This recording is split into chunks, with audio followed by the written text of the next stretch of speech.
government regulators, and other stakeholders come together to explore business opportunities, analyze key issues, and synthesize concrete outputs towards accelerating internet development in Nigeria, as well as share industry best practices.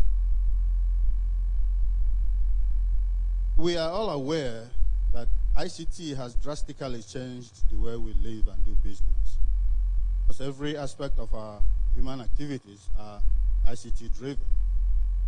It is my belief that the aim of organizing this conference, where the various stakeholders explore and share business opportunities and experiences, would be achieved at the end of the day. A lot of research and development in ICT has led to countless number of applications that are developed that ease processes in all sectors of the economy.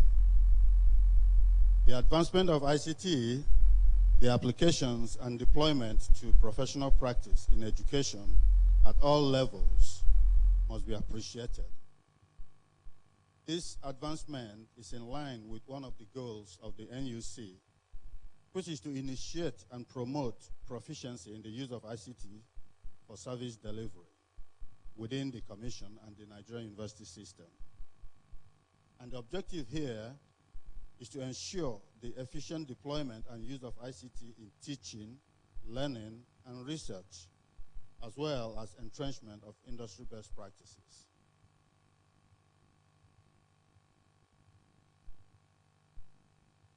To achieve the objective of ensuring sufficient deployment and use of ICT in teaching, learning, and research, a reliable, affordable, and widespread internet connectivity is required. And this is not restricted to education alone, but to all other sectors. The ISPs have a major role to play here. The frequent loss of internet signals must be addressed to improve service delivery to subscribers. This is where the issue of bandwidth must be analyzed. You have made it to be that more money a subscriber pays, the more the bandwidth, which gives the subscriber the required fast connectivity. Many subscribers, including educational institutions, cannot afford to pay the high cost of internet connectivity. The ISPs are therefore called upon to make the fast internet connectivity affordable to more subscribers, especially the educational institutions. Collaborations and partnerships between the internet industry stakeholders and consumers, including the educational institutions, must be encouraged so that quality of desired services are of required standards and consumer satisfaction guaranteed. Such cooperation should be promoted because it will aid the development of robust network of next generation technologies, infrastructure, and personnel that are efficient and effective in line with global standards. The collaboration can be extended by incorporating faculty internship in this network. That is where the lecturers will go on internship in some of the facilities, as well as this, strengthening the existing student industrial work experience scheme, the SIWES, which is ongoing. Some students already come to your places, but if more opportunities could be granted to more students, then hands-on. My remarks will not be complete if I don't mention the Research and Education Network. National Research and Education Networks provide specialized internet services to support research and education communities in a particular country. These networks are springing up and are connecting themselves at the national, regional, and global levels. The Nigerian Research and Education Network positioned to provide connectivity infrastructure for efficient delivery to its members, while affording them access to global resources. One of the key mandates of the NGREN is to provide interconnectivity amongst its members, which are education and research institutions. On this interconnectivity rides the platform for collaboration between member institutions for effective research and learning. NGREN is therefore paying due attention to the supply of adequate and cheap bandwidth to member institutions. NUC has played a major role in the establishment of NGREN, and it has grown in leaps and bounds and providing services to a number of public and private universities in Nigeria. It is hoped that we will continue to partner with stakeholders to ensure that the vision of NGREN is fully realized. While doing that, we also recognize the need to continue to engage with stakeholders like the ICT Forum, considering that our relationship can be of mutual benefit, not just our organizations, but the entire Nigerian university system. I may also add here that I was here yesterday, and all the presentations and discussions, hearing, SDN, all the, the jargon in the industry. And I appreciated that. I went home with a couple of them from a mid organization, Afrinic. I saw that Medallion, that NGREN and Galaxy and some others are some of their clients. I'm going home with a lot, and my executive secretary will get to know all of this. On that note, I say thank you.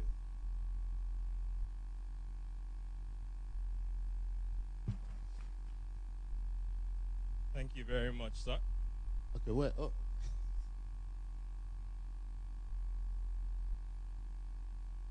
So,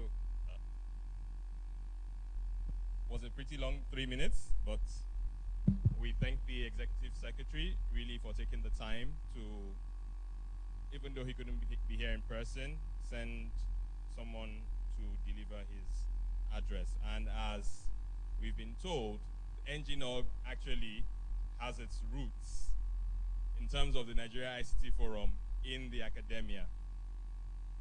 So up next, we would have a special remark from the National Information Technology Development Agency, NITDA. And the Director General has a representative here in the person of Mrs. Chioma J. Oke Agugo. I hope I have not murdered the name. A round of applause for her, please.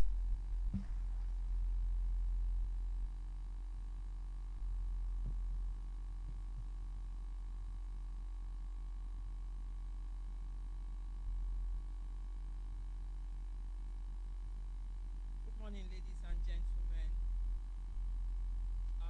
The DG has sent his remarks, and I've been told to try to keep it short. So basically, he sends his greetings. He says, may peace, mercy, and blessings be upon all. It gives me great pleasure to be here today. And I'm commending the organizers of this event for a job well done.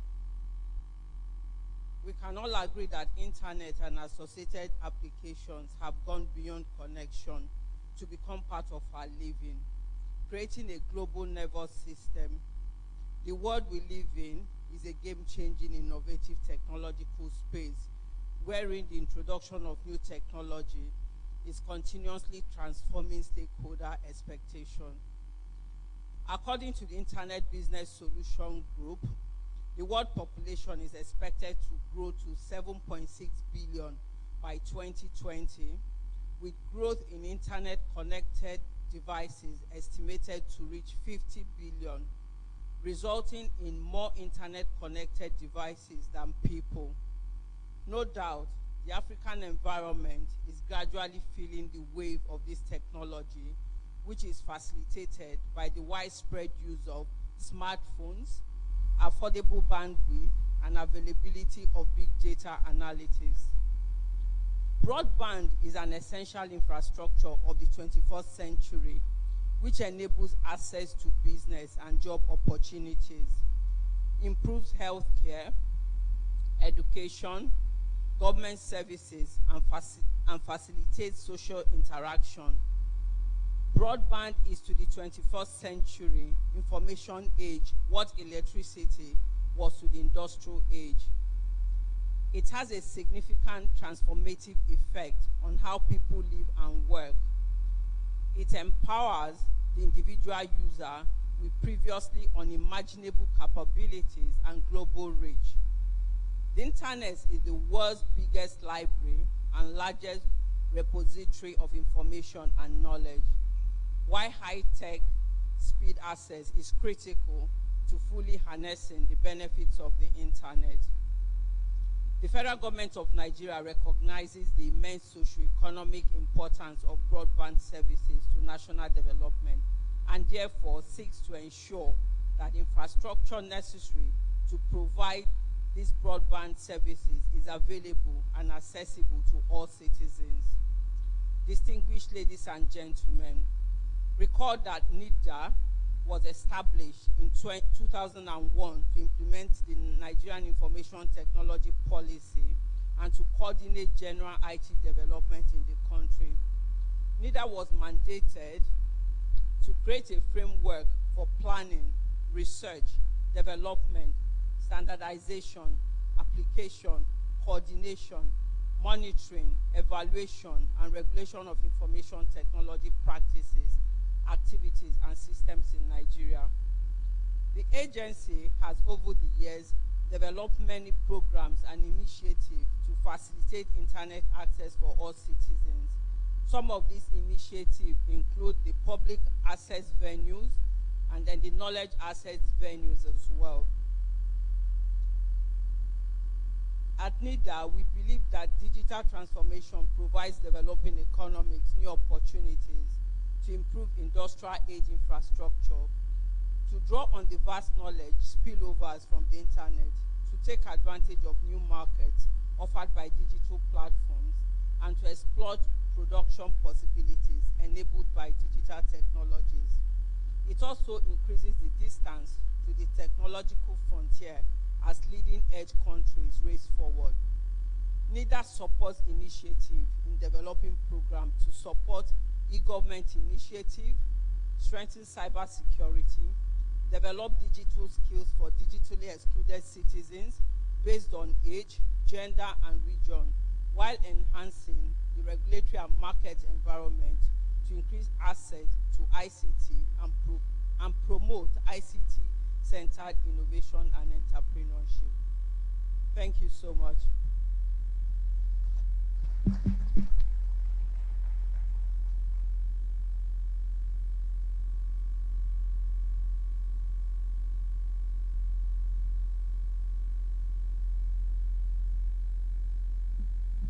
Thank you very much, ma'am, for delivering the Director General's address and also for doing it eloquently and briefly. Up next, we have the representative of the Lagos State Ministry of Science and Technology. The commissioner should have been.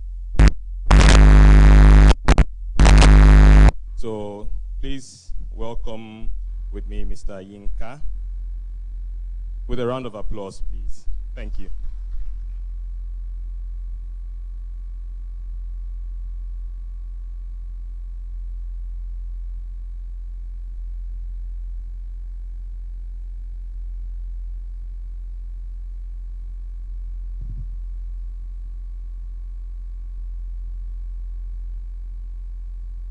Good morning, every one of us, everybody.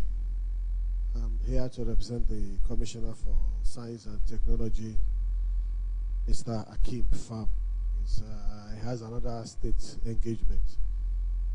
And all it just need to say, I should tell you, is that you have the support of Lagos State government for all your activities within the state. And most of us, at least nobody needs to be told now of the population in Lagos and that we need to do things now smartly. I believe I'm right. So I've just been asked to give you a little information which the government will make open very soon. There's going to be a fiber rollout statewide.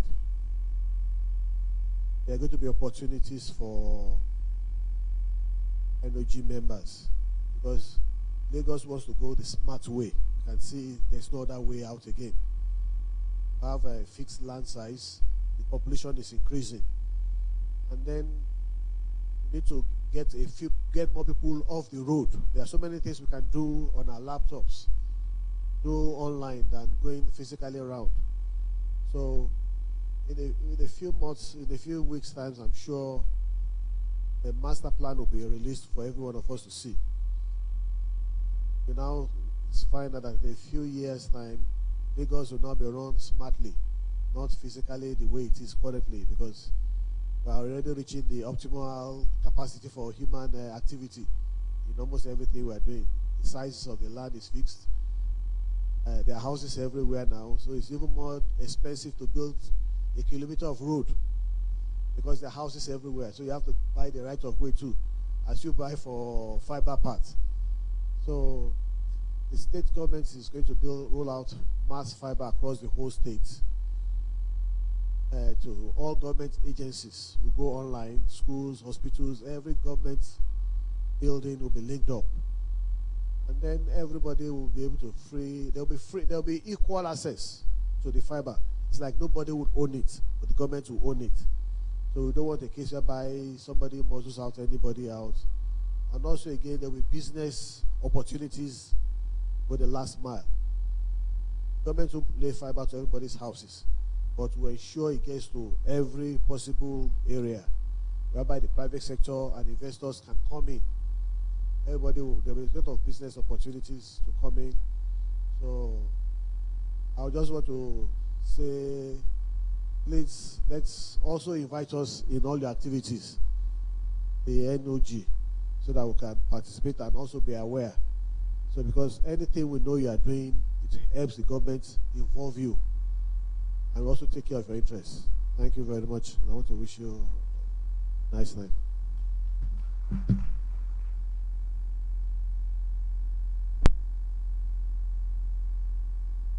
Thank you very much, sir. So up next, someone has a question. Are you going to catch him? Okay, so maybe you catch him on the side. Up next, we have a keynote being delivered by Mr. Mohammed Rudman. He was introduced a while earlier. He's the CEO of IXPN. He's the president of the Nigeria Internet Registration Association. It seems NIRA is a very strong partner of ngNOG. In fact, the president of NIRA gave the keynote last year. Now the president of NIRA is giving the keynote. Thank you very much, Mohammed. Just putting me on the spot. He just told me this morning that I'm giving the keynote, so I don't have any note here with me. Distinguished ladies and gentlemen, good morning. First, I think give me the opportunity to quickly appreciate some of the people that are here, especially my immediate past president, Reverend Sunday Folai, who is also the board member of the Internet Exchange Board. Most welcome, sir. And I also want to quickly appreciate three sponsors here: Facebook, Google, and Netflix. Why am I appreciating them? The cost of internet is dropping because of what they are doing by bringing content locally into the country. So Nina, you're most welcome all the way from US to attend this event. We really appreciate you. Andrew Basket, thank you so much. Ben, my brother, Sylvie, I don't know where Florence is, but thank you so much for coming. Today is an interesting day, honestly. Do you know that today is the birthday of the internet? 50 years. Today is the birthday of the internet. 29th of October by 10:30 p.m. US time. You know, two networks, Stanford Research Institute and University of California, came together to start interconnecting to bring the first network in the world. So I think it's a historic day. It's a historic moment. And internet since then has made significant impact on the lives of people. In fact, in the NIRA's newsletter, we said the greatest invention ever made by man. You know, it has transformed literally everything. And therefore, all networks started coming together one after the other to have that. But in reality, how do we connect the internet for everyone. One of the key challenges is that in Africa, I don't know, but let me give the global statistics. Out of the 7.7 billion people, right now we have about 4.4 billion people interconnected. And in Africa, we have a population of 1.3 billion people. Out of that 1.3 billion people, which is equivalent to around almost 17% of the global population, we have only 500 million people that are interconnected. And in Nigeria, we have roughly about 200 million according to estimates, and out of the 200 million, according to the latest statistics by NCC, 112 million people are are connected to the internet in Nigeria. And out of that 112 million, only 33% are on broadband. And almost 83% or 84% of all Nigerian users of the internet are on mobile devices, the hand devices, and only 16% to 17% are the desktops and the computers that we are using. So, in reality, we have 5 submarine cables landing in Nigeria, 5. And we have huge excess capacity at the shores of Lagos. But unfortunately, the infrastructure that we have, the 87% are mostly in the urban areas, mostly in the urban cities. The rest of the areas, if you move in the land, the internet access is not there much. And it's really, really expensive.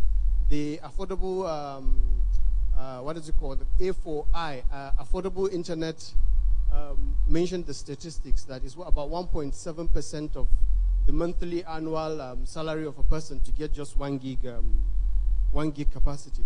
So really, what is the problem? What is the issue in Nigeria? And one is electricity, because most of these operators spend huge investment to power their cell sites. As I mentioned earlier, is through cell sites. Most of the networks are accessed through cell sites. So 40% of their operational cost is on co-location services. 40% of operational cost of most of these telcos and big service provider is on co-location, on electricity. If you look at the biggest service providers when it comes to co-location facility like IHS, they spend roughly around $20-something million monthly on diesel alone. So that's one of the key challenges. Therefore, the cost of internet is not dropping because the operational cost for the telcos is really on the high side. The second one is the right of way. Federal government to some extent have achieved unified right of way for all federal roads, but unfortunately in state governments the prices vary. Some of them are ridiculously high because, as you all know, the internally generated revenues of the state government is very low. They are really, really trying to find a way to improve it. Unfortunately, they believe that the big telcos are the fat cows and they should be able to milk them. So they charge them for right of way that is highly, highly expensive. Then you have the multiple taxation, both from federal government and state government. Some are saying there are different kind of taxes, as high as 18 different kind of taxes in Nigeria. So you go to a state, you want to build a mast to provide internet services, you need to acquire land. Because if you're a GSM operator, mostly in that location, they will hike the price. The price is expensive. After you got the land, the documentation process, everybody knows in Nigeria, is extremely difficult. After getting the documentation, you build the mast. You put 2 generators that are permanently powering the site. You provide security for that site, because if you put diesel there, people will connive, pilfering. They will steal the diesel. Then all of a sudden, the people around the community will come. You build infrastructure here. We need something, all that.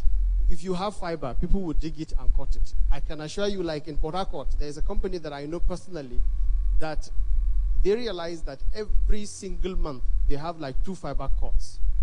And what they did was they called the contractors and said, look, let's negotiate upfront for 1 year. We intend to pay you 1 year bulk amount for maintenance of this fiber. And since they agreed, they paid the money upfront. There was no fiber cut. 6 months, no fiber cut. What's happening? The same guys are going around to influence other people to cut the fiber, And therefore, these are costs that, that really add up. Inconsistent policies by government. And then, lack of collaboration, even between government agencies, to ensure that, okay, they simplify the process. So these are all the things that add up in Nigeria to make internet really, really expensive. So what is the solution to the problem? I think, one, government has started providing interventions here and there. Most of these interventions are actually in silos. We need to find a way to harmonize all the interventions. There is a national broadband plan that we have in Nigeria that was that came up in around 2013, and it was supposed to be for 5 years to 2018. Unfortunately, as normal things that we do in Nigeria, we have policies that we really never pursue. So I hope that the new national broadband plan will identify most of these issues, consistent issues, because in almost all conferences, seminars that we go are the same issues. So I hope that we'll address that. And NCC have provided infraco license right now, because as I mentioned earlier, we have 5 submarine cables in Nigeria, but the cost of transporting that capacity across Nigeria is really expensive.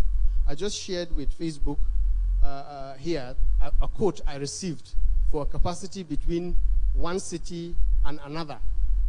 Within this Nigeria, I can assure you, is double the cost of internet access. If I'm to ask for internet access in that particular site, is double the cost. And this is just for a pipe within Nigeria. So government is providing an intervention through NCC for the infra cost to ensure that there is open access for everyone, and the internet costs can drop. They also provided the interconnection between the various exchange points that we have in Nigeria. They also, I think Galaxy Backbone are getting support from China and intervention to provide fiber, infrastructure across Nigeria. But honestly, the most important thing to solve this problem, because right now we have the served, underserved, and unserved. Nigeria's population is really, really increasing. As you know, we are going at the rate of 2.6 to 2.8% annually. Every 30 years, Nigeria's population doubles. 30 to 35 years, we double in population. And by the year 2050, it was predicted we'll be the 3rd most populous country in the world. So how do we address this challenge? The only solution to the problem, this is an information age, is through education. The building of brick and mortar classrooms is going to be really expensive. The quality of teachers is not there. So to address these problems that we have, all these issues that you see today happening, the insecurity is because of lack of education, because people have no opportunities. The only way to break that barrier, to unlock opportunities for our young population, to give voice to the voiceless young people, is to provide them internet access. And for us to provide internet access, my dear sisters and brothers, the only solution is collaboration. Collaboration between government to government agencies, collaboration between government to business, collaboration between business to business. When the GSM operators came on board, everybody, you see it in the road. You will see one small area, very small area, you have 3 masts or 4 masts. You will see them. Out of the 3 masts, they have among them 6 generators. And meanwhile, 1 mast can solve the problem because we don't collaborate. You will see the same road. Somebody mentioned it here for fiber infrastructure. The same road. 5, 6 different companies are laying fiber. So I think in Africa, we need to wise up. We need to start trusting each other. We need to start collaborating so that we can help ourselves and for the growth of our country. Thank you so much for that. Thank you.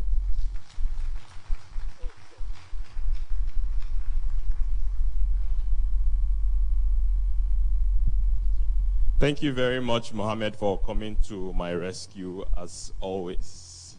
The exchange point goes all the way to Abuja, and for many years, people had talked about pairing.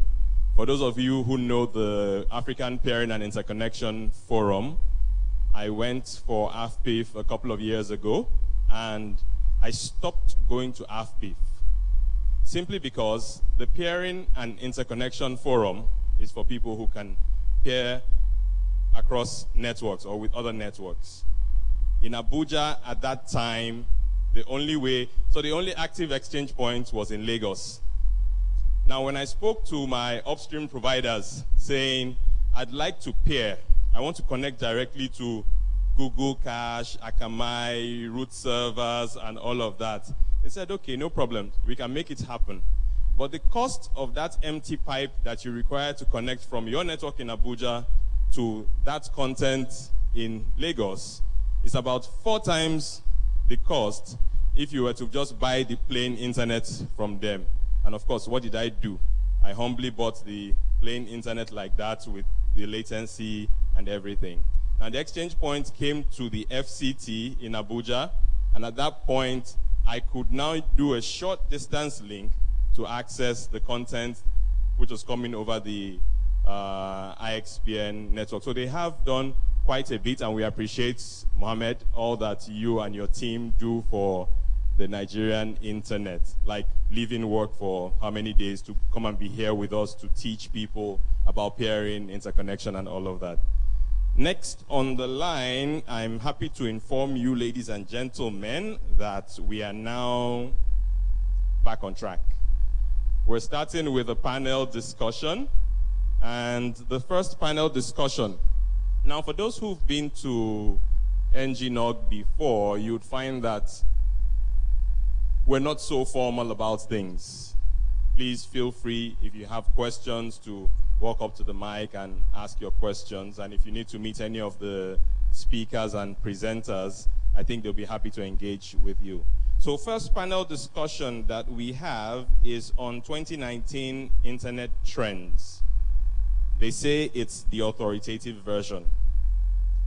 So we'll be hearing from people who are in the industry, who are in the know about what's happening.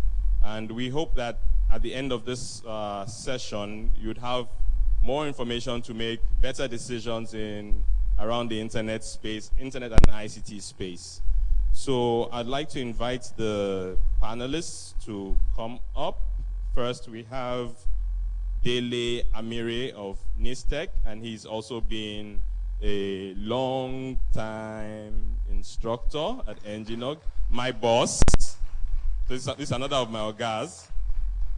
And we have Segun Oyetunji from Airtel. He was with us yesterday, gave us a very good presentation. He'll be presenting again today. He'll be on this panel. We have Mr. Ayotunde Koka of Rack Center. We have Mohammed Rudman again of IXPN. Thank you very much, Mohammed. And oh, I'm so sorry.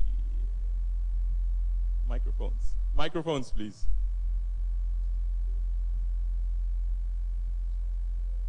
So I'll hand over to Dele now.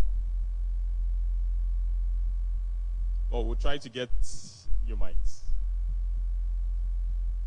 Thank you so much, Dewale.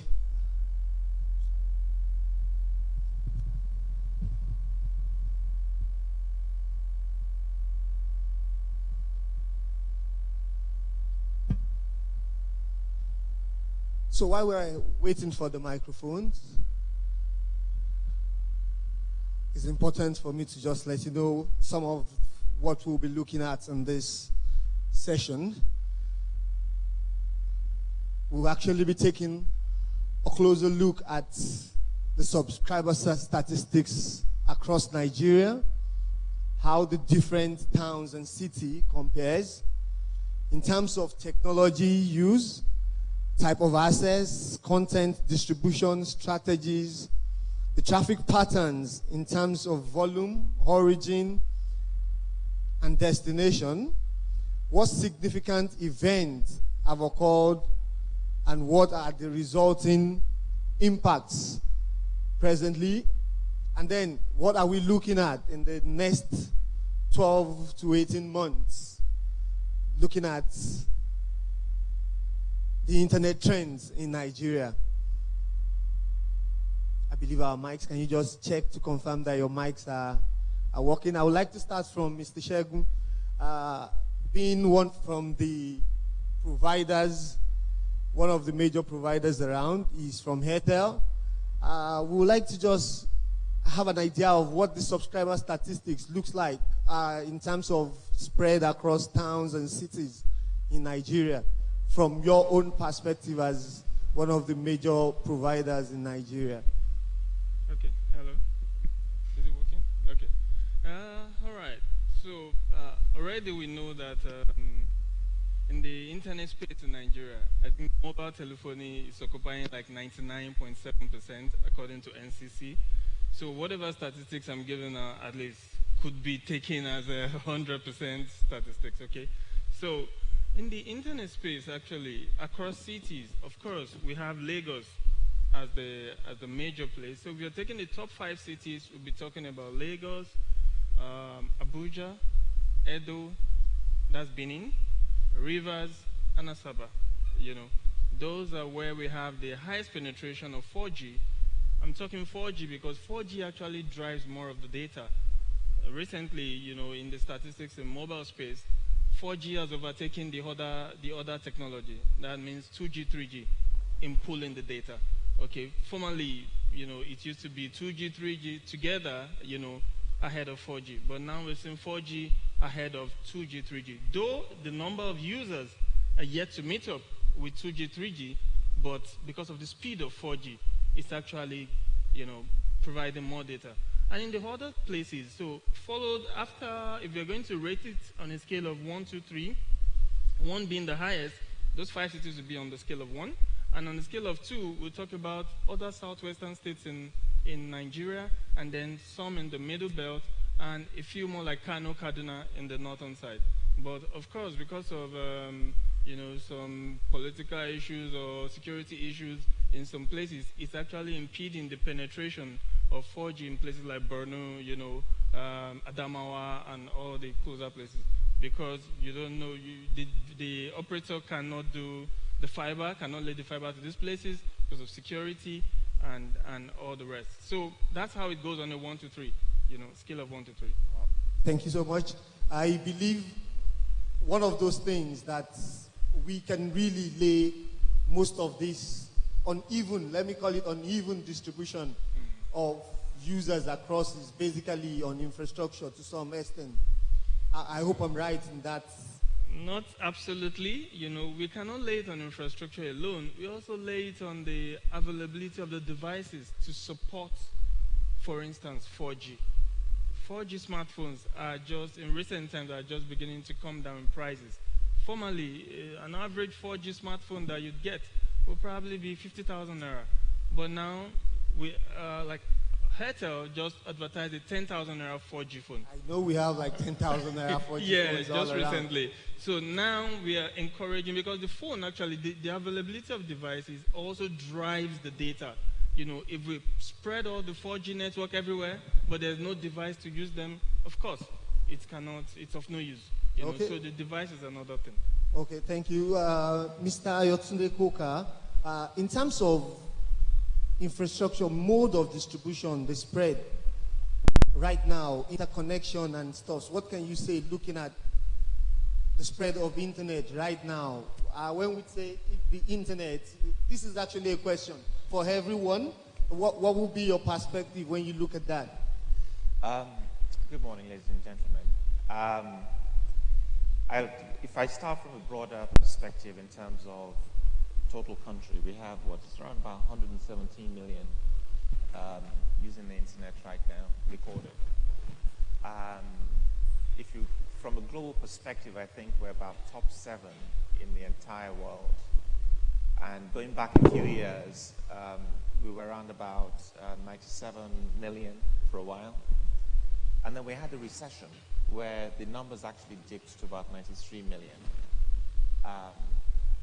We went behind, if you look at it from a European perspective, that was actually behind Germany and Russia. They're the 2 most populous, the highest number of internet in Europe. Now we've actually gone even beyond Russia. So in Nigeria, we have more registered internet users now. The question is, what quality of internet do we really have in that 117 million? Okay, and we just saw from the earlier presentation where a significant amount of that population on the internet is actually on 2G, and we have quite a lot on 3G, but we're now talking about a wish to get more on 3G, right? I actually think we have to make a stand to go to a minimum of 4G immediately. If you use India as an example, about 2 years ago, one of the telcos made an absolute push, encouraged by the government, creating the right circumstances and operating, conditions to push 4G across the entire country. And I was actually shown some information about penetration of 4G in India. It was really quite remarkable, okay? So we need to actually stretch our ambitions beyond 3G and push for a significant penetration of 4G. Naturally, we have most of the concentration for penetration in Lagos, Abuja, Port Harcourt. Kaduna State is now starting to make a significant amount of progress with respect to internet penetration. Why? As an example, you have encouragement for companies to actually lay significant amount of fiber around the state, and with the right policies, okay, from the state governor to encourage the right amount of penetration in those states. So I think it's going to come down to at the governor level, less so at the federal level, because it's going to be at the governor level and local council level, the right activities, the right encouragement being put in place to get significantly higher broadband penetration. It's the state governments that actually deal with right of way. It's the state governments that have the land that you put the masts on. It's the state governments that actually deal with all of the paperwork and the recording of anything to do with what the telcos need to do. So in that 117 million, for us to get the distribution of internet to everyone, then you'll find out that action has to come from the state government. However, I really do think where the federal government could actually act here is to, in some way, encourage the states, maybe through the federal allocation, for instance. If you meet internet broadband targets, you'll get bonuses on your federal capital allocations to the state. So maybe that will drive some of the good behavior and create internet for all. Wow, that will be interesting. Mr. Ruthman, I would like you to share something with us. What's the pattern of the traffic that we notice, even across where we feel right now we're doing fairly okay? Coming from where? What percentage of that is local? What percentage of it is international? I will still allow Shegun to give us his own insight. I'm sure you're connected to the exchange point. The percentage of your traffic that goes there, but I will first want to hear from. Okay, in Lagos, it's about 40% to sometimes so we did a survey recently. Some are as high as 60%. Some 60% local. Some service providers, not all. Some are as low as 40%, 35%. Those that are connected to the exchange point. But if you look at it in other states, in Abuja it's increasing, but it's really insignificant. And if you go to, for example, Kano State, where you have the most populous state in Nigeria, where you have 20 million people, unfortunately, we only have one local service provider. Wow. What I mean one local, it means the one that's the main office, in Kano. So we are in Enugu and we have 0 ISP, as in 0. There is no local ISP in Enugu that have an ASN number, an IP block that will be able to connect.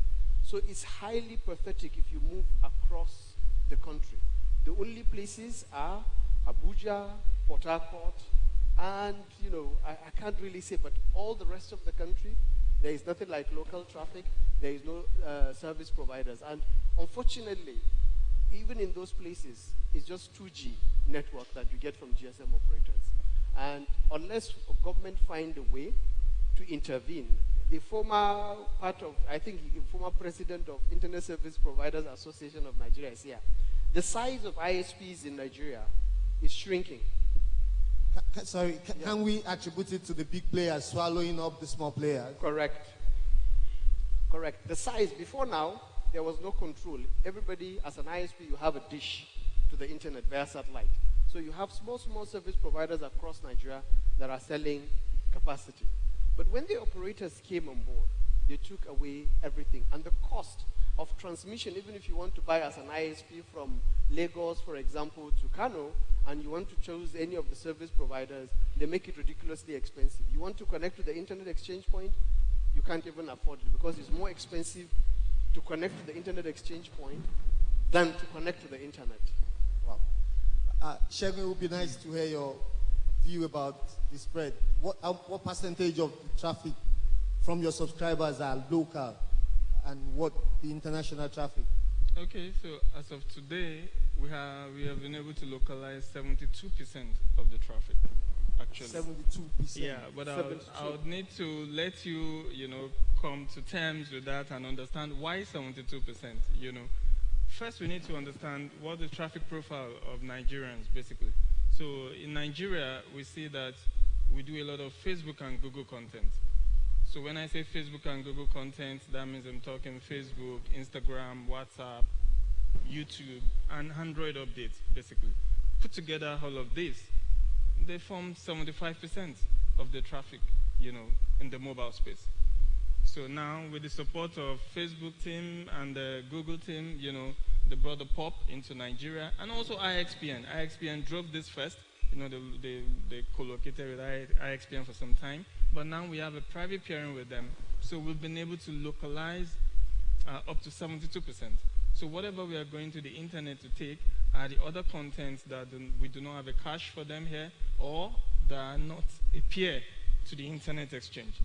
Because let me just ask this again. The fact that 72% of the traffic is local now, did you transfer some of the benefit of that to the end users in terms of Naira and Kobo? Of recent, I'm sure you saw the slash in data price, right? For this 6 gig for 1 week. I don't know if anybody saw it. Yes. 6 gig. Yeah, that's part of the transfer we did to our end users. But if I may intervene here, honestly, why you don't see the transfer is because if you look at the total operational cost of a typical telco or a big ISP in terms of operational cost, out of 100%, what is the ratio of the cost of transit, cost of internet access? So it's less than 20%. I already mentioned 40% is going to power, co-location, and the rest. Another 30% goes to salaries and all the rest of the overhead. By the time you notice, out of the 100% of operational cost, only 20 to 15% maximum that is cost of transit. So from 15%, it has now dropped to 5%. So they have savings of extra 10%.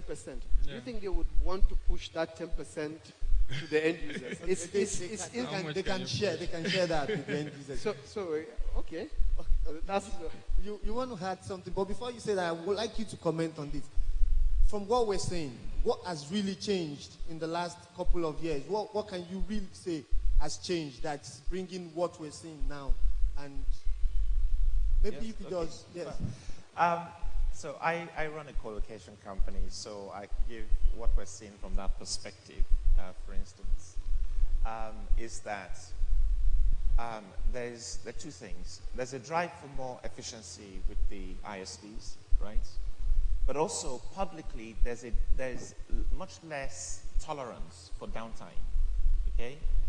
Because consumers will switch. I mean, people call me to say, okay, well, I mean, what ISP do you use? I can't tolerate the downtime. I'm not getting the right speed, and so on. And because of the combination of those two things, we're finding that ISPs are now actually seeking areas of higher quality for underlying collocation, right? There's also quite a lot more interconnect activity that's going on. I mean, we work with IXPN to drive more traffic into the IXP, okay? And that the uptake of that is increasing. So there's some good things going on here is that This company are seeking more efficiency with co-locating, and they need the quality, because the cost of getting the quality of co-location if you build yours is really quite high. So we're getting a significant increase in number of ISPs. So pretty much de facto now, ISPs will look for a high quality place to co-locate. What we're also finding is an increasing footprint of the ISPs in terms of the amount of volume of space they require for hosting. So there's a link there somewhere. Where there's the pressure on pricing. There's a pressure on. They're now actually thinking about the transit. Therefore, they want to look into the IXP, and we work collaboratively actually with them to make sure they optimize that. Okay. And there's also the increasing demand for much, much higher quality from anywhere, everywhere, not just places like Lagos. And that's driving up significant volume. But when I do comparisons again with India, I got this email. My friend, the MD of GPX, sends this blast out every now and then in Mumbai, right? So coincidentally, he actually just sent this for very, very first thing this morning. They've increased now to something like around about 100 and, just Mumbai, right? 137 ISPs in the data center in Mumbai. Yes. Did you say 137 ISPs? Okay. For instance, we have pretty much everyone. That's about 37. There's a significant shift, difference in the number of ISPs. Now, I'm not sure if that means fragmentation, and therefore their ISPs need to consolidate and have more. If it means increased quality, but certainly if you don't look at just the numbers, we are significantly less. We're around about 20%, 25% of that in the country, right? The whole of Nigeria right now. Okay, that's quite interesting. Before we throw it to the audience to ask questions, what are we looking at? What should we expect in the next, let's say, 12 months? Maybe I would like to hear from Mr. What should we expect in the next 12 months within the internet space in Nigeria, based on the current trends of what we're seeing? Okay. Oh, my mic is on me, sorry. Because you're holding it, so by default, I assume. Okay, before I answer that quickly, he mentioned networks in India, in one data center, 100 and something. If you go globally, there are small community-based ISPs all over the world. And those are the ones that drive broadband, not the mobile operators. Because the reality is, in mobile devices, can you power a secondary school with a mobile device, with a Wi-Fi hotspot from a mobile device in a remote village? So you usually need community-based ISPs. And therefore, if you look at it in Nigeria, the ISPs have shrunk. Right now, the total ASN number, autonomous system number in Nigeria, is around 181, registered based in AfriNIC record. Out of that 181, only 143 are active. So the total population, 112 million people are browsing out of 143 networks. And those 143 networks, substantial part of them are in the cities. So if you look at it, if you go to remote sites, you have ISPs that have ASN number. In fact, I've had people, last week somebody applied from Yola. They want to connect to the internet exchange point, but they couldn't, so that because of the cost of transmission. When you asked of trend, so to be honest with you, there is no major progress that we are really making. 4G and 5G. 5G is not yet here, but what I see is that government will really intervene. The infra calls will be available most likely from late this year to next year, and therefore we'll see the cost of transmission capacity dropping.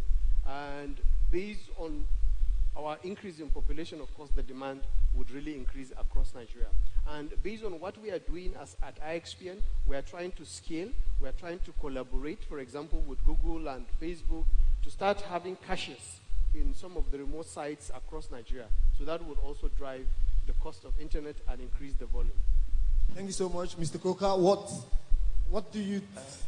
are we looking forward to? Your view? Yeah, I really do think we're at a tipping point in the ecosystem here, a positive tipping point, okay, where you start to see much more significant uptake in real internet access in the 117 million that are actually published. The way I think about it is we're kind of where South Africa was around about 5 years ago, before this, that kind of inflection point that they had.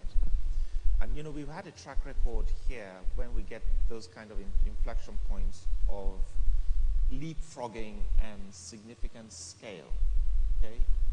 And my view, and it'd probably be useful for us to do this at the ngNOG next year, is to look back to what we see this year, is that we'll see a significant increase in the top-end numbers, okay? But the quality of the internet access actually will increase. And I think that this tipping point that we're seeing with respect to the uptake of increased collocation, right, will play through into the quality of internet subscribers that we had. And, the sort of presentation that we had previously will be changed. The tone will change, right? There's also something, we're about 33% broadband penetration now. Okay, validated by the International Telecoms, ITC. Now, there's a push in the general leadership in the country now to say, how do we get to 70% in the next 3 to 5 year time scale? And it's the first time I've seen sort of a coordinated determination and push across general leadership in government and general leadership in the communities that we in the telecoms environment to say we will push and achieve this, right? That means we should see a significant uptake in the number of the percentage of broadband penetration and higher quality broadband penetration next year. I mean, I can only talk from an anecdotal level in terms of broad impressions of what I'm seeing. I also think that the broadband penetration for places like Lagos actually should be reported separately from the sort of national averages, because it'll give us an amazing insight into what the possibilities are, because Lagos it's a sort of an ecosystem on its own. Now, I won't be surprised if we're already around about that 50-60% broadband penetration now of high quality broadband access. And if you look at the Lagos, 22 million, that's bigger than the combined population of Belgium and Netherlands. And Netherlands has what? African collocation space, right? The entire amount of collocation space in Africa is only 50% of what is in just Amsterdam. 50% of 1.3 billion people of what's just in Amsterdam. And Lagos is a bigger population than both of two countries combined. With the momentum we're having, with that kind of population, I'd be surprised if we don't get some amazing numbers by this time next year. And we should look back through to today, next year, to see what the differences are. What it looks like. That would really be nice. From Shegun, what should subscribers be expecting in the next 12, 18 months? What would the space look like? Okay, from the growth of the internet generally, at least in the last 4 years, we've been growing 100% year on year, right? The data in Nigeria. Did you say 100%? 100% year on year, yeah. So that will not stop. That will continue because, we are still, 4G is just starting in Nigeria, so to say. You understand? Because we are just spreading the 4G and everything. So, and the prices of devices are dropping. So these together, they're forcing the data hub, So we are still on a steep growth. And in terms of the mobile players, let's say, hers, as it is, swallowing up the ISPs, I think it falls back to what Mr. Mohammed had said in the previous presentation, that we are not collaborating properly. How will an ISP spring up to pay for the right of way to power a very big generator and then still expect to sell at the same price that, you know, an Airtel or an MTN who is using the same size of generator to serve higher number of subscribers. You can't compete in that space. Do you understand? Sure.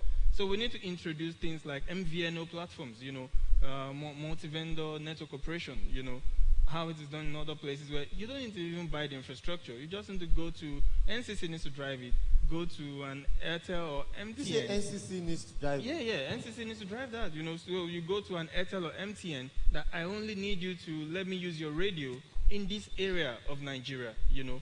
Meanwhile, you take all the transmission and all the costs. I don't need to lay a new fiber. I don't need to buy a new call device, you know. I'll only take the traffic from you at the end.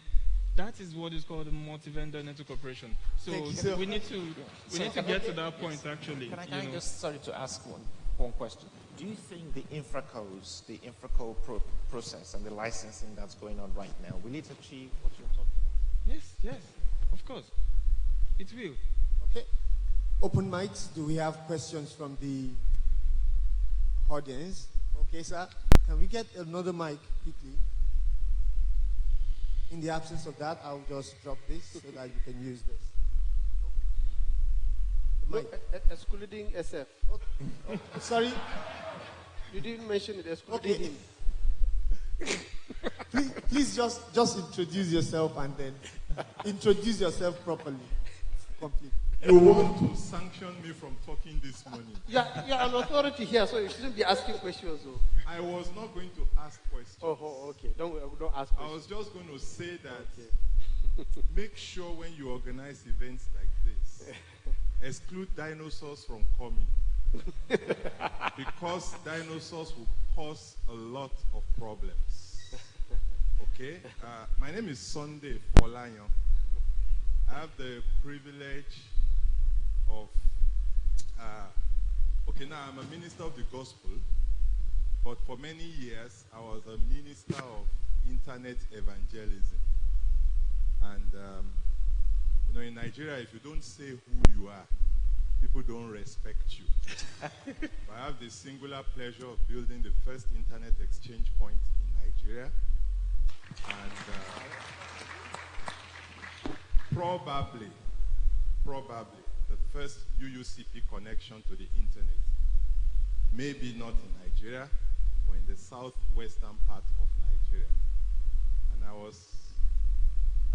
I received an email one day when somebody sent me a mail to say a company had started and the company would revolutionize the internet. And that company announcement that day was Google. So I was alive and doing the work when Google was born. But one mistake we make often when we sit like this to talk is that we forget to analyze things the way they are. Gentlemen, there's what we want. What we want. This is what we want. There is what we will ask for. That you are asking for something does not mean that is what you want. It probably may also not be what you need. All right? And finally, what you get may not align with all those things. And I'd like to explain my garbage with a very simple story from my birth. Running an internet business in Nigeria. When we started internet, there was just Unix to Unix copy, UUCP. No IP, no TCP IP. So when the first TCP IP connection came into Nigeria, I was already in the business of providing internet connection. So it's local area network, TCP IP, but you have to do store and forward to connect to other TCP IP networks. Do I make sense? So, when the first IP networks came, you needed 128,000 naira per month to connect to the internet. So the first thing we did was to say it should not be expensive like that. 5,000 naira connection to the internet. But you can only use it for maybe 2, 3, 4 hours a day. And the cheapest time is at night when everybody is sleeping. So good students like Tata are up at night doing night browsing. So it is not what you wanted.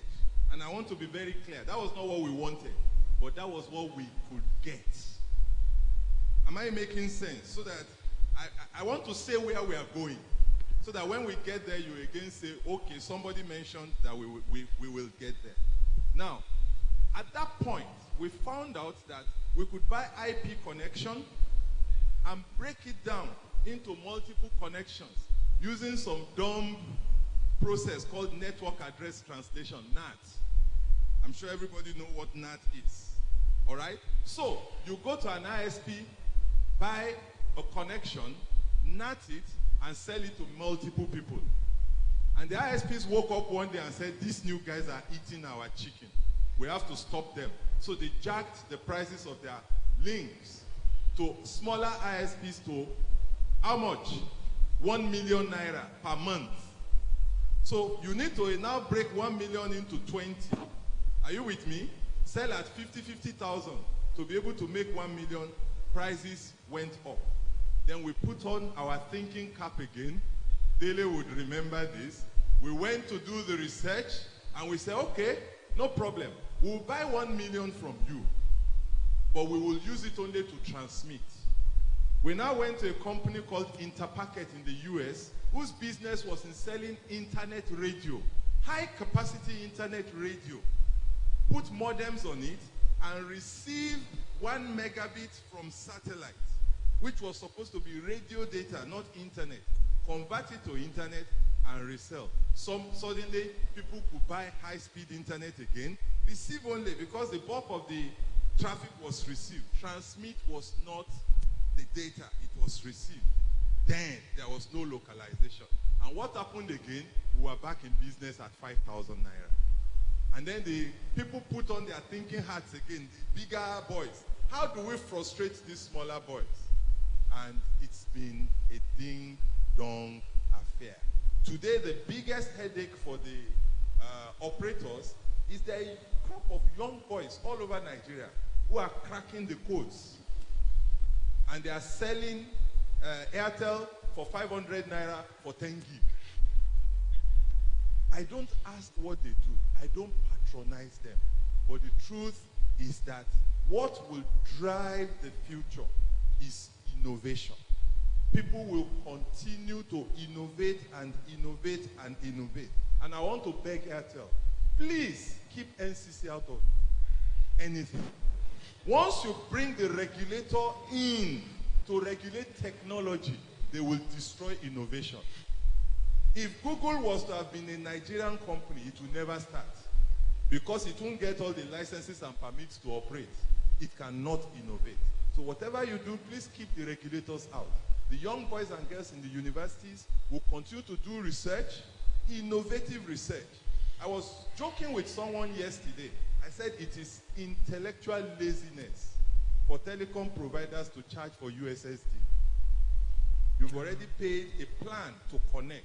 Why am I paying extra to punch codes and send on the same network? So I would plead, ladies and gentlemen, let's focus on innovation. I don't know what will happen, but I know innovators will arise from among us to change the tempo in the next 5 years, and the next 10 years for connectivity in Nigeria will be glorious. Thank you very much. Thank you so much. That's the grandfather talking. And, we'd like to hear from Nuruddin at the back there.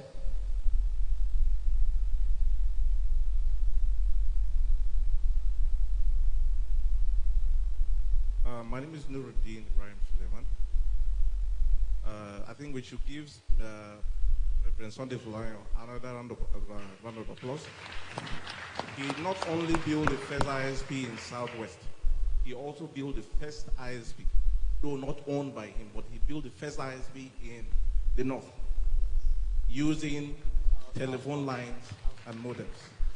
Now, to buttress some of the claims he said, don't put NCC in this thing. I'm sure Mr. Rudman too will attest to this. The first ISP was given to somebody as a license. Then you go to connect to the person, you need to now go through some contract and everything. The first ISP, NCC licensed an individual, not even a body. NCC licensed an individual for everybody to connect. So, and the VNO you're talking about, NCC did something recently, I think about 2-3 years ago, which has never left the floor. They said a reseller that people go to buy internet from. All the smaller ISPs will go to buy internet from them, and they are the big reseller. It ended up being just similar to what MTN and Airtel are doing. You go and you become a recharge card seller and not an internet reseller. So they don't give you any equipment. You use the equipment because I was interested in the business. I came all the way from Kaduna to Lagos. We participated in a forum with them, and the whole idea on paper that NCC announced to the world was good. But after interacting, I was now told, well, sorry, we can't come to the north because there's no business case for it. That's okay, fine. Can we invest in the infrastructure? We will invest in the infrastructure. You don't need to bring anything. We'll pay for everything. But what model are we going to now put in? They said, okay, fine. You put up in, the infrastructure with your own money. We're only going to give you just 18 months for you to resell our recharge card. For you to resell our recharge, no, not for you to sell the service. You are not the one that will determine how much the service is going to cost. They determine that. Then after 18 months, it's no longer yours. They leave it open for everybody. So leave NCC out of it. NCC, I mean, we can even see from everywhere. Airtel is competing with their customers. MTN is competing with their customers. The same thing with Main One. Everybody is competing with their customer. I don't expect somebody who owns very large bandwidth to be selling 2 meg. 2 meg. So I think my own is, just like Mr. Falayan said, innovation. We are based in Kaduna. We've been working and competing with MTN, Airtel, everybody. And we see our life, we're still strong today. Thanks to some of the things we learned from Mr. Falayan, you have to be innovative for you to be able to survive. Just like you said, you set up a lot of things like, we all know power is the biggest problem in Nigeria. Before we started, one of the things we did was to overcome the problem of power. I remember there was one time when there was diesel problem. Very big problem all over the country. And some of the staff now said, so what happened to the diesel? I said, we don't need diesel, we don't use diesel. In fact, public utility is our own backup. We don't, the whole NOG is set up using solar panels and battery. And we have 21 hotspots in Kaduna all around, not from the public utility, but from UPSs, from batteries and solar panels. So that way, if you are very innovative, you'll be able to survive. You'll be able to compete with all the big guys. Thank you very much. Thank you so much, Bob. Before we go back to the audience, we'll be back to you. Mr. Coker, you said something about increasing the numbers of co-location and stuff like that. You gave the statistics about India and Amsterdam. Are you indirectly encouraging more companies like rack centers coming up, springing up in various parts of the country where for the small ISPs to survive, for them to co-locate? Yeah, I get asked that question. So what's your plans? Are you going to be around the country and so on? I do believe that that's going to happen, that you'll get more co-location points because the edge data center is a reality at different levels, okay? First of all is you have the mega data centers that you have at the global level. You have data centers at the country edge, which is, in a way, not in a way, it is what we do. We're sort of, it's an edge over here to other mega data centers globally. Now you'll find that there's another level of an edge that's going to happen much more closer to the point of use. So you see this mega, midi, micro architecture starts to emerge as you need to have compute very much more at the edge of use. At sort of the geopolitical zones, its ports will be much more sensible, similar to what IXP has been doing, the 6 geopolitical zones, you start to see anchor points around that. There's something I've been looking at as a possibility into the future. So we have all the MNOs within Rack Center and the ISPs. What that means, and that's where the tower companies like ATC and the other tower companies become quite interesting for us, because it means every mast, every telecoms mast in the country is actually connected to one place somehow. So that means for something, when you start to distribute the edge across the country, because you can then have this internetwork of efficient distribution of low latency, hosting to the point of use. And that's going to happen over the next couple of years, I think, quite rapidly within Lagos, for instance. Lagos is very focused. The Commissioner for Science and Technology was here yesterday, and I was talking about the intentions they have and the master plan that will come out for smart cities in Lagos. So you'll find more of these mega, midi, micro data center solutions starting to pop up. The challenge is to make sure that in doing that, you also have the inherent security and quality as well, and also power distribution that will allow us to optimize those. It's one thing with that statistic I gave about Amsterdam and Africa as a whole. You're going to find a significant uptake with respect to data and data center capacity in Africa. It's what we're starting to see, right? And what you'll find, certain hubs across Africa will start to emerge. Nigeria and West Africa, for instance, you've got South Africa, Eastern Africa. It'll be interesting to see how Ethiopia plays into that. And then it's sort of the two North African hubs. Funny enough, like Morocco and Egypt are starting to look more into Africa. It'd be interesting to see if you're seeing some of those statistics with some of the sort of hyperscalers here for Africa. So we're at the inflection point of that scale. I mean, just intuitively, it just feels it has to happen, because if you look at telephony, mobile telephony, and the penetrations we're seeing, right? The same thing is therefore bound to happen with cloud. Why? You can just, because there's this analogy I give of Africa being a sachet economy, right? People don't go out mostly to buy a pint of milk or a liter of milk. They'll buy the little quart, and you can see Nescafe in little sachets, and the milk is in little sachets, right? And that's how things sell. If you speak to Nestle and the way they've innovated in delivering, snacks and food and so on in those sachets, actually make a lot of returns out of it, much more. And it's been a big innovation for them. So how do we turn technology into sachets? It's cloud. So you're going to see a significant uptake in cloud technology. And how do you deliver cloud to the endpoint of use? It's interconnectivity.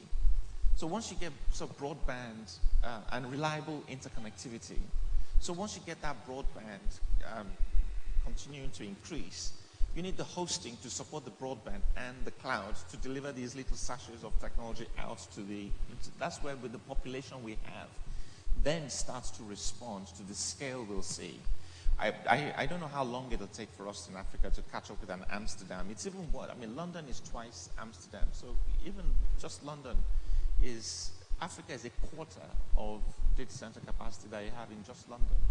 Something it's just going to have to happen if you compare it to what's been happening in the mobile telephony, for instance.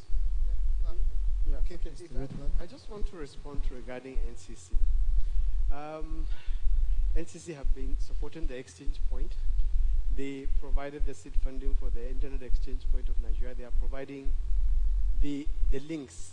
I know, of course, as a government agency, a lot of people are complaining about them, but it's almost all government agencies. The problem is that there is no continuity.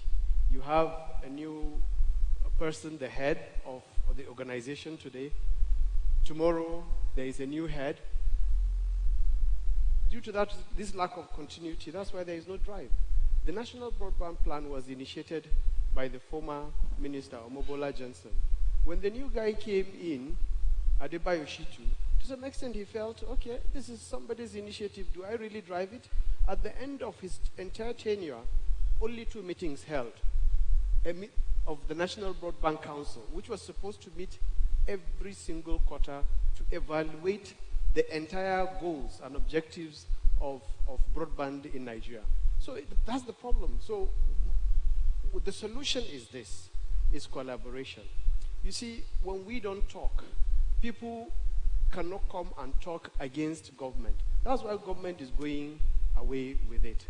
I told the stakeholders in a meeting, huge, almost all the telcos were there. I said, look, why don't you come together, have a national agenda for government every single year. By January, you land in government office and say, look, these items, 3 of them, based on priority, are the challenges of the telcos and the ISPs, and we want you to address them. At the end of the year, you evaluate what have they done on that. But I can tell you, the community cannot come together. They cannot do anything because within themselves, they are highly fragmented.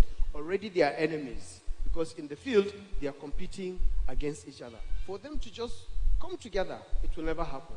I just told Andrew today regarding this continuity aspect. I am from Jigawa State. A governor built a hospital, women hospital, beautiful, state-of-the-art, 85% to 90% completed. Before he could hand over, conclude it, a new government came in. Do you know they abandoned that project for 8 years?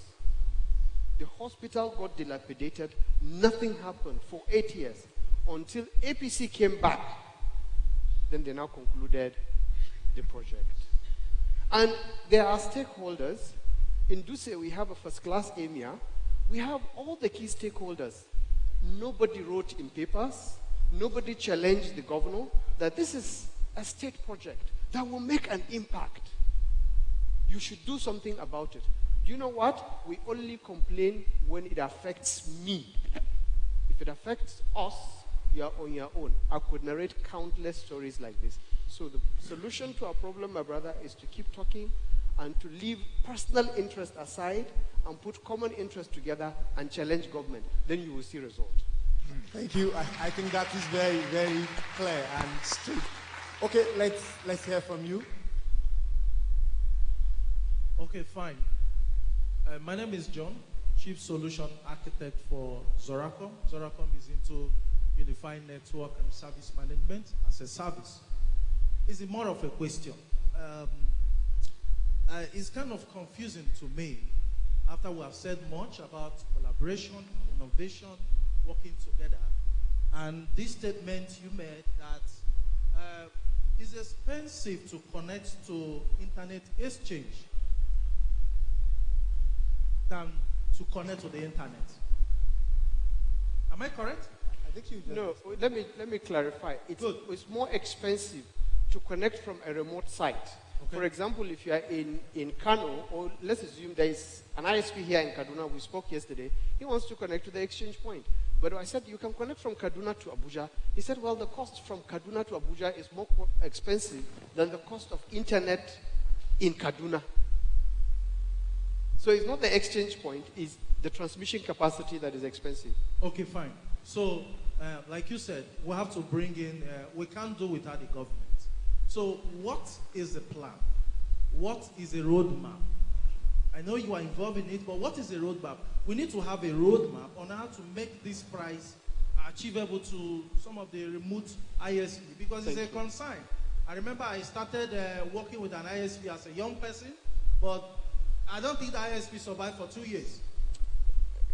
As I said, let me tell you this. I happen to be part of the first national broadband, and coincidentally, I was the only private person on the second National Broadband Council.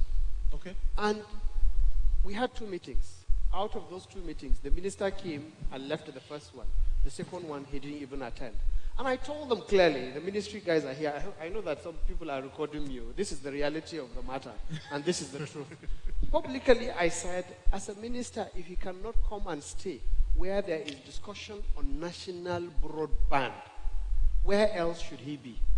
Because that is the fundamental. Without a plan, you see, if we don't have, it's not about the speed, but it's about the direction. Sure. If we don't have a goal, we cannot go anywhere. And that's the most important document in Nigeria as of that time. And the minister will come, 30 minutes, he's out. He's somewhere. I don't know where. I will have my own time in Lagos. I'll fly all the way to Abuja to attend a meeting where ministry guys are discussing issues and challenges of the telecoms. And I said, you cannot talk about the telecoms. He who wears the shoes knows where it pinches. You are here discussing about how they will expand and put broadband and all that. The finances, at that time while I was talking, there was devaluation of Naira. I said, who is going to give them the USD to buy all the equipment and the devices? You see, the problem is we don't communicate and we're all scared of government. And right now when I'm talking, I'm scared though. Thank you so much. But this is our own country and I'm concerned if we don't talk, we cannot correct it and we cannot make progress. Sure, we have to talk. Sorry, please. Sorry. Let somebody else have the mic so that we don't stay on it like that. Thank you so much.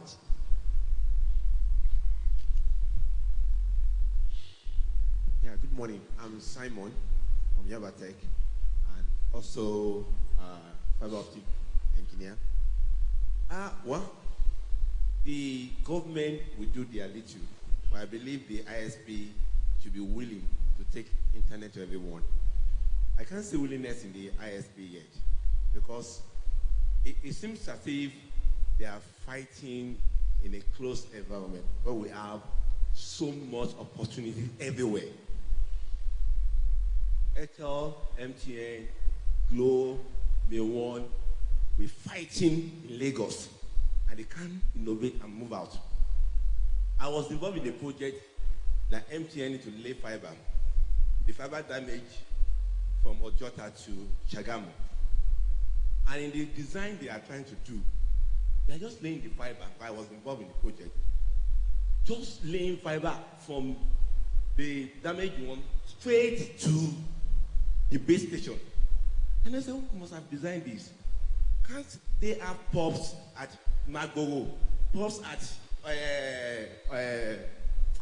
this place, Mowe Bafo, pops at, just have pops around and spread to the places. They're just laying straight fiber to the base. What kind of design is this? When did the same thing at Ijede, I was involved in that project too, but I'm one of their consultants to a contractor. We were laying fiber to base stations. They are not taking it to the last mile. I mean, to plan for some estate that are enclosed and the rest. It's imagine the ISP are just focusing on mobile subscription. And to me, it's like a fraud on Nigerians. We have so much of internet, and the ISP are just focusing on, GSM, mobile, and mobile is just very little to what internet that we can get to use.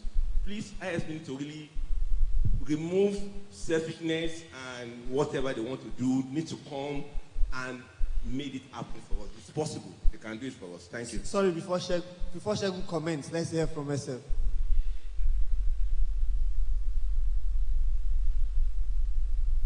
Ladies and gentlemen, we're struggling to look for a ladder to pluck some things in the sky, or there's some fruits already touching our noses.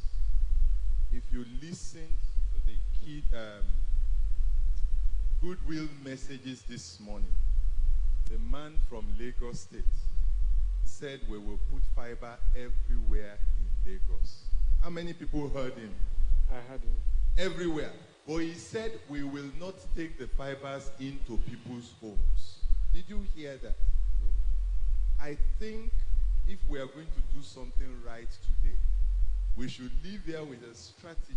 Those who want to see how they can take the Lagos State government fiber and put it in every home for every child to have. Stop bashing the GSM providers. They've invested money. They are in business. They are not a charity. They are not a non-governmental organization. Let's keep our focus. All right?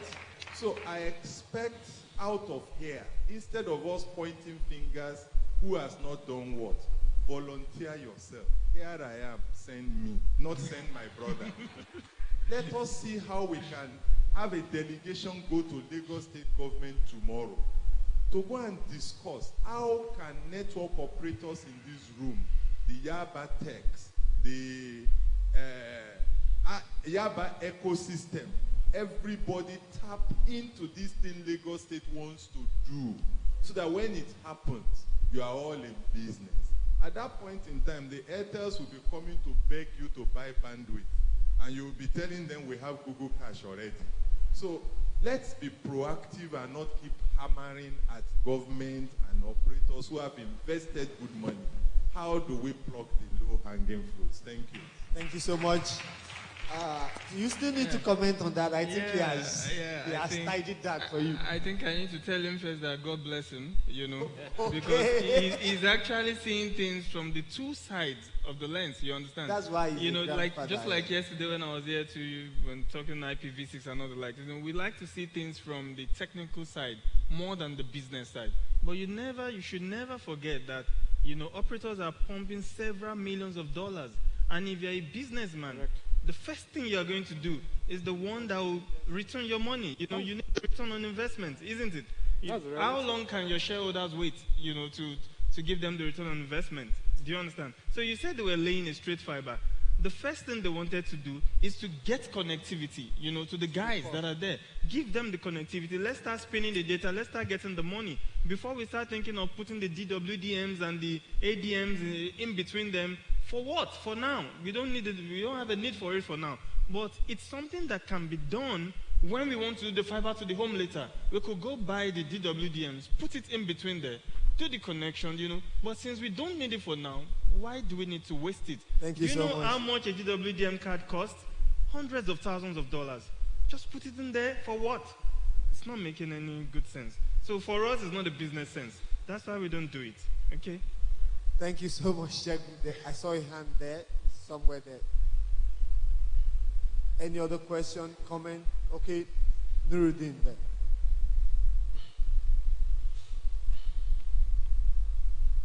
So one thing I would want to contribute to this, this is regarding the cooperation between ISPs. Just like someone mentioned, that is the biggest problem we have. Right from onset, we're always trying to outdo each other and don't want to work together. I came for ISPAN meeting twice from Kaduna just to show commitment. But unfortunately, those in Lagos that we expect were going to drive the whole thing, it is either you have somebody who is trying to lead based on his own agenda, or somebody who just simply feel. I mean, we even had a forum where we said, okay, come. We want to revive ISPAN. What's your own opinion? I was shocked when some old founding members said, you're wasting your time, please just throw it into the dustbin. It even got to the point where there was insult between two people. And some people who are not, Mr. Folayan was one of those people who tried to call the ISP back. Unfortunately, just like you have between GSMs, you have the same thing with the smaller ISP. They never see eye to eye. They never want to work together. And as long as you don't want to work together, there's no way you can compete with the big guys. They have the money. They have the backing of government. Because they are the 3 or 4 too big to fail as far as government is concerned. Government base their statistics right now on the GSM, not the smaller ISPs. So as long as the smaller ISPs are not ready to work. I mean, surprisingly, just yesterday, Mr. Dewale sent something to the ISPAN. I don't know, maybe that annoyed them. So people just simply exited the group. I was shocked. Very, very shocked. So as long as we cannot come together to work together, then there's no way we can get it. No matter what government does. If we don't come together, no matter what government does, no matter what it does, as long as the ISPANs are not ready to work together, then there's no way we can make it. Thank you. Thank you so much. A comment, another question or comment from there.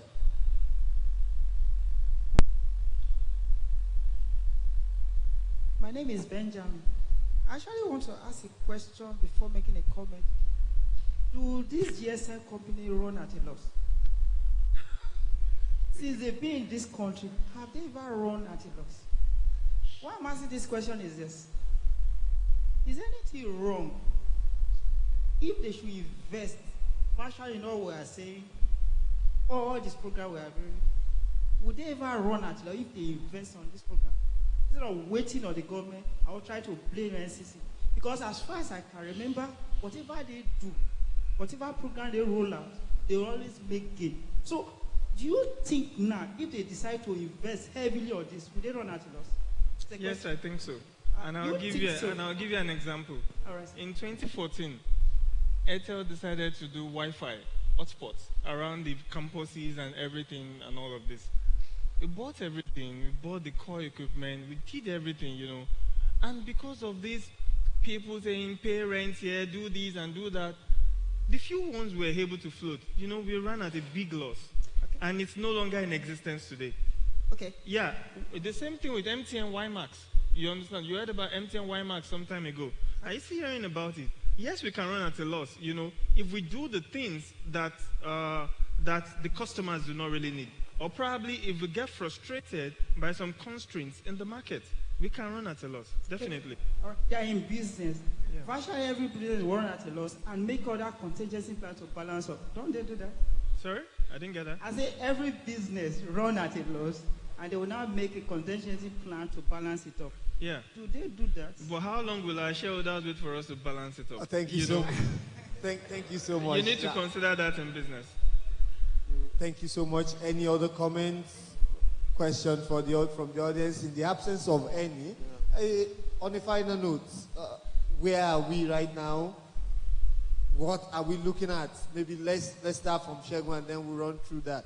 Okay, so quickly, I took some bashing on NCC the other time. Let me quickly clarify that, you know, the spectrum that NCC sells to us today, we cannot use it to do MVNO because we have a constraint on it. You understand? We cannot resell spectrum or give it to another person to do. So that was why I made that comment that we need NCC to drive, you know, the floating of other ISPs on existing infrastructure. Because without that constraint, the cap being taken off, we can't do anything. So that's why we need the place of NCC in that perspective. But where are we right now? So, of course, Lagos used to be the only central point because I heard a comment the other time that everything Lagos, Lagos, Lagos. Lagos used to be the only gateway to the internet, rather. But now we are decentralizing because even in the trend of the industry going from 3G, 4G, 5G, the data core has to go from a central point to a distributed one, which Mr. Coker was also saying the other time, to reduce the latency, you bring the content close to the user. So in the mobile space, we are spreading our core, and with the support of our big partners like Facebook, Google, we are, you know, installing caches close to the user. You understand? So you want to take a content, if you're in Abuja, you're browsing a Facebook content, you don't fetch it from Lagos. You actually fetch it from Abuja. That's happening today right now, you understand? And we want to do the same for all other content as much as possible. So going toward the next 12 months, 18 months, yes, we are still spreading, we're still growing, and data is still growing very fast. And we're also considering taking fiber to people's home. It's also in our agenda, you know, but first we need to drive it from the mobile space, yeah. Thank you so much, Mr. Coker. Yeah, I'll build on what you said, so perhaps philosophically. The NCC, and they're seen as the change in being much more proactive as a regulator, and how do you grow and build the market, right? That's the kind of trend we're seeing with the NCC.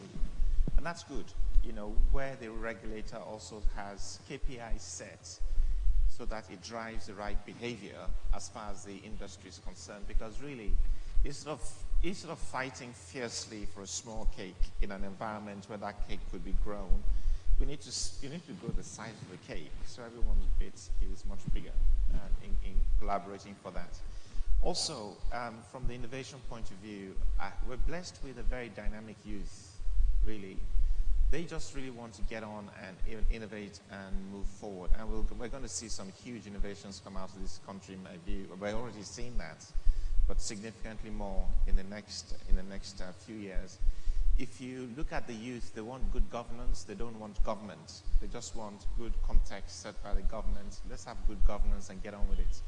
In conferences like this, you'll see an indication of how this country is changing and also has changed.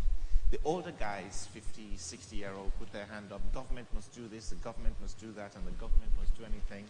The younger guys, up to about sort of 35, 40, will say, hey, we just want to innovate. We need governance. We don't want government. Thank you very much. And that's the change that we're actually seeing. And that will play through into a lot of the innovation and collaboration that we'll see in the country. Thank you so much. I think that means there is a better future ahead for us in this country.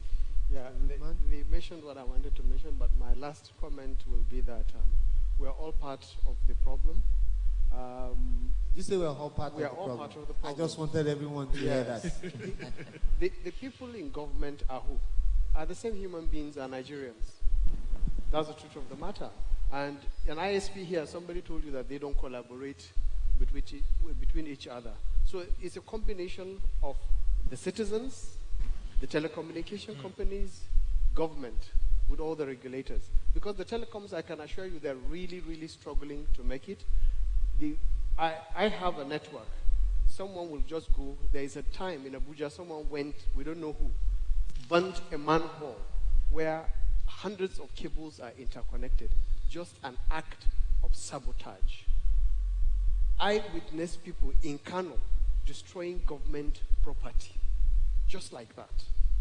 So it's a combination of all the factors, and I think for government to address it, we need to get reoriented. We need to understand that we have to come together to make progress. And my last comment is I'll plead with government to change the NTA station that is running 24/7 now on National Assembly to National Orientation. That's all. Thank you so much. Thank you so much for your time. Thank you. We appreciate you.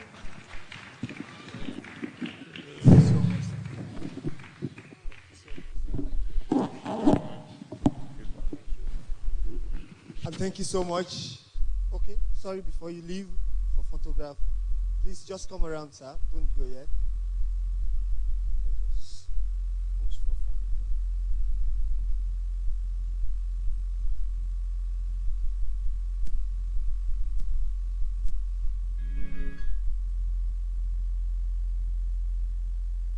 You're like a gentle on a hard day.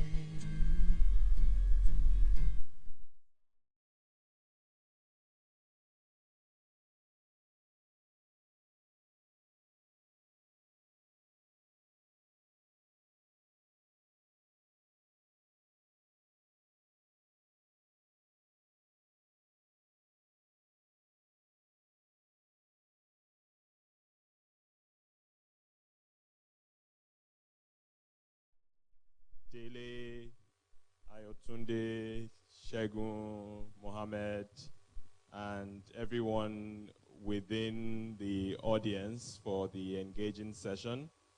What we usually find is that once people start to talk about internet connectivity, I know I wasn't standing here earlier on. Once people start to talk about internet connectivity, then we get carried away and we keep going on and on. Now we have a couple of panel sessions, and those discussions touch on some of the areas that we've spoken about in this particular session. Right now we would take a short presentation on efficient carrier-neutral pairing at scale, and that's by Obafemi Dakobiri of the RAC Center. He will take 10 minutes to do that, and then we'll go into the next panel session, which is affordability, ease of doing business, and the reality of internet service provision in Nigeria. Femi, please. Can we have his slides up, please?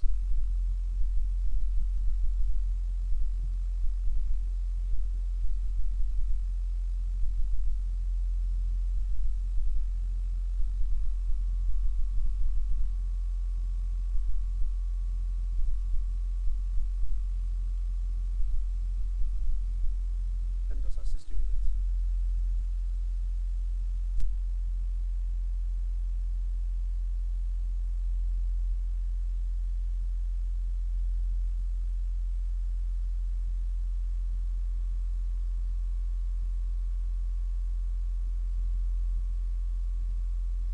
right, good afternoon, everybody.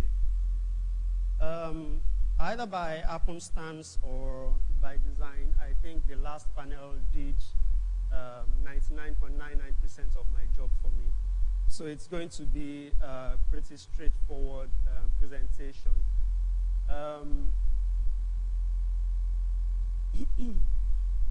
Again, I'll be talking about the efficient pairing and efficient carrier-neutral pairing at scale.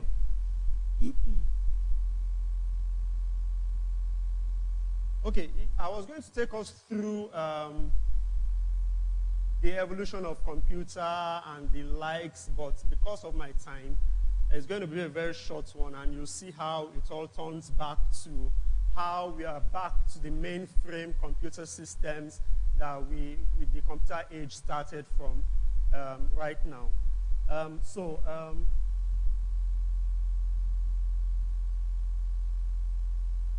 All right. The exchanges and their pairing locations around the world. So we did a little research, and we found out that the major big pairing exchanges in the world are located in co-location data centers. All the big pairing exchanges around the world in the US, Europe, in some part of Africa, and then even South America and the likes. But you'll find out that the internet exchange point in Nigeria is not 100% in a co-location facility. I'm sure if you were to ask Mr. Rodman, he was just here some minutes ago, he will tell you if the economics were right and we had efficient data centers in other parts of the country where they are currently co-locating in private locations, you would actually move into a co-location environment. Right now, they are just about 57% or thereabouts spread for their locations in the different data centers they are located in. Sorry about that. All right, so more and more content providers are trying to move closer to their users. Also, the operators are trying as much as possible to move as close as possible to the content providers.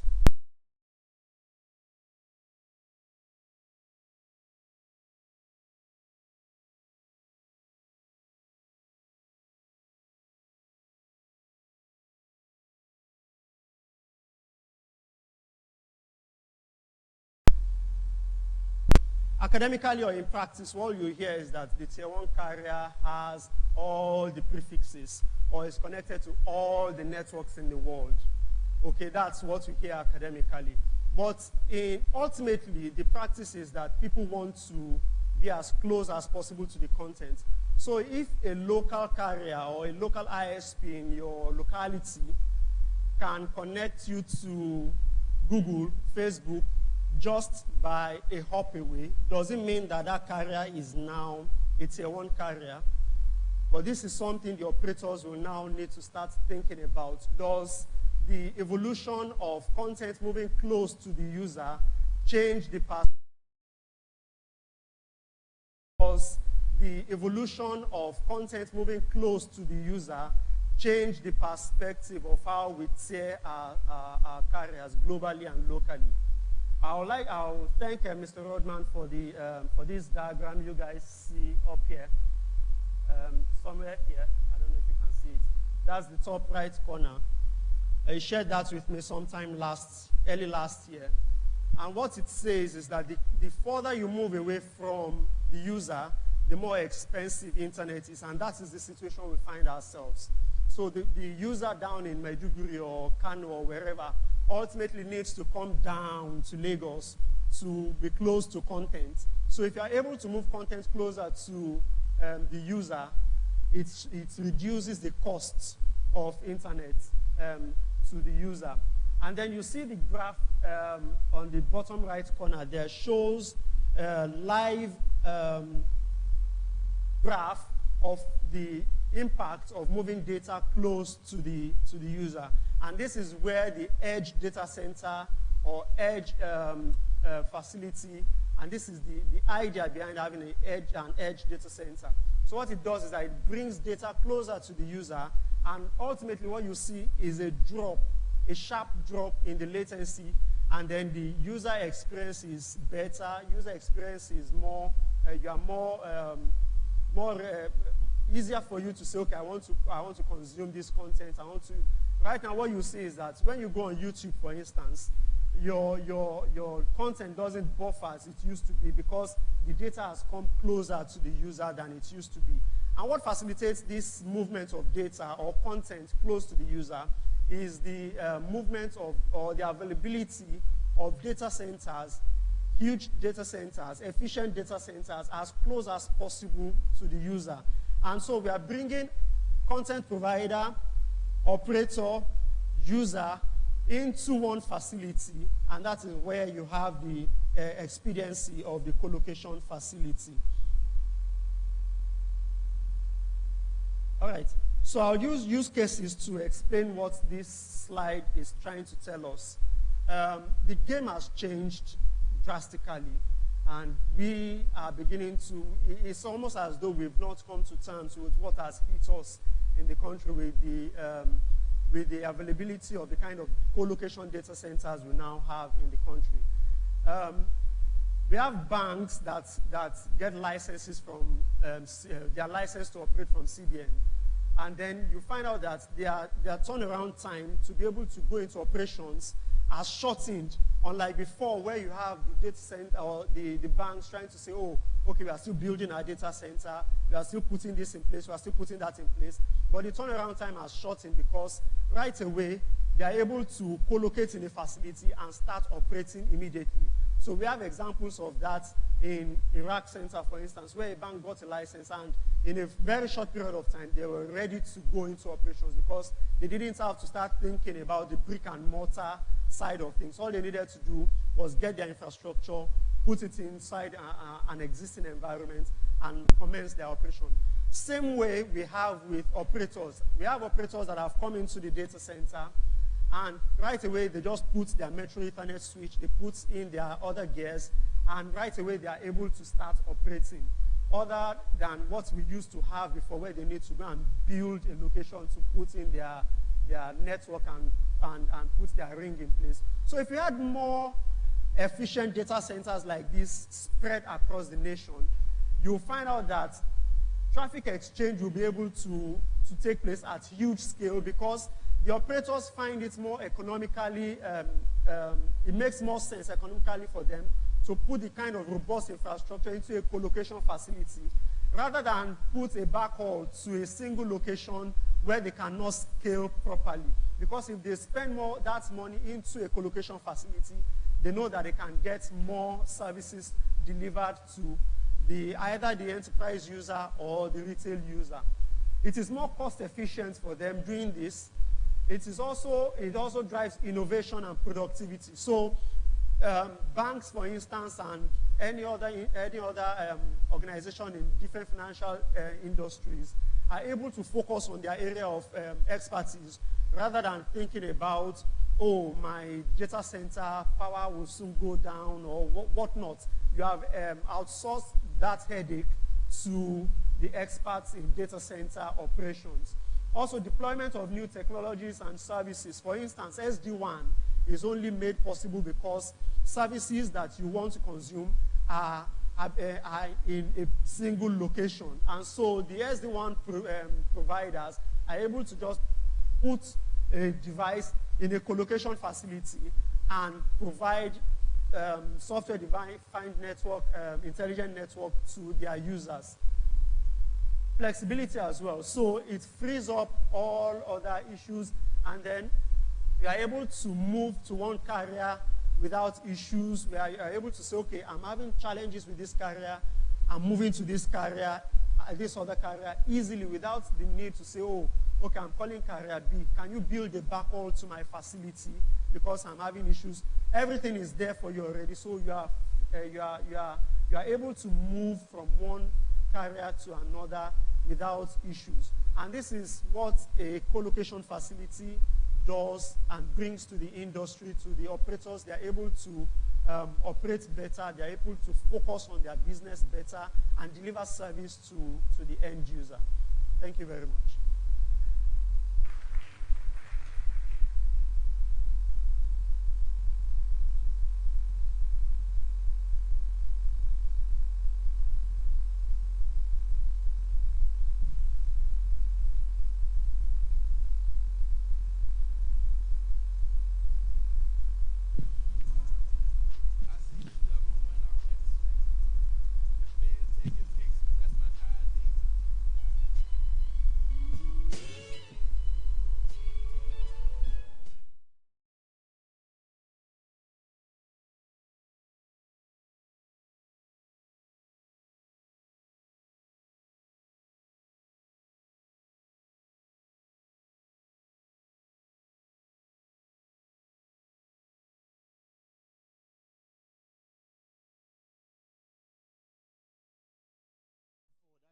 Presentation. Do we have any question for Mr. Obafemi Dakubiri of RAC Center? Any questions for him? No questions? All right. So we're going to skip the next. Okay, our next presentation is another panelist. So we're going to be inviting Reverend Sunday Folayan, Mrs. Edith Udeagu, Mr. Ahmed Atere, and then they're going to be discussing affordability, ease of doing business, and the reality of internet service provision in Nigeria. Please, if they are around, can you come up to the stage? Reverend Sunday Folayan, a round of applause for him, please. Mr. Ahmed Atere, and then Mrs. Edith.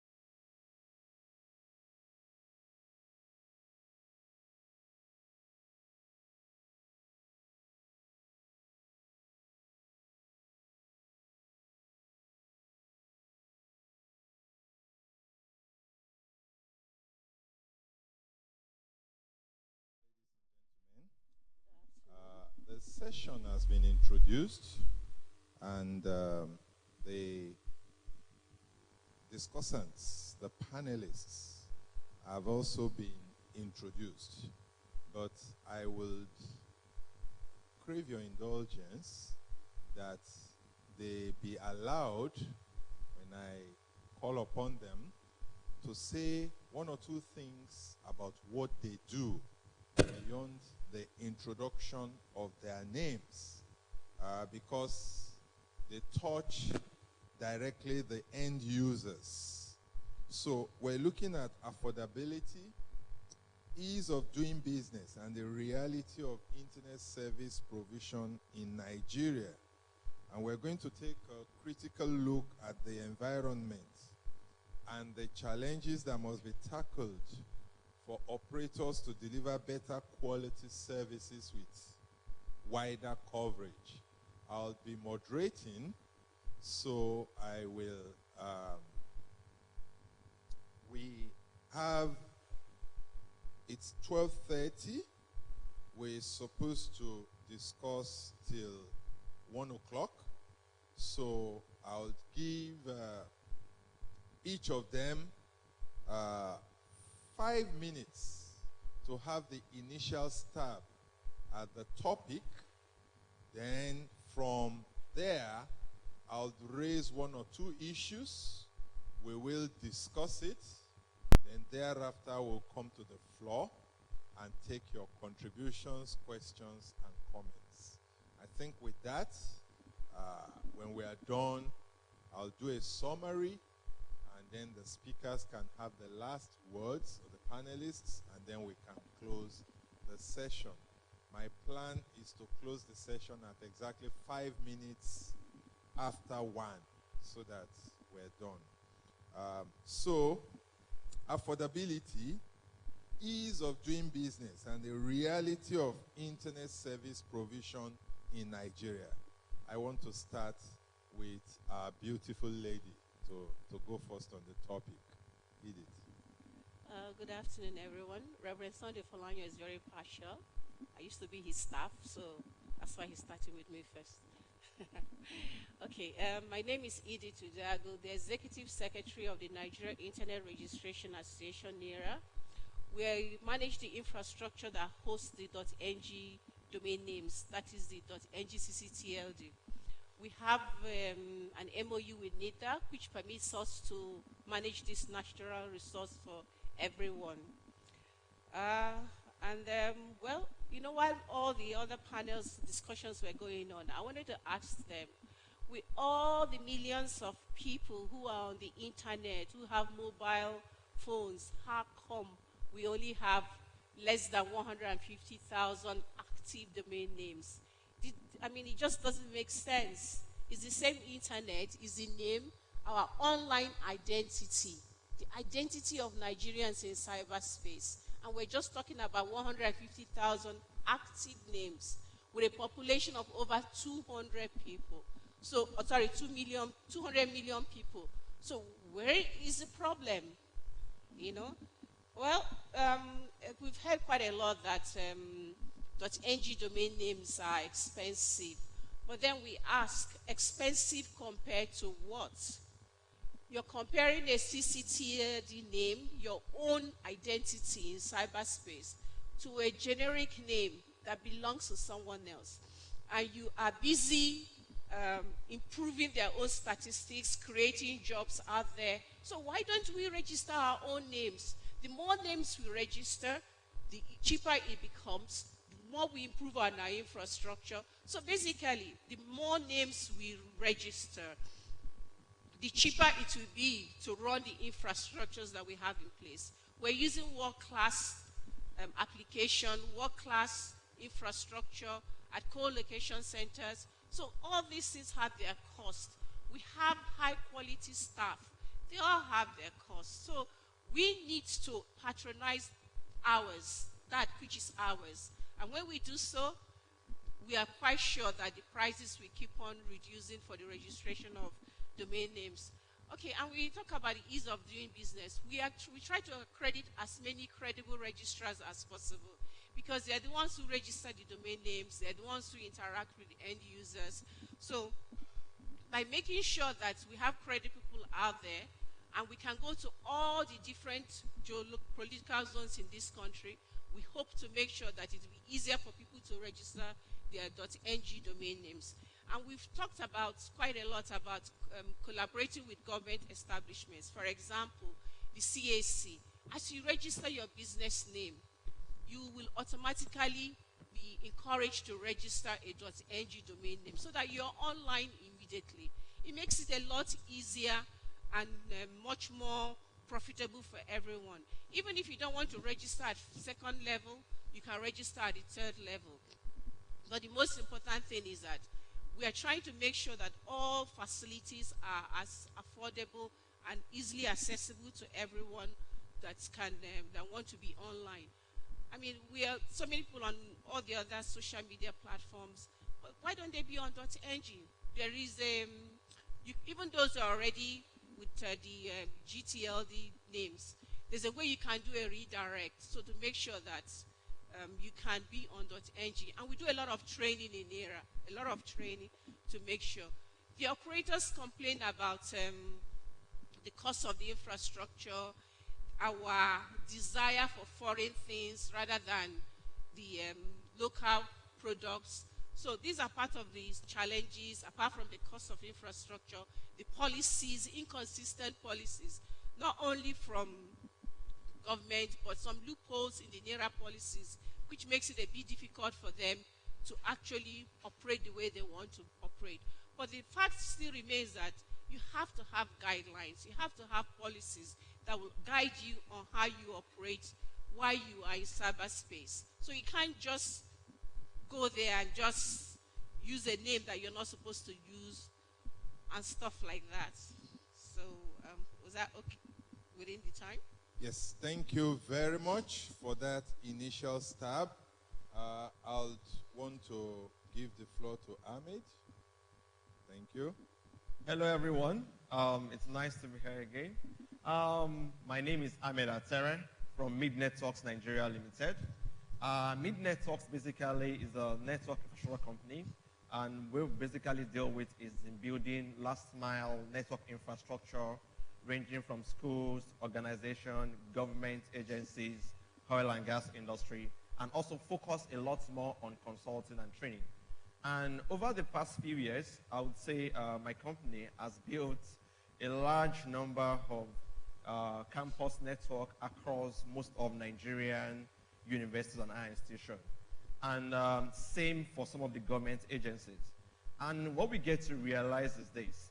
There's a large gap between the internet resources needed in those campuses and what they are actually being provisioned for. In the sense that they just go along the way. There is no proper and initial plan. I'll give you a very case in point, which was one of the things I mentioned yesterday. To get internet to everyone, those people we are getting internet to also needs to be ready for it. A quick example is this. If you have got, maybe you have a new building which has been fully constructed right now in a particular campus, and you realize that even from the plan of those buildings, there is no plan for an ICT ducting system, whereas you have plan for electrical services. So right from the get-go, I believe, even from the customer's end, there should be a need for the acceptance of all these services. If that part is there, then we have solved a point. From that analysis, we can now move ahead and say we are ready to even take the bandwidth coming all the way from the service provider. And it goes on and on. I can give countless examples, even for oil and gas industry, a newly constructed building, newly constructed roads, we don't still have this plan in place, which is why I say most of us in this room, we are also a stakeholder. I'll give you a quick example of what happened. Sometimes back, that was in 2009, in Cross River State. I was working for the government in providing fiber infrastructure for all the 65 MDAs in Cross River State, that's in Calabar. And MDAs basically means government ministries like Ministry of Education, Science and Technology, and the likes. And what we realized is that we actually have all these places connected. During our project, we also have some infrastructure going on from the telcos. There's a road called Munsala Mohammed Highway, in which at that particular point in time, 3 of us were digging and putting infrastructure on that same road at the same time. And it was about December time, we had a joint meeting with the governor and all the stakeholders. And it was like, I'm going to have my carnival very soon. I need my roads being cleared. And this could have been avoided. And why I said that day was 2009. If we have a combined infrastructure owned by the state, it means that telco A, either MTN or Go, anyone, does not have to dig at the same time. We all have a centralized infrastructure which everybody is going to go into. And once that is in place, we have solved one level of connectivity within the place. It means that there is an ease of internet penetration to every of those agencies. And more importantly, again, for the new players coming on board, once you have taken off that infrastructure cost off them, then it's easy for them to play into. So that's one way we can easily do that, and that's one way that we can easily ensure internet penetration. By the time each and every one of us knows that we have to also get ourselves prepared for it, and infrastructure is ready for it, then we can move on in getting this into play. Thank you very much for that very good stab. From the initial discussions of the 2 panelists, I have jotted out some points which I would want to throw back to them and ask them to pick and expatiate on. You are free to pick 1, 2, 3, or the 8 of them. But what I have listed from what both of you said is that patriotism is very important for ease of doing business. If you go to American embassy now, there's every chance that the ambassador is driving a Chevrolet. He's not going to be driving a Peugeot. Neither will he be driving a Toyota. So patriotism is very, very important. If they have to airlift the Chevrolet from US to Nigeria, they will do that. So it's not about the cost. It's about the fact that it's an American car. The second one, which I noted, is a functional business plan. Most people, the businesses are dead on arrival because there is no plan. They just want to go into the business and make money like MTN without knowing that there's a need to plan. The third thing I wrote is business registration. How easy is it to register a business? How easy is it to get a permit to be an internet service provider, for example? And the fourth one is that regulation must be dynamic. There must be dynamic regulation. If the regulator is not dynamic, businesses will be frustrated. Let me take a stab at the banking industry this morning. The government said they want to go cashless. So we have a cashless policy. But you agree with me that it is more expensive to go cashless in Nigeria. So we are all going cash now. And the cashless policy is dead. So dynamic regulation. The next one is deferred taxes. If businesses must pay tax whether they are profitable or not, then they will die, and government will not be able to collect subsequent taxes. So deferred taxation is good to stimulate the growth of business. The seventh point I wrote is capacity building. It's not enough to buy a car if there's nobody to drive the car. You know, I once wanted to fly a Nigerian airline before they died. We were seated when they apologized that, sorry, our pilot has malaria today, so we are not flying. All right? It's an airline that has one pilot, one plane. Obviously, they would have a lot of downtime. And last but not the least is seamless government regulation. You have so many government agencies, they make conflicting policies. You don't know which to obey, we don't know which to ignore, just for your business to survive. So with these 8 things on the table, I want you to pick any of them and help us expatiate so that we'll see how we can improve on the ease of doing the business in Nigeria with regards to internet service provision. So Edith, you have the floor for another 5 minutes. Okay. With respect to patriotism, I don't know if it's actually a fundamental problem in Nigeria or Africa, but I know in other countries, they come out with this rule that says, if you must do a business in our terrain, you must use a domain name under our CCTLD. We tried to have an agreement with Kenya.ke, and we couldn't succeed. Basically, the idea was that any Nigerian registrar should be able to register .ke domain names. And somehow they stylishly pushed us aside. We got to find out later that there is a rule in Kenya that subsists that for you to do business in Kenya, you must have a registered presence in Kenya. And for you to be online, you must use a .ke. So even our own registrars who are doing business in Kenya are using .ke for their domain names. So why can't we, even if there's no government directive at the moment on it, why can't we make sure that those of us doing businesses in Nigeria, even the SMEs, the numerous number of SMEs, why don't we be patriotic and register our .ng domain names for our online presence? I know that there's a government directive to the MDAs, local governments, state and federal, that they must be on .gov.ng. Now, our MOU with NIDA on this permits us to give these .gov.ng domain names free to those government establishments. So they do register them, and these names never expire. But we need our businesses, our business people, to come on board with their .ng domain names. So I'm appealing that we should all be patriotic. In other countries, they are patriotic. It doesn't have to be a rule. It's what you do for your nation, what you do for yourself. Okay? And then, like I mentioned earlier on, we're trying to see how we can partner with CAC, and we are trying to see how we can discuss with our NERA accredited registrars, such that every new business that is coming on, we get a .ng domain name free. It is still in the pipeline, so nobody should actually hold NERA to it yet.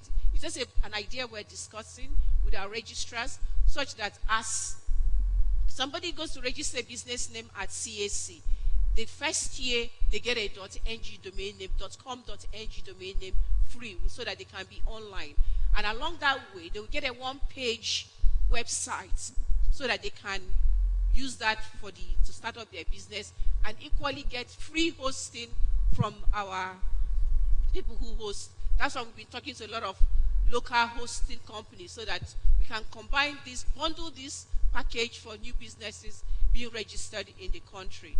It is still in the pipeline. It's a discussion. We have not concluded on it, but we hope to do so. And then capacity building. NERA Academy conducts trainings practically every month for those who want to attend. Website design, hosting, reseller programs, other technical programs, other soft skill programs, so that people can learn how to run their businesses and be online safe. And that is very important. Thank you. Thank you very much. So, Hamid? Okay, thank you so much. I'll start from the capacity building part, and I want to just give a quick analogy. Yesterday, during our discussion about building scalable network in Nigeria, I mentioned that we have about 36,000, if we're just laying fiber optic cable to just local government, every local government in Nigeria, which is about 774 local governments, we estimated about 36,000 kilometers, which is just about 4,000 kilometers less the circumference of the entire heart. Then breaking that one down, it means that we need resources to actually maintain and sustain this infrastructure. In fact, to even build it, that is according to the Nigerian broadband plan, which is more like, which they have already licensed infracodes to actually build this around the country. So I asked ourselves, so if I'm going to be building 36,000 kilometers around the entire country, it means we need a lot of resources that are going to be employed in trying to deliver this project. Let's even go the normal way of we're doing direct digging. If we're talking about one man can do about, let's say, 5 to 10 meters per day, it means taking that numbers down, we need an approximately about almost 40,000 men to actually get this work done, right? In talking about that. And afterwards, we now need supervisors. And it means we need resource men who are going to even ensure this project is delivered correctly. How many of us, if I'm to do a recruitment in this room and say, I want people who are going to be on this project for the country, how many of us can say, yes, we want to volunteer? I'll probably count almost very less. What that also means is we need to also ourselves as individuals be able to contribute into this project going around the country. And one major way of doing that is equipping ourselves with the right level of knowledge, so that when this actually happens, we're talking about over $800 million project, we are going to be involved in this. And that is an easy access of a business route to everyone present in this room. One other major way of also accessing, which is the second one I'm going to talk about, is about the access to funding and financial help from the federal government. Now, they have, our federal government with the infrastructure project has been able to subsidize the amount, the cost, the CAPEX cost of laying fiber optic cable to all these places, which is a very good one in trying to lower the same. Because yesterday, I actually met with two of our participants who mentioned to me that they're actually trying to take fire through FTTH network to some estates in Lagos State. In fact, they mentioned about 8 of them. But do you know what they have to go through? They have the bandwidth to deliver there. But they, on their own, have to now build the internal infrastructure for all these estates. Imagine if in the regulation, they have said before the Lagos State can license any new estate being built in Lagos right now, it must conform with the ICT or with the network ducting infrastructure, such that you already have a way, duct way to go into the room. And remember, all the capex of building infrastructure is actually very, very cheap. In fact, you have about 25% less the cost of building when you're actually doing it afresh than having to be breaking walls. If that comes into play, so what that means is at every point in time, every estate finished being built from year 2019 November is already fully ready to actually accept any internet infrastructure. In that way, we can easily grow capacity with all the new ISPs coming on board. And that's low capex on them. And before we know it, it becomes a common knowledge that even everybody knows that with a recent federal government plan and also private coming into place, they have a way to go in.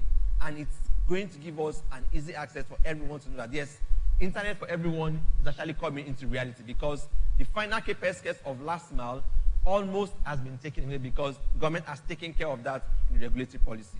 And what we find out again in interacting with even the government agencies, the schools, the telcos, they want this service. But when you tell them they have spent X amount of money and they have to do X more to actually have internet service, it becomes a huge problem on the government agency, because they actually draw their budgets annually. And there's no one in there who has put that into a budget. So you have to be planning for another year to make this come into play. So if the proper regulation is there, and sensitization is there, and also new infrastructures, road, estates are all in conformity with this process, I believe it's going to be a lot easier for more ISPs to come in. It's also going to be a lot easier to take internet to everyone in our society. All right, so thank you for that. We're not doing badly. I want to open the floor for people to participate. But let me say that we also must be careful so that we don't point any finger at any other person as not doing enough to make it happen. Because when we point one finger, 4 other fingers are pointing at ourselves in return.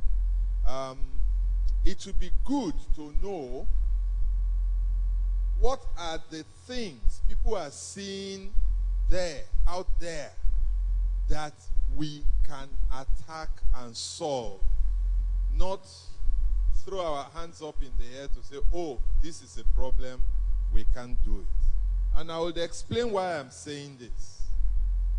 When the GSM revolution started in Nigeria, a SIM card was going for how much? 50,000 naira. Yeah. Then it came down, and the handsets were going for how much? 100,000 naira. Then the SIM cards came down to 25,000 naira, then 12,000, then 6,000. I remembered a woman calling me one day to say, SF, I just bought a SIM card. I am now saving money to buy a handset. So she was progressive in where she is going. I think even if we recognize the fact that owning a handset is expensive, can't we get banks, for example, who can lease you a handset and then you pay back over 12 months? That would solve a problem instead of saying handsets are expensive. So I want interventions and suggestions that would aid doing business, getting these things done without resigning to faith because we think nothing can be done. So the floor is open for participation, and we'll do that for 8 minutes, and then we will go back to the panel and close the session. Participation from the floor. Yes, I see a hand there. Please introduce yourself and then go to the topic. We're discussing ease of doing business, reality of high internet service provision in Nigeria. That's the topic. Thank you, sir. My name is Usman Sadiq from Goodibag Technology. What I really want to talk about is about a domain name, the .ng domain name. Say that people are not patronizing a .ng domain name. To my own perspective, as a web designer, many people run away from .ng domain name because it's expensive compared to other .com and others related stuff. So if you can try any way to reduce the cost of .ng domain name, many people patronize your service. So that is the little things I have to say to that. Thank you. Thank you very much. So please, madam, note the fact that .ng domain name is too expensive, okay? And if it is brought down, many more people will patronize. Any other intervention? You know, life is sweet, oh. Or you don't agree with me? I do agree with you. Thank you. Yes, any other intervention? I see a hand there. Yes, sir. Good afternoon. My name is Emmanuel. I'm from the University of Jos. For Mead Networks, regarding creating these networks, these are laying the cables. I just wanted to give an example of a German village back in 2014, I think it was. It was a very small village, about 640 people, but the geography of the place was spread out over about, I think, it was a large space. So they needed about 22 kilometers of fiber cables to get broadband access. And the networks, of course, it didn't make sense financially. So the people set up their own company. Everyone out of the 640 people contributed something, and they got enough to get a bank loan and lay out the cables themselves. And then the telecoms companies, of course, now were able to push the network to them. So is that sort of thing an option that we can have here? And since you've been in the business, what kind of regulatory problems would that face, or would there be any problem with getting the bandwidth in from the telecoms companies? Okay, thank you so much. Please note the question. Okay, so, you know, she noted the first question. So I want us to note all the questions, and then you can address them together. Is there any other intervention? There are two hands at the back. Let's start with the gentleman at the back. Please introduce yourself and your intervention. Good afternoon. My name is Yusuf Abdelgadio. The staff of Sahel Telecoms, which my boss has been talking since basically. The thing I have to comment on is on the fiber optics laying that he has been talking about. The thing I realize about fiber optics laying, specifically in Nigeria, is that almost everybody individually are laying fibers on their own to their destination. And this has made it kind of very, very expensive, technically. So anytime there's a form of development in the society, they tend to come and destroy the ones that have already been laid, which of course the cost of even getting to repair it is even more expensive at times than even the initial project deployment. So the thing I want to really talk about is, now you're bringing up a suggestion, or not a suggestion, a proposal that has been on ground, which I believe is with the cooperation of NITSTAR, to run a fiber all through the whole 36 states in Nigeria. So will there be a form of kind of a duct that would be laid in a way that consistent development and erection of bridges and the likes of it would not affect it? Because this will go a long way affecting, bringing up downtimes and the likes of it too. So thank you. Thank you very much. There was a hand in front also. Come forward. I like your intervention, sir. I always wonder why we all need to buy cars when we can have public trains and trams in Nigeria. So maybe it's not only in the IT space that we have the challenge. Next intervention.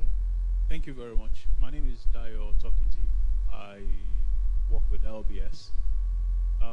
Really, I want to talk about briefly .ng domain name. We use .ng domain name, but I must say I do other services, and my first choice will not be .ng domain name. Why? Because on a normal day, when I do a search for domain name, .ng normally doesn't show up. That shows maybe the level of investment in terms of the awareness and even the pricing of when you do a search locally. I think if you've invested so much in publicity, that should be what should come up first. Sorry, are you blaming .ng or Google? Who is your blame going to? I'm talking to .ng. Okay, but they are not the ones not showing up on Google. I do my search. Oh, in CAC? I do my search for registering domain names. Okay. I can do it on Google, I can do it on Yahoo, I can do it on any platform. Okay. If .ng does not show up, it just shows that it's down the ladder. It should come as part of, by default in this locality, it should come up as one of the top domain names that I can subscribe to and register.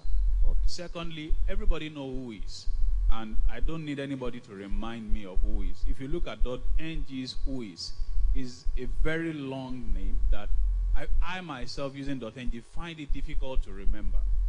I have to do a Google search to get to .ng to now find out what the who is. It is who is .something.something.ng, which at times makes it difficult. I think for us to use .ng, there must be simplicity. We should break it down in such a way that it's easy to access, and a lot of things comes to the basics. Other things will flow in from there. Thank you. Thank you very much, sir, for that intervention. So I think we have enough things for our panelists to chew now. I was trying to deflect some of the things from you to Google, okay. But the man said, no, it is you, it's not fine. Google. It's fine. You sure? Of course. Or should I deflect to Yahoo? Oh, no, at all. All right, you have the floor, man. All right, Mr. Dyer from LBS. It depends on what or which search engine you are using. Google has given us google.com.ng. I use it practically, God knows how many times in a day. And they've localized it. So if you're looking for .ng domain names and you're using Google search engine, definitely they'll be the first to come up. And another thing, the NERA, if you want to go to Whois, you just go to NERA website. There's an icon there. You click on it, and the Whois is there. And you can search for all the names you want to search for under Whois. You don't have to type the name in full. All you need to do is just go to NERA website, and then you will see Whois search engine, and then you can search for the names that you want to register, or you want to confirm whether they are registered or not. So, if you're doing business in Nigeria and you're using google.com.ng, definitely the .ng names will come up first in the search engine. That one is a certainty. And then you're talking about, you mentioned the pricing and then publicity. Part of the publicity is why I'm sitting here. Part of the publicity is why NERA goes to every possible IT or industry function, exhibits, invites the registrars to be part of NERA booths. If you go there behind, you see NERA with NERA registrars. We never go alone because NERA operates a 3R model and does not do the registration. So we always encourage at least 3 registrars to come and sit in NERA's booth. And the industry has been so generous. They know we're trying to promote Nigerian online identity. So they don't even demand monetary values from us to come and do this exhibition. You ask the organizers of ngNOG, they will tell you the only thing we did was t-shirts. T-shirts. That is how the industry has been able to help in promoting the .ng online identity.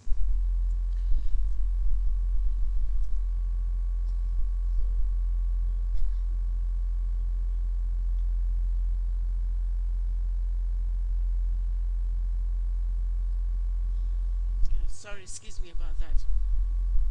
Then in terms of pricing, we have a price charter which we operate.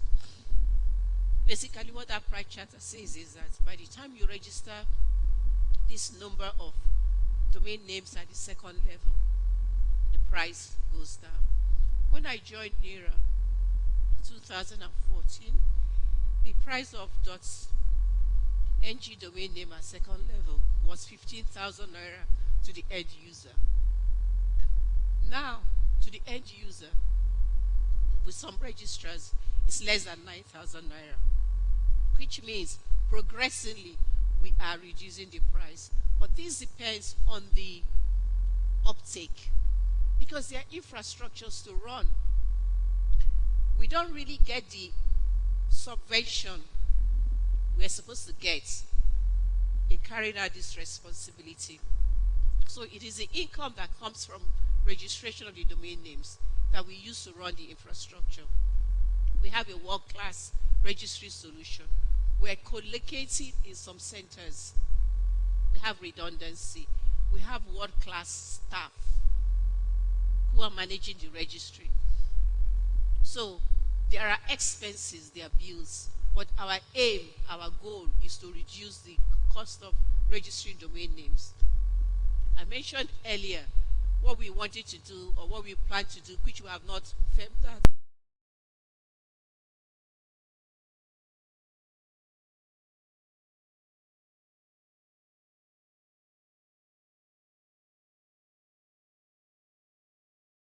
Round of applause for her. All right. I would want Amit to respond to the issues thrown at him. Okay. Yeah. Thank you so much, everyone. Let me start with the Germany option that you brought up earlier on. The community in Germany was able to live about cable around their stuff. I mean, it's a very nice one. I will tell you, my company, Mid Networks, actually built the largest campus network in sub-Saharan West Africa for Ahmadu Bello University. And that spans over 63 kilometers of fiber optic cable between the 3 major campuses that they have around. And there was no any government, how do I call it, obstruction in doing all this. The only thing you have to deal with when you are living a campus environment is to pay your right of way, either to the federal government or the state government. And there was a time we had to cross the railway road. We had to pay the way lift to the railway association. So those are the only things you have to deal with. If you are funding the project yourself or the community is funding it themselves, you're good to go on your funding. Just ensure that all the regular regulatory issues in terms of your debt and all that are being taken care of. We've built a couple of other campus networks too, and trying to come into making things get better. All we realize, and the intervention we are doing is this. The campuses, or they don't have as much funding as they do right now. But because my company is passionate towards building more networks, so this is what we have done. We have a community, or we have schools or institutions who needs broadband service. And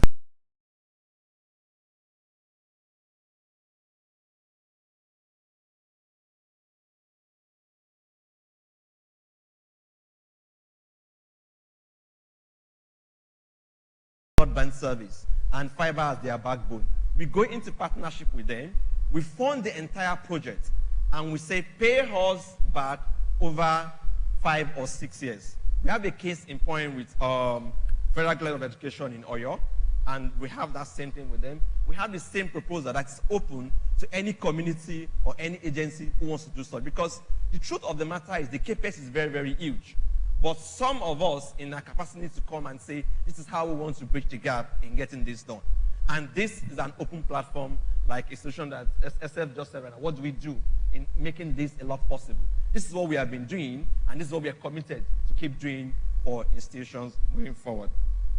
On the road construction and about projects in Nigeria, truth be told, we're also working in conjunction with NCT in ensuring that this new project about the infraco that has been on is such a way that we liaise with other collaboration agencies like Ministry of Roads and Transport, that going forward, all the new buildings, all the new roads should actually have ducting infrastructure.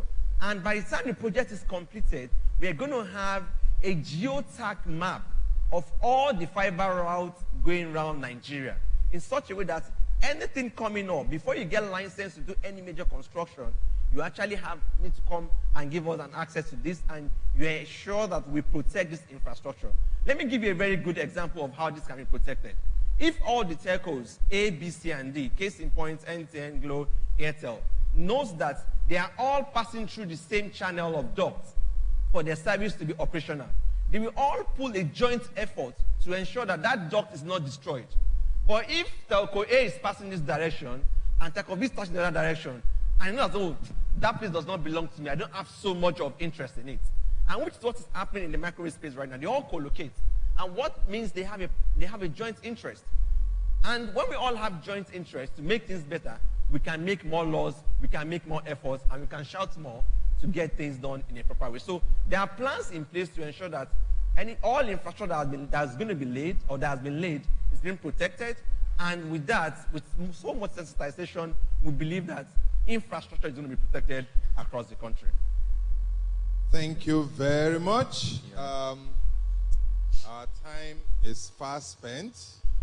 I would, at this point, want to bring the panel session to a close. And I would like to do that. Sorry? Oh, you want? Sorry. Can someone give him a mic, please?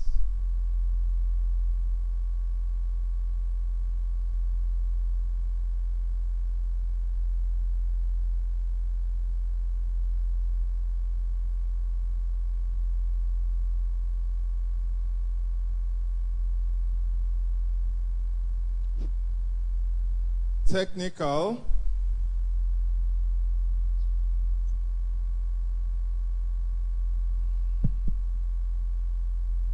Thank you so much, my Oga at the top. Just 1 minute. He asked a question regarding the WHOIS. Honestly, we are right now. I realize you are correct. The URL for WHOIS is extremely difficult. You need to go whoisnic.net.ng. I think someone asked the question here. So we have whois.ng now, and we are working towards that. Maybe you forgot to mention it. We are working towards that so that anyone that wants to do whois.ng, you just go to whois.ng and you can do your WHOIS. In terms of the pricing, we're also looking towards that. So by early next year, you start seeing maybe the pricing drops. Thank you. My president, I think you should also talk to Microsoft. A lot of people run Microsoft. I run Ubuntu Linux. When I do WHOIS and it's a .ng, I get a full response. So I think we will need to talk to Microsoft to help us put it into the core Microsoft package so that WHOIS accesses the .ng WHOIS server. That problem does not exist on Linux. It only exists on Microsoft products. Yeah. So just to make it a generic solution. But ladies and gentlemen, it's been a very interesting afternoon for this topic. I know for some people they were not following because at times you don't really know what the problem is. I would want to end this session by telling us a story when I was a young man. There was one morning that, you know, we woke up, we were going to go to school. I was late, I woke up late. My father was late, my mother was late. Why? Because every morning, none of us had alarm clocks again. We don't need it. Because at 5 a.m., there's a Islamic cleric with a huge microphone speaker with that behind our window that goes Kokaria Lualajama. So you would wake up. So that morning when we all were late to school and work, somebody said, why were we late?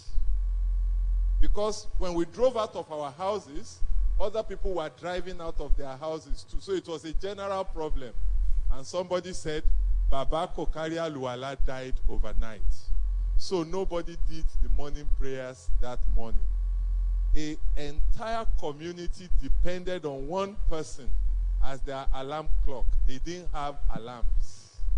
So, when we say ease of doing business, you don't really know what is the problem until that problem is removed.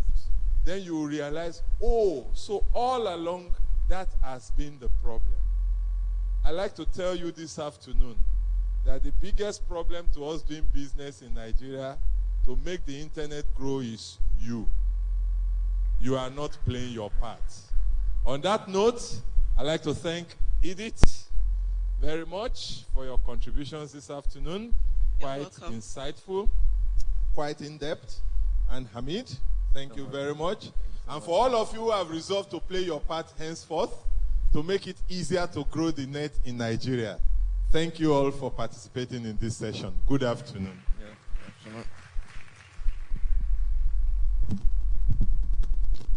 Please, a bigger round of applause to our panelists. Thank you very much. Okay.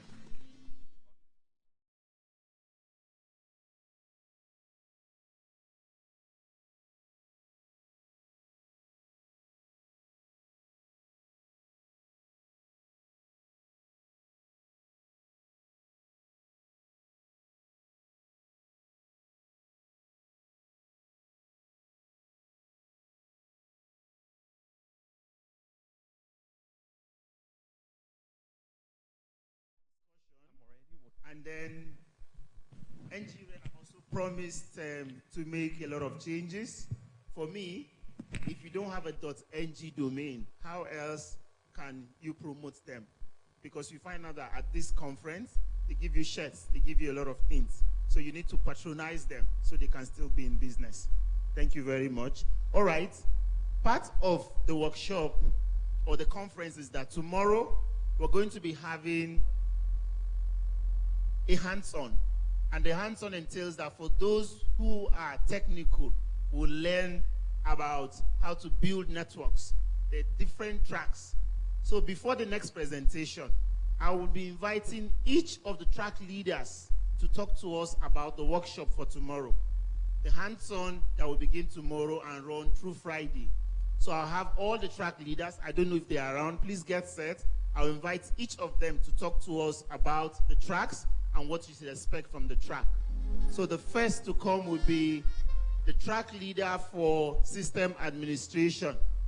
Is Christy around? While we wait for Christy, please can we have for internet infrastructure? Lily, please can you come up? A round of applause for him. Thank you so much. I'm the lead in that track. The track is internet infrastructures, and what we basically do in that track is to give an overview of what routing is all about. And in that track, we discuss setting up or getting connected to the internet exchange points. We look at routing protocols like BGP in that class. We also move from there to look at network monitoring and management. So for those who already are managing network, in that track we'll look at the various open source network monitoring and management applications that are available out there. And it's actually a very practical hands-on track where we look at the setup, configuration, and you actually can take away what we do in that class and just drop more like dropping containers on your virtual servers back at home. So it's a practical class where we look at network infrastructures generally. And on the last day of that track, we look at what we call network clinic. You showcase your network and we try provide solutions to those things that are very pertinent on the network, things you're looking at achieving or things that are more like issues on the network, and we all come together to advise on that. It's a track that every network or IP engineer should go through at one point or the other. So we welcome you, all your staff, all your team members into that track from tomorrow. And from next year, the plan is to go into discussing things like SD1, SDN, and then Python as a programming language would be introduced in that class. So for those who are attending some other tracks this year, you can plan to be there next year so that you can be part of those tracks. And if you are not registered already, this is an opportunity for you to partake in this year's ngNOG workshop. Thank you so much. Round of applause for Dilly, please. So if you're interested in building world-class networks, then you should sign up for internet infrastructure. So we call those for internet services. One, you have a network running. Now, what are the services that run or ride on that network? I'll call Mr. Wale Warranty to talk about that.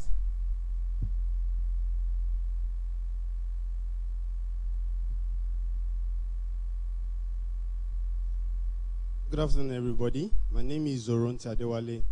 I'm one of the trainers with the ngNOG, and I am part of the class for internet services. Dilly just spoke about the internet infrastructure. After having infrastructure on your network, what are those services that you plan to put on the network? What are those things that should be on your network? For the first day of the training, we take you into a deep dive of DNS, how you can actually implement DNS on your network so that you know how to do name resolution.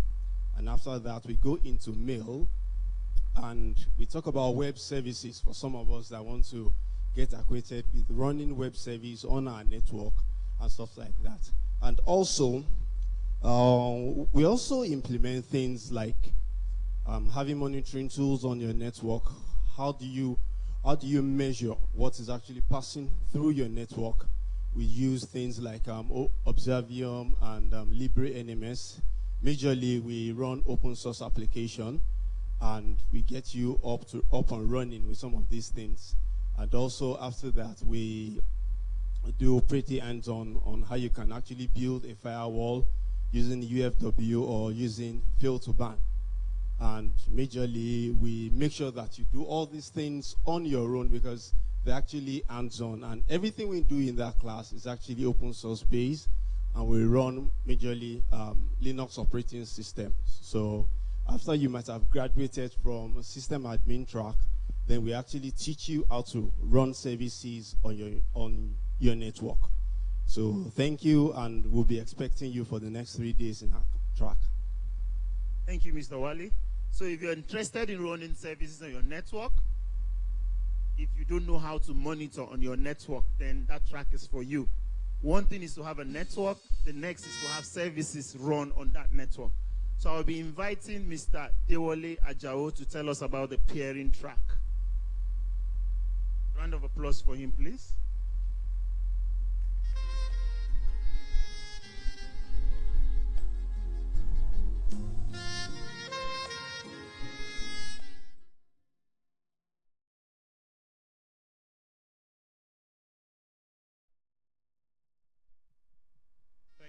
Thank you. Good afternoon once again, ladies and gentlemen. Thank you for staying through the sessions. My name is Dewale Ajao.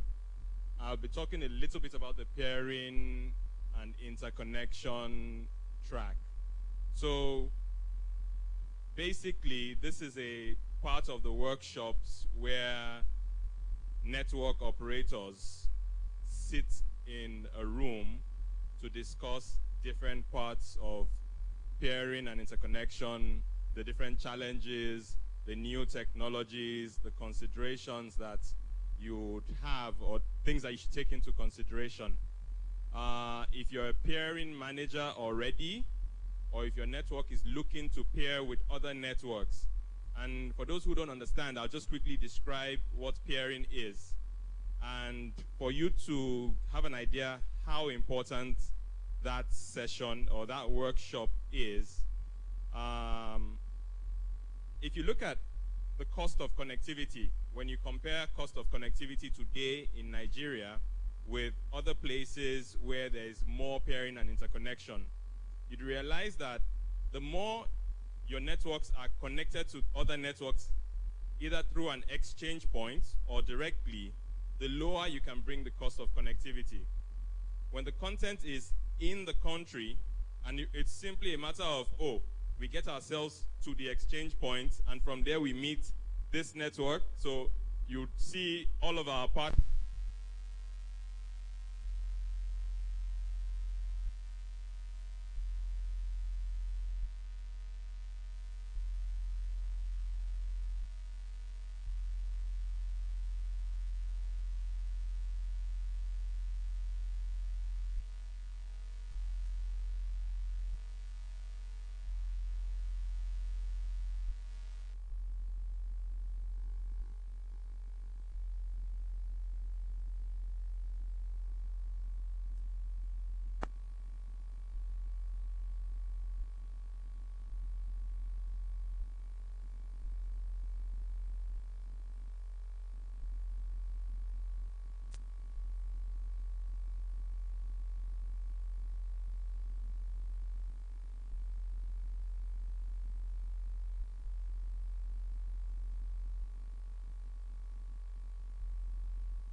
Because there are times where these templates don't really meet your needs. So you can build and enhance them to make it much more secured. We're also going to look at database management and administration, which is the kernel of virtually everything. Everything runs on a database. So how secure your database be? How robust will your database be? How scalable will it be? So these are the issues we consider and look at. Look at the application development angle, building object-oriented programs. How scalable will they be?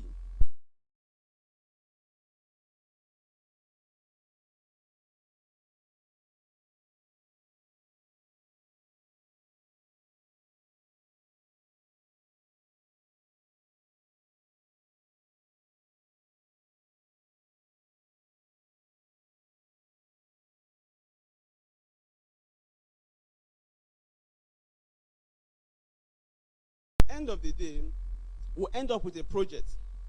The essence of the project is that for us to understand that you've actually grasped what we've been talking about. You have a project that you're going to handle. And at the end of the day, you're going to look at the project I've worked on. Is it scalable enough? Can it be extended? Is it really useful? Also, this track is also apt for those in library and information science. They make use of Moodle, whether it's CBT or for course registrations. We're still going to look at those ones. For those who have challenges in their own content management in their schools, they also come, we discuss about them and see how we can profile lasting solutions to some of the challenges that you may have. I look forward to receiving you in the track. Thank you so very much. And again, thanks for coming. All right, so just a rundown. There's a sys admin class. There's the internet services, the internet infrastructure, the content development, and the pairing class. Now, for you to register, please go to the website, ngNOG.ng, and then /register so you can register for it. The conference, the workshop will continue at Alaka Estate. There's a top class hub there where it will continue from tomorrow until Friday. Okay? So the next thing now is that we'll take a break for lunch. I'm sure we're all hungry. We'll take a break for lunch and come back at exactly, so lunch is supposed to run for 1 hour, 30 minutes. Okay? What's your time now? 1:27. So we'll come back at exactly 2:30. That's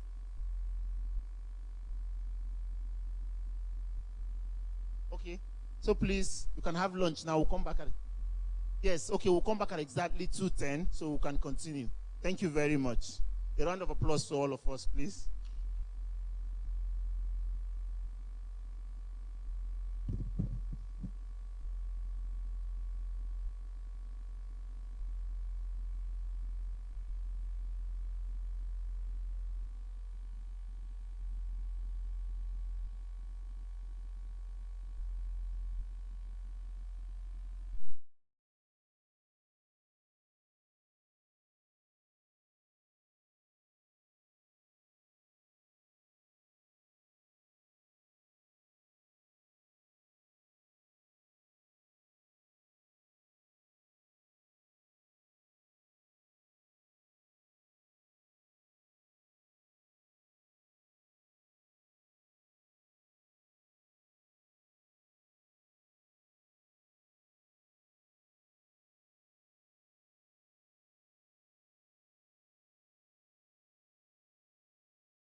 we talk about digital photography today, those are the brands that we know about. Number 1 is Canon. Number 2 is Nikon, Sony, Olympus, and Pentax. Now, I created this chart like 2 years ago. If you were to analyze the photographs being taken on the internet today, I'm pretty sure you see Samsung, LG, Apple as number 1, and not even these guys. That's just to tell you that what? The field keeps changing, the goal keeps changing. So, we've heard a lot about innovation, but what exactly is innovation? Because if you're going to talk about innovating our way out of something, we need to be clear about what innovation is. So, all of these things, these are the things we like to think are innovation. None of them is innovation. It's not about creativity. It's not about ideas. I often hear people say, you know what, they stole my ideas. Sorry, honey, ideas are a dime a dozen.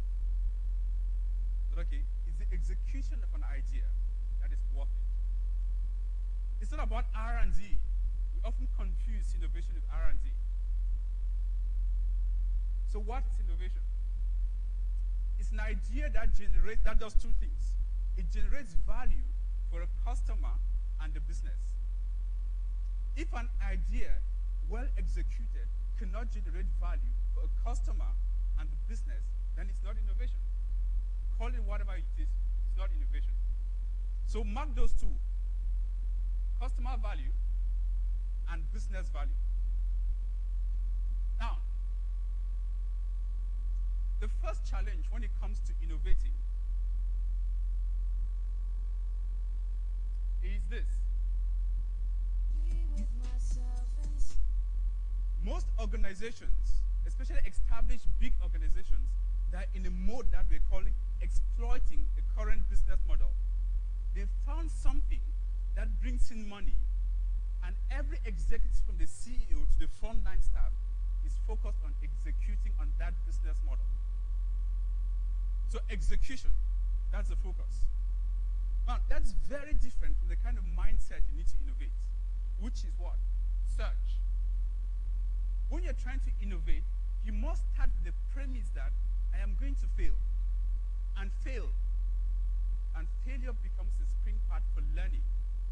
And how will I know that I'm ready to start exploiting or executing? I can prove that there's value generated for the customer. And then I can build a business around that to create value or to capture that value for the organization. So that is the number 1 challenge when it comes to executing. And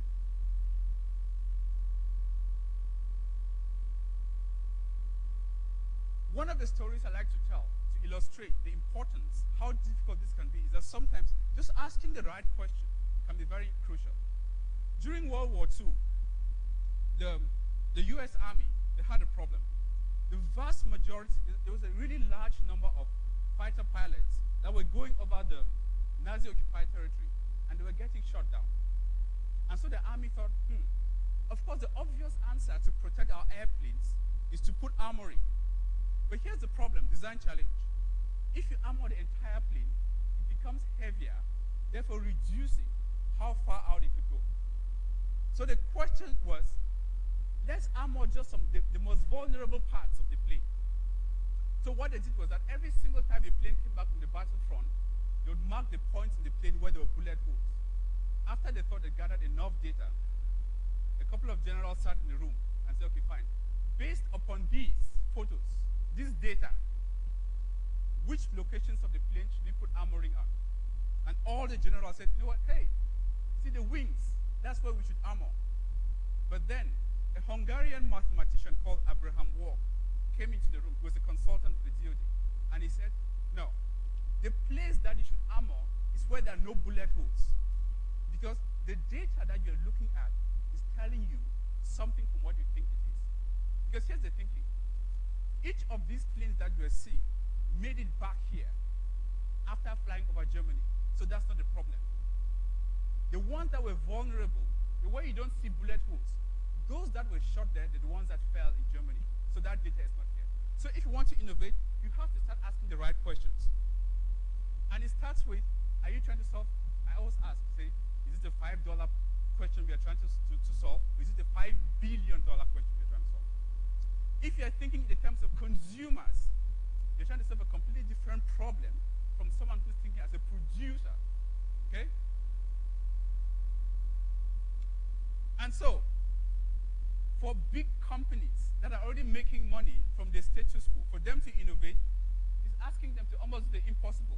Elephants don't fly. Okay? So, how do we get out of this conundrum? We have to look at that three important things that determine whether a company is going to be innovative.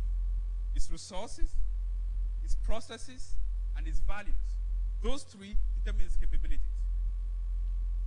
First thing, if you've got an idea of how you could innovate, it could end up in one of these three things. It could be drama. You all know, sticky notes around your companies. The CEO is talking about innovation, but no one is actually doing innovation. But whether it ends up being true innovation depends upon those three things. Do you have the resources? And in the case of IP, once you go high enough the value chain, you realize that having enough IP addresses, which is only IPv6, is one of the resources that you're going to need. Of course, part of it is time. Part of it is what management attention. The other one is processes. There needs to be a predictable process, and key part of this process is to recognize that part of innovation is failing. So if you start looking for traditional business case, you're already going to kill innovation. Because when you're trying to innovate and you're looking for a traditional business case from your accountants, the very first time you fail, they say, shut down this project. It's not going to bring in value. And then the values is that, what do we value as a company? So I'll ask this question. If I ask you of all of these organizations, which one of them is most creative? I didn't say innovative. Which one of them is most creative? How many people think Apple? Hands up. How many people think Microsoft? No one thinks Microsoft. How many people think Xerox? How many people have even heard about Xerox? Shocker. Xerox is one of the most creative companies that we had. But again, they had a Kodak problem, right? Because almost everything from the mouse, the GUI that we have today was created by Xerox. But again, like Kodak, they did not have the values and the processes to transform those ideas into innovations. And so today, every single one of us, we know Xerox as a photocopier machine. Guys who make photocopiers, let's go and Xerox something. What if Xerox had chosen not to see itself as a photocopier company? So the question I'm going to ask for every one of us, and that's going to frame the lightning discussions, is what assumptions do we make about who we are as companies, as countries, as a continent, are holding us back from innovating for the future? Questions and comments? Thank you very much. Questions, comments? All right, questions for Tamon, please. Any question? Thanks, Tamon, for that beautiful presentation. Another round of applause to Tamon, please. Thank you. Any questions for Tamon? All right, so before the next panelist, any question? All right, thank you. So we'll have 5 minutes of networking amongst yourselves, then the next panelist will come up to discuss.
we just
All right, welcome back.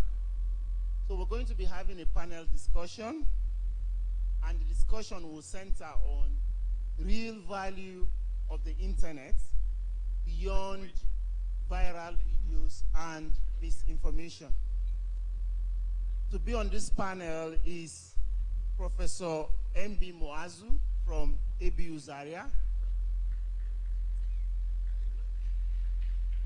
Also have Ina Beggington from Netflix. We have Mr. Nwanze Okonkwo from DBI. We have Mr. Adewale Ajao from Bandwidth Consortium. We have Mr. Komi Adewara from OAU Zaria. Actually, Dr. Adewara from OAU. Sorry, from OAU Ife. Thank you.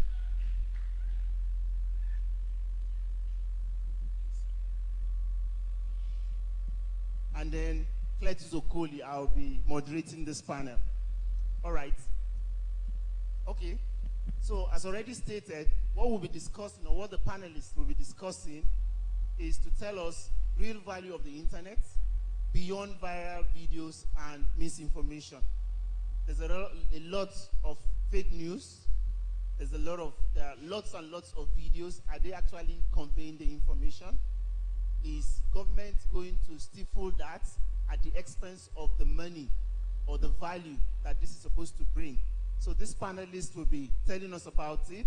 So I'll give them 3 minutes each. First, tell us about yourself, and then a bit about what you understand in this topic. So I'll start with Professor Moazu, please.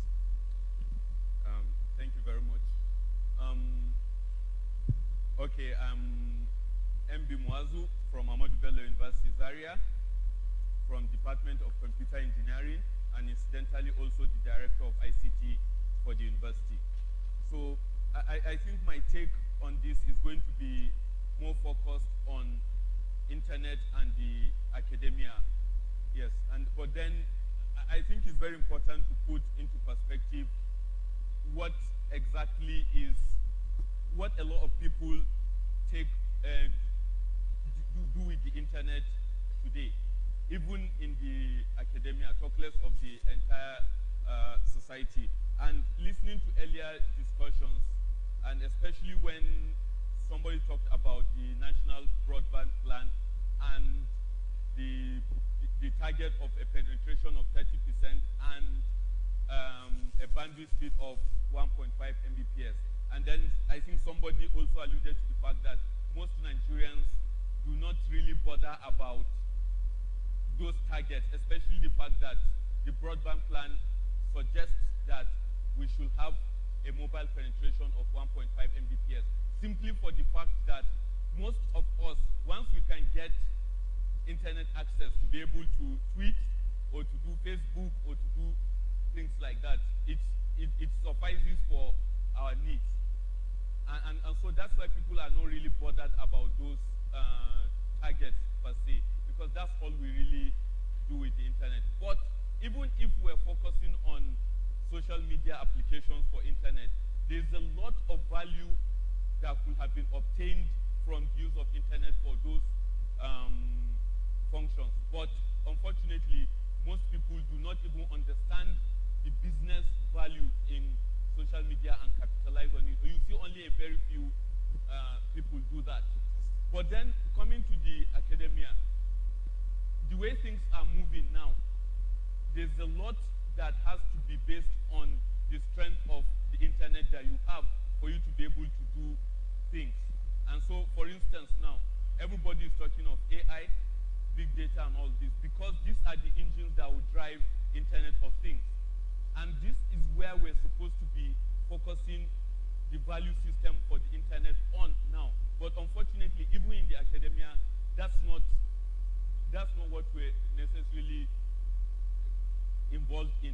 For instance, you could have whatever, in my school, for instance, we have like 6 STM1. It may not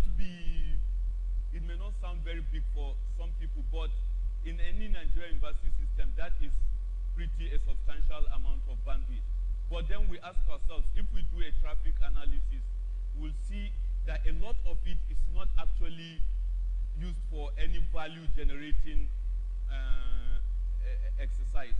And the few people that will need it for real academic purpose will have challenges, because a lot of people are busy streaming wrestling, streaming channel news, and so on and so forth. And then you have limited bandwidth available for people to do real academic work. Now, a lot of people have to, maybe if you have to do AI-related things, or big data, or cloud computing, most often than not, you need to use your internet access, because you need to access things like the Google Cloud or Amazon and so on and so forth. So you see, this is where we actually are not taking the opportunity of what we have to maximize the value of the internet to achieve what are the possibilities that can be achieved with the internet. Thank you. Yeah, so I am Nina. I work for Netflix. And I'm on this panel mostly to tell stories about how internet penetration that in my country is above 95%, and how the internet service in that way is affecting my day-to-day life. So an example is my eldest child is old enough that she might call me one day and say, hey, you're going to be a grandma. And when the time comes when they want to return to work and they need to have that potential grandchild taken care of and put into daycare, the way that happens is that they would go online with their virtual ID and say, I have this child, is this old, I need daycare, and I'd select which daycare they would like the child to come into. And a couple of days later, they would get a message in their official box saying, you have a spot on this day, or we're sorry, you have to go to this daycare with your child. No lines, they don't have to take time off, it's all done online. So even though I see a big driver from entertainment to roll out, and that could be creating a need, the fact that when the most of your population is online at some point, there's a lot of things that can be made easier and cheaper for everybody to get done.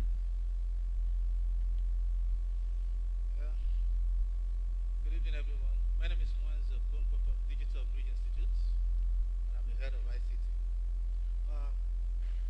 Of course, there is value for internet, and it has a lot of huge value potentials. But however, my take is this. The internet means different things for different people. For the scholars, it could be a vast repository of information. Okay. So a social-minded person, it could just be a means to interact with friends and family. But my digital value of internet is openness. Openness in the sense that anything you put out in the internet is there for everybody to see. And consequently, if it is factual, if it's true, people will hold you accountable to it.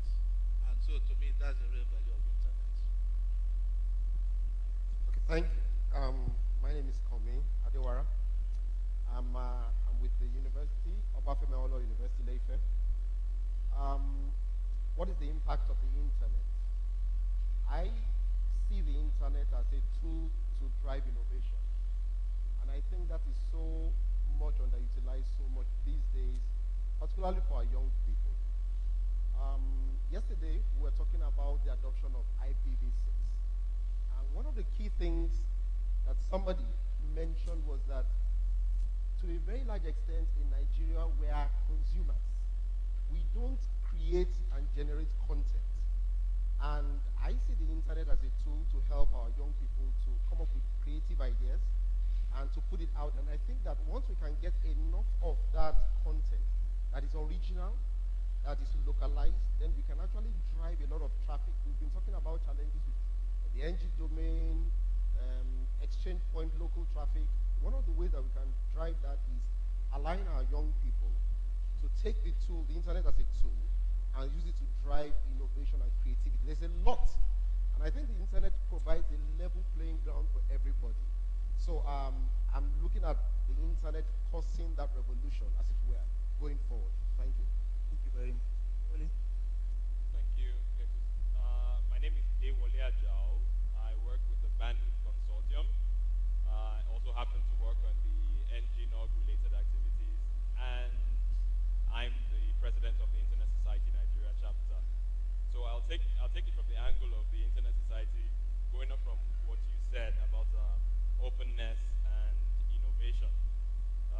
We like to say at the Internet Society that the Internet enables permissionless innovation. That means you don't need to ask anybody before you can do something. I was given an example earlier that right here in Lagos today, and it's happening in many cities, there are several businesses that don't have physical storefronts. There are hotels that don't have signboards, but they are fully booked day in, day out. Now that's the type of value that we see the internet provide. There are concerns, there are challenges that people see, because when that openness starts, where do you control it? Especially people whose job it is to control. And I think that with everything, not just it shouldn't be control, but it should be seeking to understand and also be understood. And I'd like to see a scenario where people from the security services, for example, play an active role in engagements like this to see, okay, these are the good things that you can get from the internet, and then express themselves that, oh, these are our challenges, and how do you think we can solve things like that. Komi, you mentioned creating content. We don't create content. I'd like to disagree with you on that. We do a lot of content creation, but I think we might just not be conscious enough that these things that we have, we can use the technology to propagate it beyond where it is. And it might mean discovering that informal channels are really easy to use. It might also mean that now there are obviously some reasons why those or that type of content that is being created, why it's not getting out there. It could be that payment systems are not working well enough, so it becomes a challenge, and when somebody tries to pay you via the electronic means, it fails and starts another line of hassles, and then you think, oh no, I don't want to use this internet means. That might mean that there's work for us to do as operators of these services. Right, so from your different contributions, I see internet has given us some value. But I would also like to ask, do you think that the impact of these values we've gotten, how will you describe it in terms of commerce, education, in health, and in security? Komi, do you have anything to say on that? Okay, thank you. There's one other sector that you didn't mention, but I think it's inferred, the impact of internet on governance. So I was talking with a group of people recently, and I asked them a question. What would happen if we turned off the internet for 5 minutes? You know, I mean, let's just imagine what would happen. And until we play that scenario in our minds, perhaps we'll not fully appreciate the value of the internet. So there were 3 responses to that statement. The first was that somebody said there will be chaos and anarchy, you know, things like not being able to pay for things, not being able to get a ride by Uber, not being able to do basic things. The second thing that somebody said was that life goes on for some people, you know. Some people, they are not yet feeling the impact of the internet. Now, there's a third category of people, and that is some people that will feel relief. Now, who are those categories? Which category is that? It's funny to say, it may be the category of people that are perhaps in governance, because one of the things that the internet helps us to do is to keep people accountable. So, I mean, something happens, you are driving on the road, you see a policeman manhandling somebody, you're able to take a snapshot, it's uploaded. The next time somebody watches that, he's a bit careful how he treats the common man on the street. The person, the politician that is supposed to give the annual report, he says something, okay, sorry, let me pick something. In the last Russian meeting in Russia, there were some pictures of some leaders that were perhaps not very attentive. How many of us saw that? I'm not going to mention names. But the next thing that happened was that the next meeting, all the leaders were wide awake. You know, because some people were saying that some people were just going there for jamboree. So it keeps our leaders accountable. So I see that's one of the major things I love about the internet going forward.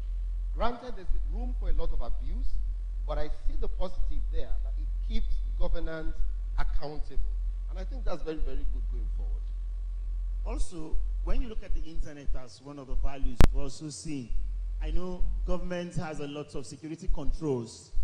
So what do you think? Do you think that government sees the real value in some of those things they are stopping? For example, think about Uber. How much money they're making? If our government will also look in that sense, do you think that government have also benefited, or what they're trying to create is hampering the growth or the real value that we should get as internet? Do you have anything to say on that? Well, let's see. So without going into specifics of which particular app or which service, my thoughts on government's appreciation is if people were really interested in getting services working more efficiently, I think the government would look at taking different services online. But I think so like those of us who volunteer with civil society related organizations, we have some more work to do to help the people who are in government appreciate that value.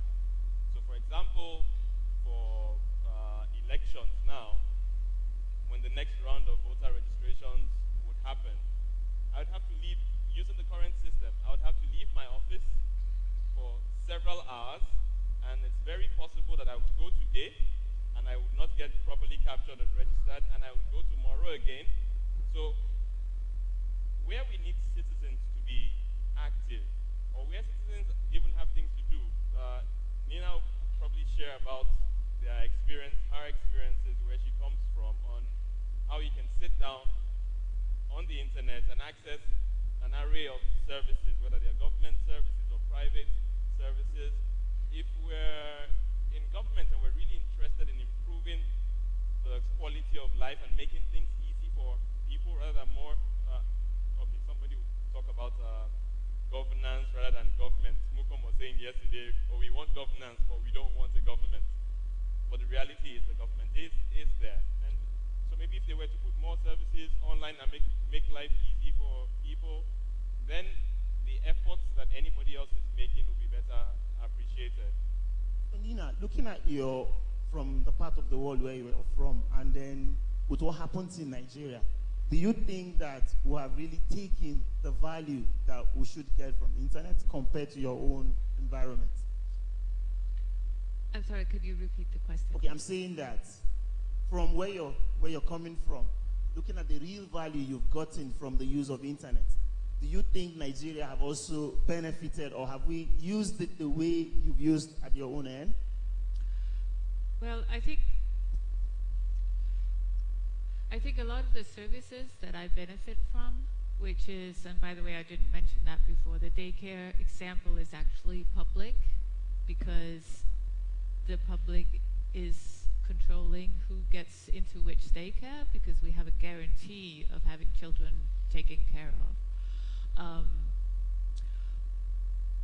But the benefit there is, and that can be done by providing services on the internet, it does require that the majority have access to those services.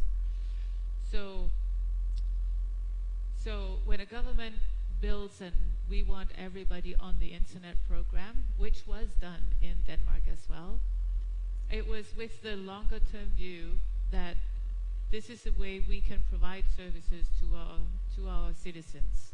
So our citizens do not have to show up in offices and stand in long lines and have discussions face to face with officials who may or may not be in a good mood that day, but move it into a rational environment online.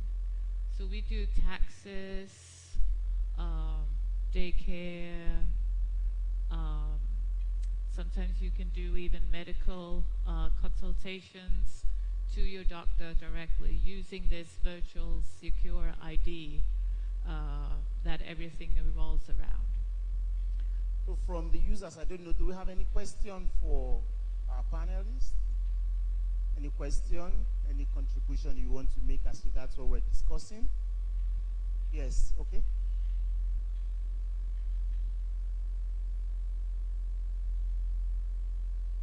Ask, please.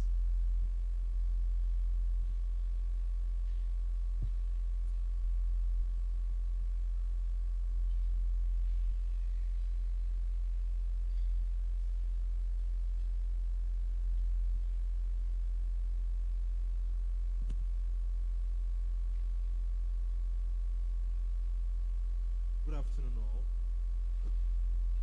Standing on the existing protocols of the panel, I really happy colleague got me here. I'm Michael Liche. I'm the CEO of VV Security Solution. I'm actually an IT and a mobile telecoms person, a 2G, 3G, 4G RF consultant, and an IEP. Where I'm actually heading to, I got interested, I don't know his name specifically, when he talked about the internet being a pathway for driving content, because I came up with some content. And where I have problems, it's with the government not actually using the legal aspect to actually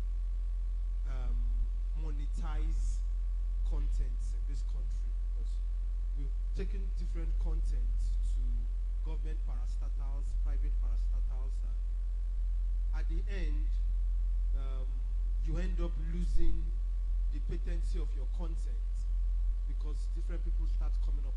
We came up with the content for security, came up with the content. So what I want to ask is this: can this forum be the pathfinder we're looking for to empower how do I put it, is it educate or let the government know that there is a role the legal aspect play to actually make some content, even if we're not earning from the content, we can give the content to the government and as an IGR and retain a percentage from it. That's the problem we who give contents out have been having. And they tell you, I think the last time I had an interface, we are trying to actually do what we call cyber warfare. So we're actually looking at the military sphere, how we actually touch them. So part of the first phase of the project is making the low-end users like Tricycle, bringing them to cyber, forcing them to use what you call modern-day Uber. So from from there, we now introduce the next part of the solution, which is the law enforcement agent. But the problem is they are not ready for the content. So if there are pathfinders like this, it will actually help us with the bringing contents, have a faster leeway. I don't know. What's the question now? The question is this. About content. The question is, a platform like this can help educate the government to actually take a proper legal arm of the internet, so that it can people who have content can find a leeway of partnering with the government. That's actually. So, in addition to that, do you think government decision have also affected the real benefit that people get from the internet? Right? Okay, part of the question was kind of like the role of government in content creation or something like that. Now, so I'll try and rephrase maybe what I was trying to say earlier. One of the things that has been going on in some spaces where I've been is how much of the decisions that we make is data-driven in Nigeria. You know, I think that's one gap that many times we don't take notice of. For example, we have a telco. One of the things that should happen is that, for example, those of us that are in the university, we should work with maybe the telcos and ask, okay, how much of the content that people access, you know, is content that is from Nigeria? I will not put you on the spot with that question. But I'm tempted to think that the percentage of that content is not so high. That is content within Nigeria. And I'll give you an example. It seems like it's content in Nigeria, but it doesn't seem to originate from Nigeria. My example is the last Big Brother Africa event. Now, how many of us know how many people voted on Big Brother? Estimated 240 million. And it was it's assumed that each vote cost how much? 30 naira. And that's where the 7.2 billion naira came up from. So people said 7.2 billion naira was generated in 100 days or 99 days. Now, can you imagine if that content was original content from Nigeria and what that 7.2 billion could have done? So what I would love to see happen, so part of addressing your question, I don't think the government is doing anything per se to discourage development of content. I think what needs to happen is for maybe spaces like this to find ways of building capacity in learning how to develop the kind of content that people want to view, watch, and want to consume. So part of that is a move that is, for example, there are services now. So if you want to deploy a service in health or in commerce, maybe some people will say that one of the limiting factors is because it's not in local vernacular. So if a local person that doesn't speak English, can we convert complicated service requirements to local vernacular, you know, such that the common man on the street can consume that service? I think the capacity building in the content creation space needs some support. I'm not sure exactly how that is going to happen, but that's what I'm thinking about. Right. Any other contribution from you? Okay. Yeah. Sorry. I think, you know, maybe just like as happened earlier on, I think there's too much thinking that government has to direct things that happens even in the IT ecosystem. I think to a large extent there's even too much leeway for people to be able to do a lot of things in that ecosystem. So if it's in terms of maybe regulations and things like that, we have all those structures on the ground. And I'm not really sure that maybe the government tries to restrict anybody from developing content or whatever. If that was the case, these figures Kwame was talking about will have not, okay, because there were a lot of issues as to people encouraging encouraging government to stop the big brother, whatever, because for whatever reasons. So, but sometimes maybe we'll go back to what even Tamon talked about. We need to be able to innovate these things. Nobody thought about the big brother concept until DSTV came with it. And so you have a lot of things like that. But now look at, for instance, maybe Netflix. Netflix coming to Nigeria, for instance, is now saying, let's have some local content. Because maybe it's also going to drive the market. Probably have looked at the multi-choice concept. See when they started with Africa Magic, for instance, it was mostly English content. But then you now realize you had a large, maybe Hausa movie watching, a large Yoruba movie, and then people are encouraged to develop those content. All of a sudden, the Igbos said, we're also, so you see, if everything is on the ground, but people need to innovate, people need to find ways of taking advantage of the opportunities that exist to create value out of what is already on the ground. But we can't continue looking at government. If we're looking at government to do this, we are actually watching as government is leaving us to create a situation that, if not properly handled in the next few years, is going to be a very, very serious problem for us. And that is about secured identity. Because now, I think somebody had mentioned it earlier on, you have immigration taking all your biometrics, you have road safety taking all your biometrics, you have the passport office, you have, everybody is taking, all the GSM companies are taking all your biometrics. And really, there's nobody at this point in time that can tell you what is the actual state of those data they collect. And then this, we're encouraging openness of the internet. We're not bothered about security of some of these. The time we get so sophisticated, some of this biometric information about people is already in the internet, and there's nobody that has control over them, and then we're going to start to see real problems of identity theft, because now we have so much people's biometrics all over the place.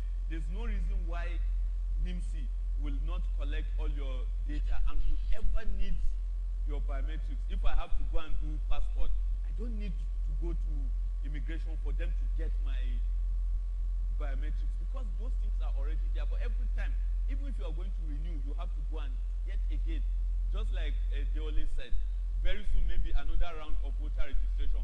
Why do you have to go and maybe re-register or update whatever? Because almost 10 years ago, they've captured all your biometrics. But then we keep on and on and on. So in as much as we encourage this openness, but we should also be wary of allowing government alone to take the lead or to decide what happens.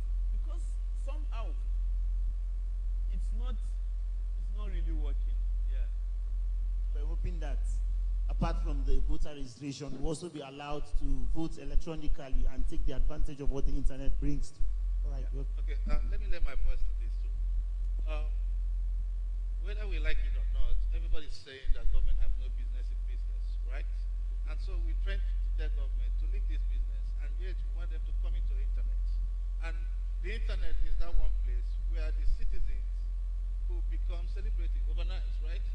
Somebody who does not have the wherewithal to publish any kind of content could become a blogger and attract wide followership all over the world. You do not need government in that space. But relating it to what the gentleman said, government is also a consumer of content, right? The same way people move into government agencies, they want to offer services. In the same way, you can offer services to governments, and so they consume it. At the same time, they also try to use the internet to drive their own services to the population. So, in other way, they both consume and they both provide content. But, however, whether or not government accepts whatever platform or service you want to sell to them determine whether it actually meets their purpose. If it doesn't, they will not. And that is also what I would do if you want to sell anything to me that I don't want. Now, it is still not true for anybody to think that government do not use the internet very well. A case in point is this.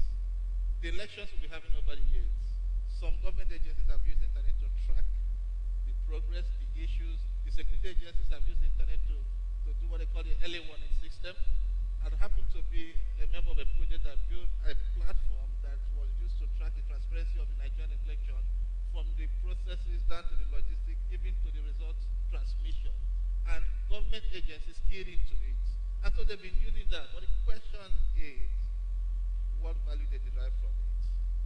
Okay? And that is what this panel is all about. Value, value, value. And I'm thinking to myself, if they find no value in what you're bringing in, they will not subscribe to it. Tata, yes. My name is Awal Tata. I will want to approach mine in two directions. The first direction is from the academic direction, and the second direction is from my background as an Internet Society member, where we always promote Internet for societal goods. Society is made up of government and the governed. Now, each is scared of the power of the other. The governed is scared of the power of the government, and the government is also scared of the power of the governed. And there is this notion that the internet influences the behavior of human beings. And some other people are saying, no, no, no. Human beings are actually influencing the behavior of the internet. So I think this is going to be more of an academic exercise for us to now look at the constructs that make up the relationship between who changes the order among the governed and the government, so that we can now bring out a kind of theory that can help us in saying, okay, if we bring the social percentage of this construct will make us have an influence that will amount to societal bad. And social amount of the construct of these elements will make us have societal good, so that the government will know that, okay, if I need to regulate internet usage, these are the things I need to tweak, so that my populace will now be given out good as a result of their interaction with the internet. And if I need to regulate people, these are the things that I need to, like the percentage of the construct that I need to influence, so that it can now bring out the good out of the internet. So that, I mean, I don't know whether I've complicated this issue more, but I feel there's a need for our academic researchers to actually sit down and look at this, so that we bring out a concise theory that will make us get the optimal benefit of the internet, both for the government and the government. So, thank you. Thank you very much. Right? Yes. My name is Abdulfatai Adekale. My question is a little bit similar to his. Well, my question is, everybody has a role to play on the internet. The thing is, the internet for everyone. We want to look at the value of the internet and how we can get it to everyone. So my question is, what role does academia in different communities have to play in a society where they are located by getting internet to everyone? At least in every community or society in Nigeria, we can have an institution, a tertiary institution. What role outside the four walls of their school do they play in that community to get internet to everyone? Thank you. I think we'll have two people here, so Prof and Tommy, Okay. what role? Okay.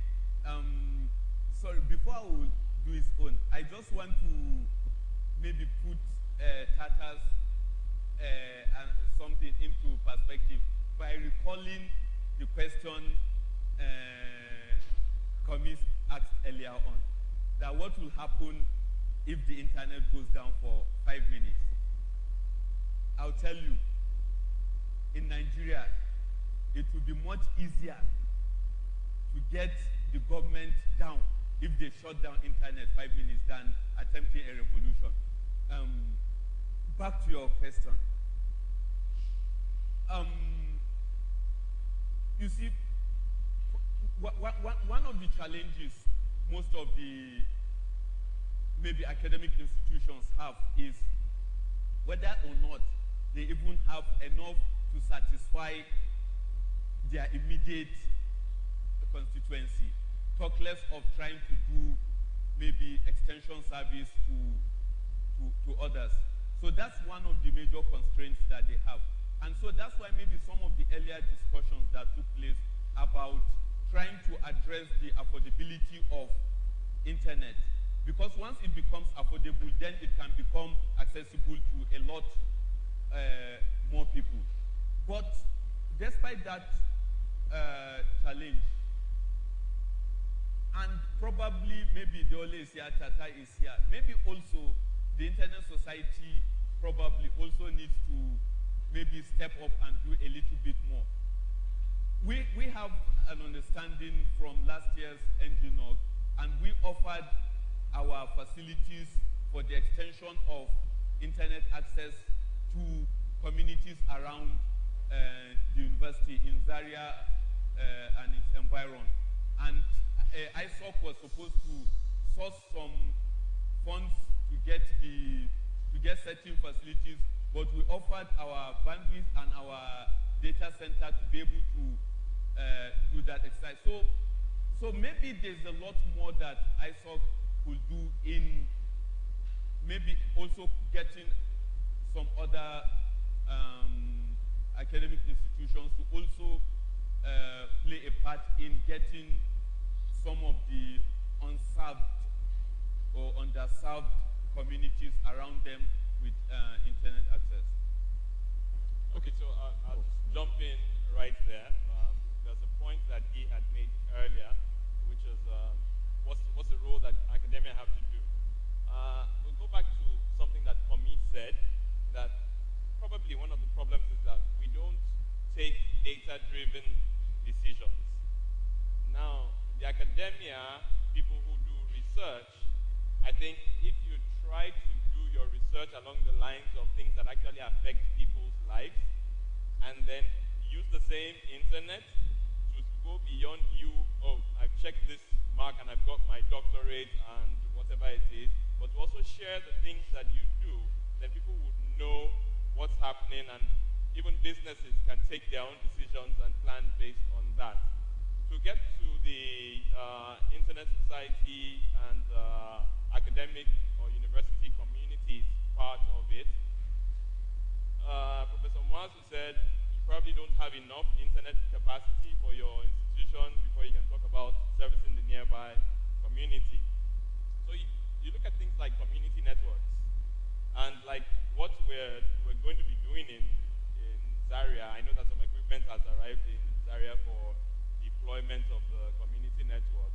The things that we're looking at are offline content. That if the university, so if your university were looking at, okay, how can we affect the communities around us? Give you some support, set up your radio networks, but then on a local server there are beautiful things like offline versions of Khan Academy, Wikipedia, the MIT OpenCourseWare, and things like that. Now, some people need to do a little more work to localize this content. For those who can speak English, you can just simply connect to the network and then you're getting that, browsing that offline content. But for the person who cannot speak English, somebody needs to either bridge the gap by adding content that teaches you this new language, or another group of bodies would also now look at translating this content to the local dialects so that people then they start to see, oh, you mean I could sit down for 5 minutes, watch a video, and all of a sudden I'm an expert at fixing this or that. That's the way I've learned over the last 15 years. Pick a video, because I've had that opportunity. I can speak English, and I've worked for employers who provide me internet bandwidth for free. So. Thank you. And I think from what Prof was also saying, they're providing a data center for you to be able to host content for free. And I think that's one thing those in the academia can also tap. So can we do have something to say? I just want to chip in something that Tata said. What Tata is asking for is a framework. A framework that tries to, I won't use the word control because it brings controversy. A framework that tries to manage good behavior on the internet. Now, and that is where one of the challenges that we have is that I don't know how well to say this, but we don't work hard enough mentally. I'm sorry to say. Now, why am I saying that? We need to craft legislation that can regulate good behavior on the internet without necessarily serving as a stumbling block to innovation and development. Now, there's a lot of talk about free speech, but everybody knows that you can't, even in developed countries, there's a limit to what you can say and term as free speech and get away with it. So, the ball is now in the court of our legal experts to draft guidelines that does not infringe on people's human rights and that can still promote good behavior on the internet. To the people in government, there's a lot of paranoia in the government about the fact that, okay, if you give people too much internet, they get out of hand. There are some things that you cannot stop. And that is, one of them is the effect of internet, you know. You can't stop people from thinking. You can only limit or delay the time. So I would like to encourage governments to be proactive and think ahead of the problems that people will give them. And an example is this. It's currently controversial, but I want to encourage. So in Europe now, there's a lot of facial recognition being used for security. Of course, there's a lot of controversy on whether it's entering into people's privacy, but the implementation of that has a tendency of also reducing crime. You know, so the government can use technology to modulate public behavior, you know, also to manage and implement security. Thank you very much. So we'll take the final question and then we'll wrap up. Right. Okay, thank you. So we're talking about the real value of the internet.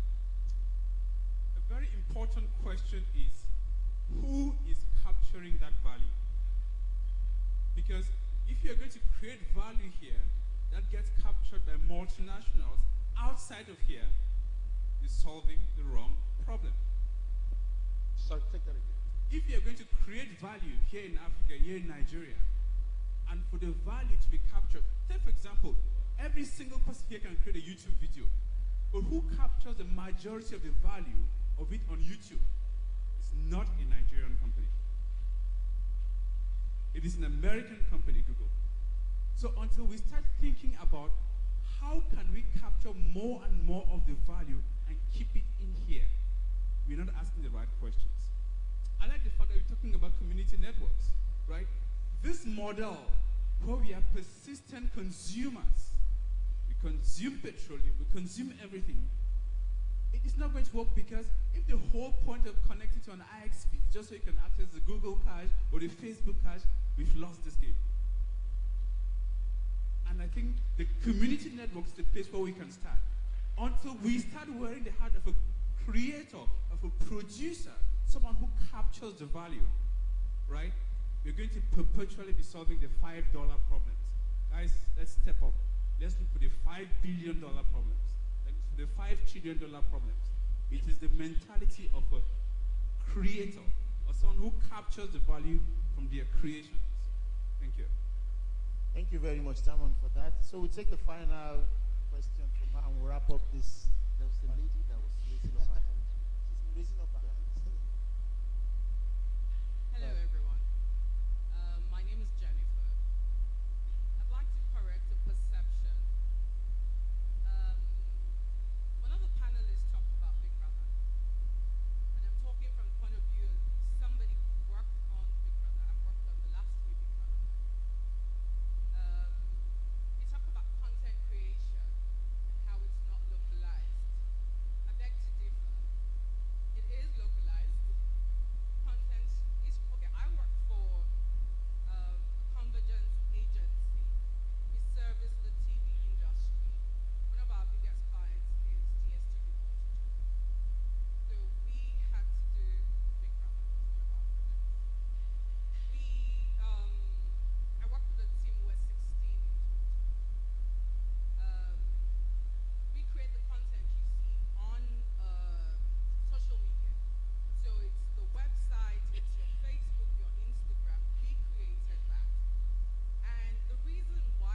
very much.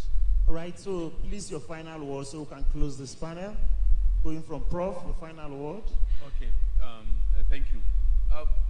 Maybe just to start from where Kamon ended. And I think that's the bottom line. And that's what I was trying to allude to right from the beginning. We cannot get the real value of internet until we create that value. Thank you. Final word. Well, I just want to pause again. Content is created locally. What the internationals in this room is providing right now is just a platform for that content to reach the users locally as well. And that's how it should be. But my final word is also that I think that using this popular content and the entertainment content to drive more people to want to be on the internet in the longer run can be really good for the Nigerian society, because you can then add the value of online identities and e-governance. Thank you very much. Final word. Well, the whole point revolve around content. But we should be careful not to look at content from the point of view of localization. So you want to localize this content. However, this type of localization doesn't mean you want to restrict it to be Nigerian content alone. For instance, the internet enables us to consume global content and international content, and you want the local content to be also consumed internationally. So when you keep pushing for the value of the local environment, you also remember that this value all goes global. And the other part of it is this, that while internet enables us to do a lot of things, it's also necessary for us to build capacity on how to provide this infrastructure, this platform that enables the local content to thrive. And my final word is this: we're already doing very well in the content area, especially in some areas, the music industry and the rest of it. So we are growing, and I think the future is bright. Okay, as the use of the internet increases, there's going to be an explosion of data. What I would like to see going forward is how we can tap into that mass of data to influence the kind of decisions that we'll be taking going forward. Rolling your final word. My final words on this would be to follow the money. As we've learned over the last 2 days, people take decisions based on how am I going to get value from it. Mokom said it earlier as well, business value, personal value. Now, we might need to so there's an opportunity for somebody here to reveal the value of the internet, either being an example and enjoying the benefits, or just revealing, exposing people to the amount of information or data that's possible to do great things from. As the moderator, my final word will also be, we all need to help improve the level of appreciation so people can make more money, people can use the internet more, and make sure that it gets to everyone. Please a round of applause to all our panelists. Thank you very much.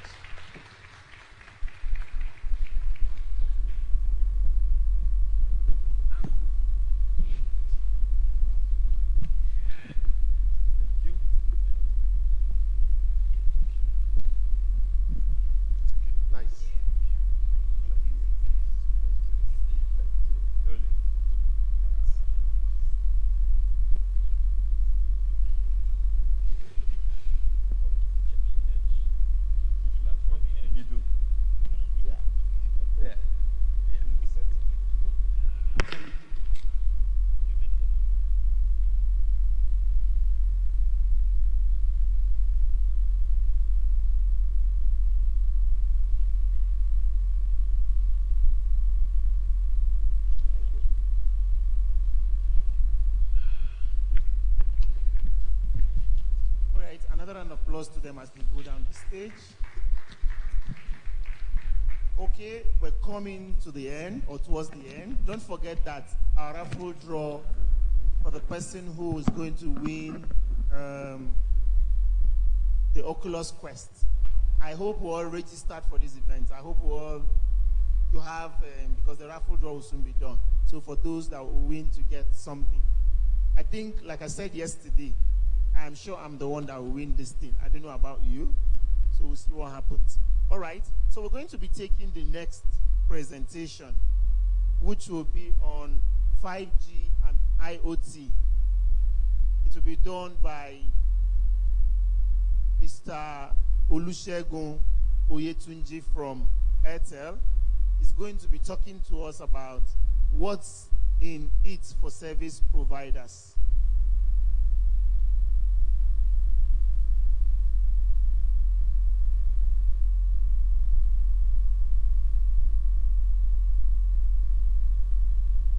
After this, we'll take 2 more presentations, and then we'll do the draw. Very short presentations, please.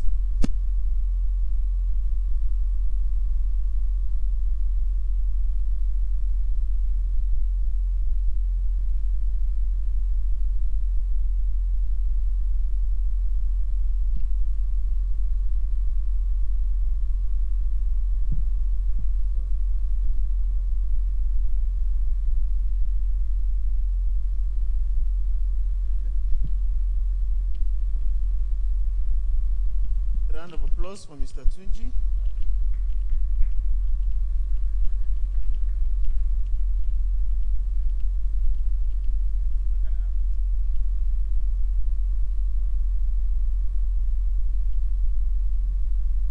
Hello. Hello. Good to be here again. So let me just wait to get the pointer and then we'll commence.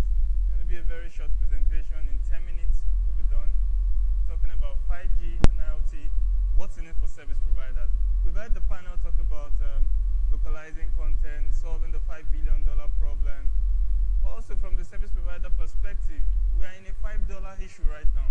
We are not gaining the $5 billion. So, we are a channel to OTT partners. Right now, we call the 4G data and OTT data because we are only giving them a pipe. If I should ask, what do you do with your phones right now?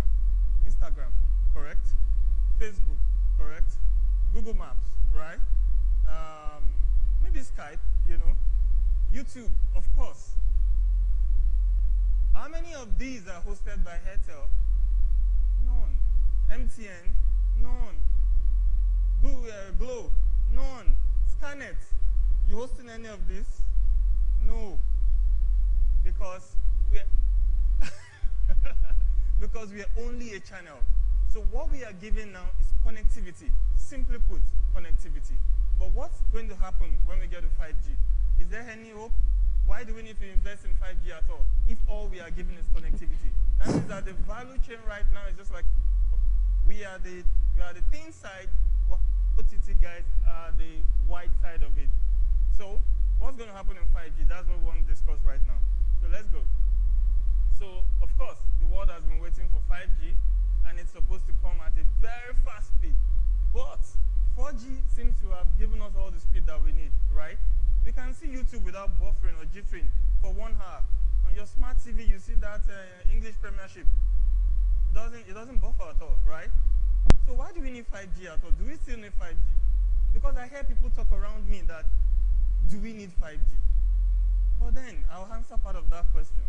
So, we won't be able to play that video, but we'll move faster because the lightning talk 10 minutes, so I won't get you bored. So look at the difference between 4G and 5G. 4G promised 10 millisecond latency. 5G is coming with less than 1 millisecond. Why? Because there are many use cases waiting for 5G, like this Google driverless car. If we are on the road, you are in a driverless car, I'm in a driverless car, and you know our Nigerian way of driving now, and somebody just slams the brake. Woo! If your car doesn't respond in less than 1 second, what do you think will happen? The crush will be too much. In fact, all our cars will be, let's use the Nigerian word, right off. So that's why we need that latency. So 4G promised 1 gigabit per second, which is still yet to be achieved. That's the ideal. But 5G promised 20 gigabit per second. So you can see that they are quite some world apart. But the one I want to focus on here is the number of connection, the connection density, which is why we need 5G. for IoT. We are doing IoT partially right now, but it's not able to go full scale because it's the limitation on 4G. What's the limitation? 100,000 connections per kilometer is the limitation of the radio. So that's why 5G is coming with what? 1 million connections per kilometer. If you think, do you think that when that was being designed, it was for us? Are we going to increase by 100,000 times in the world? Of course not. So something was in mind. That means that we're considering things that will be connected. We are going to Internet of Things, no longer Internet of me and you, Internet of Things. Very soon all our cars will start having connectivity, our fridge at home will have connectivity, I mean, maybe our Barbie dolls will have connectivity. Just think about it, our gates, you want to control your gate from here, somebody got home, he didn't inform you, oh, you want to open the gate for him while you're here, just get on the app, pop up, and the gate is open, right? So that means that almost everything around you, we'll be talking smart home, smart everything, smart cities, what have you. So let's move on. So how do we go into this Internet of Things? And what's in it for service providers? We have a few of service providers here. So let's see. Is there a bright future? All right. Oh, this is not changing again.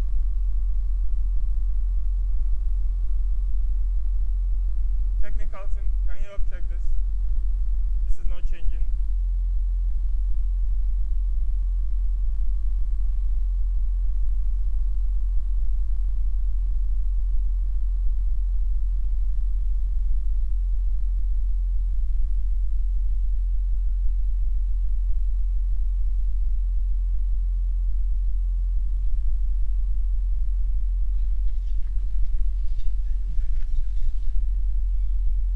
Next slide, next one.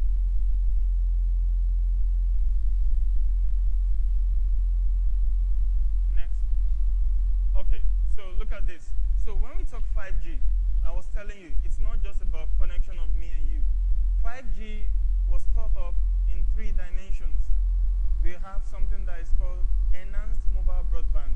That's one that brings more speed to you if you need it. Then we have the ultra reliable low latency connection. That's the one that talks about the example I gave you, the driverless car. Because it has to be ultra reliable with a low latency, less than 1 millisecond. And we also have the third angle to it, which is the massive machine type connection. That's the one that comes with the IoT. Massive machine type connection. IoT, robotics, and the likes. So you could see it here, you know, and what each one avails us to do. Okay? So, and what are the use cases around this? Next slide, please. Okay, the use cases around this, you know, we have the media everywhere, which we have today. And of course, you could see that the smart transport, which will be driverless then. And then we have the human IoT, which we're focusing on today, you know, and what does it bring to us? So, let's see. Now, this is how we have evolved from the start of GSM telephony to where we are going, 5G. On the first side, the feature phone, you know what we call the feature phone, the 2G, 2G plus phone that hardly does data, still very much around us today, you know. And then we have the 3G, 4G era, the smartphone era, where we are in today in Nigeria. And what about the hyper-connection era? That is the 5G era, towards hyper-connected devices. So what is that going to bring to us? You notice it's about Internet of Things, big data. Because Internet of Things will be generating data continuously. These things we are talking about will be generating data continuously. Imagine in China today they have about 200 million cameras installed everywhere for surveillance. Now, what do you think? How much data will those cameras be generating? We're talking videos, right? Videos. Have you tried capturing a video in 10 minutes? How much of your volume did you use? Let's even put it at 10 meg. Now, can you multiply 10 meg by 200 million by 365 days? That's a very huge data, big data. But what are we going to be doing with this big data? And what's our place as service providers in the big data thing? So let's check. Where are we today? In Nigeria and other developing nations, we are still crossing. We're in the 3G, 2G, 3G, 4G band, right? We have not started the 5G. And then in advanced telco in developed countries, they have actually shut down 2G. Most of them, you know, a good number of them. And some are even discussing, what do we Japan. But this is what the 5G brings to us. So next, so you see, in Nigeria, this is like a typical distribution of our traffic today. I was asking you what you do with your phone the other time. Facebook, Google, and all the like. So you can see that the OTT content, as we know it, the Facebook content plus Google content together makes 75% of the traffic that we do in Nigeria. So is it justified to say that we are a channel to OTT? Is it not justified? It is justified to say that, actually. Yeah? And you can see that the 3G, 4G data, with 3G, 4G, most of the service providers are just providing the connectivity for the content to be fetched. And what else? With 5G, the table is turning a bit. So let's go on. Now, look at this typical example. You're driving, you have your Google map, you know, and your car has that, whether it has the location service or you put your phone there, stuck in there. What are you doing? You're actually accessing the Google map content directly, correct? Through maybe Airtel network, MTN network, call it, name it any kind of network. But when we get to 5G, what will be different? Look at that. You notice that that device showing me Google Map is no longer there, right? But what you are seeing in the 5G era is what is called augmented reality. So that means I may just need to put on a pair of glasses and I'll be seeing the map right in front of me. I'll just be seeing, okay, turn this way, these are cameras here, your speed limit is here. Augmented reality. But for me to have that service, there has to be a partnership between the OTT and the service provider, because it has to come to the edge as much as possible and with a very, very low latency. And also that will be real time because it's augmented over your real vision. So it has to be as real as possible. And that is what will make this change. You know, please go back. Go back. Yeah. You notice the representation underneath it, wherein in 4G we're crossing over straight like a logical connection to the OTT. But in 5G, the value chain changes. So you'd see that it has to go through the service provider before it gets to the OTT. That means the service provider is either hosting the service or hosting the, the connectivity, or even facilitating that augmented reality in itself. So the value chain is changing. Next, please. So now, this is how we have moved, the computing era. We are getting to the 4.0 era right now. But what's driving the 4.0 era? What's going to power the 4.0 era? You can see the others, they're powered by internet protocol, smartphone. But in the 4.0 era, where we are going to go, the world is going smart. It's all about IoT. So it's going to be powered by IoT, basically. Next, please. Yeah, so it's powered by Internet of Things. Next slide. So, this is all about Internet of Things. It comes in different shapes and different dimensions, right? So you could see that it can come in terms of health, it can come in drones, it can come in asset management, smart metering, which we are seeing today, collaborative robotics, advanced automation. But what would they all be doing? They will be generating big data, generating data continuously. But who will own this data? Who's going to own it really? When we get to that point. Now, look at it today. This is the data from Intel and how this Internet of Things are generating the data today. So you can see that in the space of manufacturing, where you have the robotics generating a lot of data today, but probably when driverless car starts, that will shift to transportation. But to quickly make you understand why the service provider will be the custodian of this data. You see, if you have to give you an example, a Mercedes-Benz has a what do you call it now? A SIM card. A Toyota has a SIM card. But you want to do a service that will show, a service that will probably tell people the kind of car to buy on the Lagos road, because this brand of car moves at this speed, or this is the lifetime of this brand of car. Maybe a Toyota can sustain the potholes in Lagos road better than this and that. So that means you need to spool the data across all makes of cars. Am I right? Will a Toyota help you then? If you go to Toyota, please give me the data. You've only gotten one out of how many brands? But if you go to an Airtel or an MTN, please give me the data of all the vehicles connected to you. Wow. That means that you're actually going to the right place. So the big data is becoming the next crude oil in itself. And that's why you're hearing words about data mining, because we'll be mining the data that we'll get from service providers. Be a lot of data which we'll mine and make something good out of them. So the vast services of the future will actually be spooled from the big data from service providers. Next, please. Okay, so see how the cycle goes. So you see what makes the Internet of Things: the device connection, the analytics, the value it brings, and the human value it actually brings, the final value it brings to you. And then the communication also, to focus on the networks, and then the data sensing, wherever the sensors are. So where's the place of the service provider in all of this, in the entire cycle? So you see in cycle 1, the device connection. Of course, the service provider has to give the connection, right? Whether by SIM card or fiber or name it. Next. Also in stage 3, the service provider in the transport of the data, that means take a smart camera, for example, situated at Ojota, but the server that needs it at Abuja. Who will transport the data from Ojota to Abuja? Service provider, correct? So that's the data transport. Then, what I was saying the other time, using that Google service, if Google will do the augmented reality, probably they have to bring a server close to the head. Who will host it?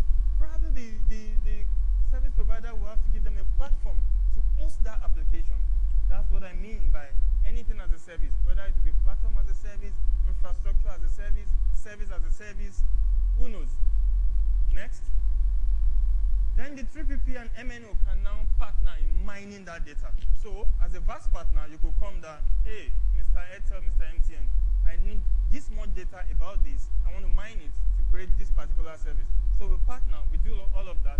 So you can see that in this cycle, the MNO has a very strong footprint, right? Am I correct? This is like the full value chain. Okay, next. And you could, let me go back one bit. Yeah, so the shared value chain. So you can see then that it's now a question of shared value chain, no longer a logical chain, no longer the thin pipe and the big funnel.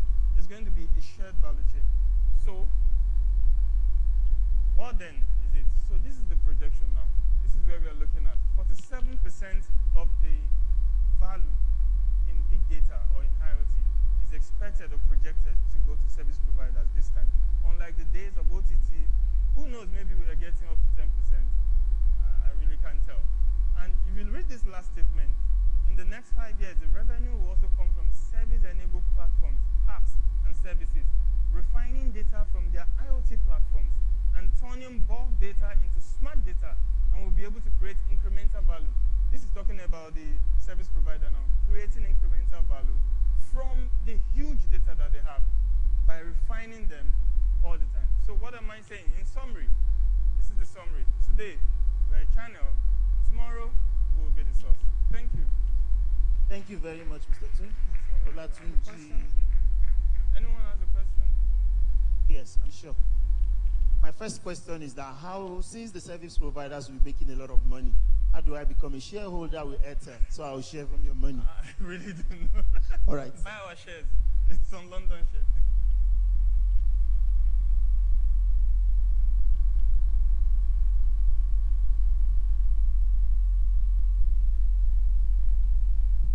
Thank you very much for the presentation. I think you went through it so fast because of time. Because of time. But it also got me thinking. First of all, I love your enthusiasm. It's very, very infectious. But I see a lot of interesting things in what you tried to take us through. And maybe if we step back, because my people say the flame does not fall on you and burn you twice. But I see very, very interesting things in this presentation, and I am wondering, why are the operators still going in the same direction and telling us it's a different direction? First of all, 10 years ago, no operator imagined that there can be an OTT operator. 10 years ago, it is sacrilege for a Facebook or a Google to be at an internet exchange point. They are not a connectivity provider. They have no business there. But you agree with me that in the last 10 years, it is quite obvious that without bringing the content to the edges, we're not really going to make progress. So we welcomed content providers as close as possible to the edges. Now, what I see in what you showed is that you are not looking at the fact that a Toyota can go into the business of providing access. Why? Because all cars are driving and moving on the road. Many people are stationary. So why can't a Toyota become a mobile access point, carrying the internet directly connected to satellite, beaming down and redistributing the content? I am amazed at what gives you that optimism that 5G would benefit operators. I think operators will continue to be conduits, and what they should be looking at is to buying shares in OTT providers. I don't see in what you showed how 5G would change this game. It will only make new providers out of cars, out of hospitals who need high speed to provide telemedicine. So you have the high speed to provide telemedicine. People come into your office, they can access the internet for free. The game will change. And I wish operators the very best, mobile network operators, the very best in the game to come. Thank you. Thank you very much, sir. Thank you very much, Mr. Based on your question now, you said a Toyota can be an access point. Absolutely, that can happen. But a Toyota cannot be a service provider, a mobile service provider. Yes, they cannot. Okay, maybe they can't. Well, okay, if Toyota will be that means a Toyota will be an Airtel, in the sense that, yes. So that means a Toyota will be a service provider as well. Exactly. So, yeah. And if they become that, then they have joined the League of Service Providers. So you are now back to my point that service provider will be the benefactors. Do you understand? Because if Toyota stays as a car manufacturer of one make, and all they're interested in is providing service to Toyota lines alone, then they'll be missing all the extra data from all the other makes. But if they become a service provider and they give access to a Mercedes, to a Volvo, then they've joined the League of Service Provider. And that means Car Access Alliance. Fantastic. Then that is one side of the big data. That's one side of the big data. What about the smart city, the cameras and all of it, surveillance? Are we going to have another Surveillance Access Alliance? Maybe, right? Now, do you now know what will happen, sir? Do you know what will happen, sir?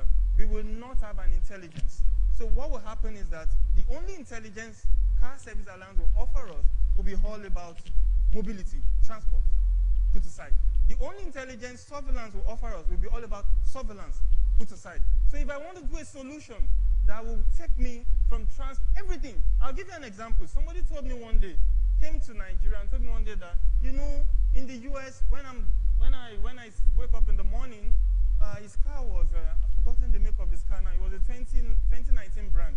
And he told me that at 8 o'clock he could start his car while at home, in his bedroom to warm up, you know. And then also that he has another app to, you know, I think to put up his fridge and his light. And then I asked him a question. I said, do you know there's no intelligence in these things? So you have one app addressing your living room, you have another app addressing your car. What about the day you wake up late, that you wake up 11 p.m.? Does it mean that your car would have been running since 8 a.m.? Because he said he set it to start at 8 a.m. Where's the intelligence? What about we have one unified app, you know, that will know when you woke up, and then will inform your car startup. But on the day you sleep and probably sleep late, it will never inform your car to start up. That's the coordination we're talking about. And that's the Internet of Things. It's not just, you know, that vertical thing. Okay? Thank you very much, Mr. Olatunji. Please, a bigger round of applause to Mr. Olatunji. Any other question for him? All right, thank you very much. Thank you. Okay, round of applause for him.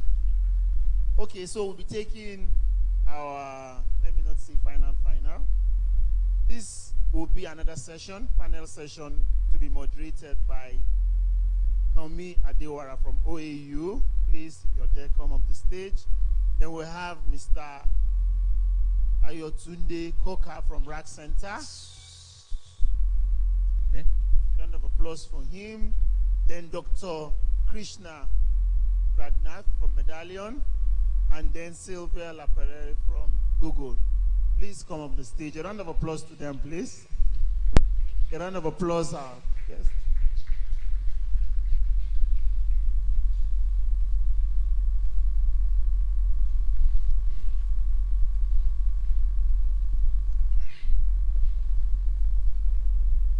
So they'll be discussing going deeper, coordinating ongoing efforts and initiatives to increase access and impact of internet services.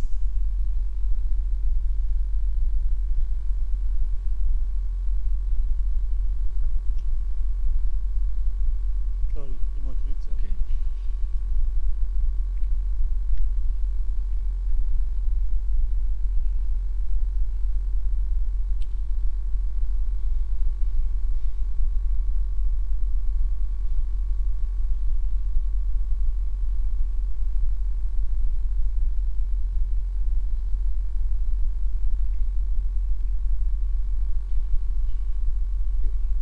This is one of those strange panels where the moderator comes up last. So my apologies for that. So you're all welcome. I want to welcome our panelists. Once again, from Rack Center, Mr. Ayotunde Koka, you're welcome.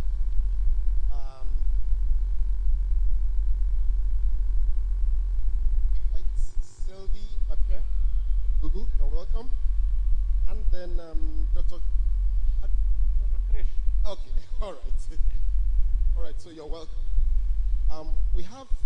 There's a slide that's supposed to come up. I'd like to share this fast. It's just to guide our discussions as we go along.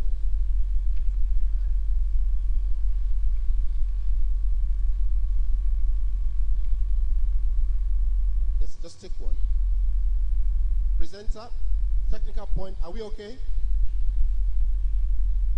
All right, while they are working on that, we have before us going deeper, coordinated ongoing efforts and initiatives to increase access and impact of internet services. So before us here, we have an interesting group that will help us to see what practical ways that internet access can really be increased. And without limiting you to what we have, just to give us some focus, we just have some guide there. So we'll be talking along about 8 areas which we have. The first one is, what are the real numbers? The second is, what is the present reality that we have? And third, do we have the right mix of technologies? And we'll take it up from there. So, increase in internet access and and impact on internet services. Mr. Koka, what do you think? What are our real numbers? I'm curious because occasionally we hear information that we have 100 and how many million? 117. So this 117, is it mobile users or people actually on the internet? You know, is it mobile subscribers or actually internet users in Nigeria? When you talk to people, you find that there's significant numbers of mobile users, right? Because that's where you have the access points.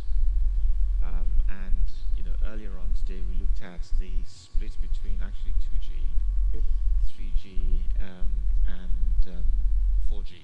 Okay. Still predominantly 3G access. Okay. Okay.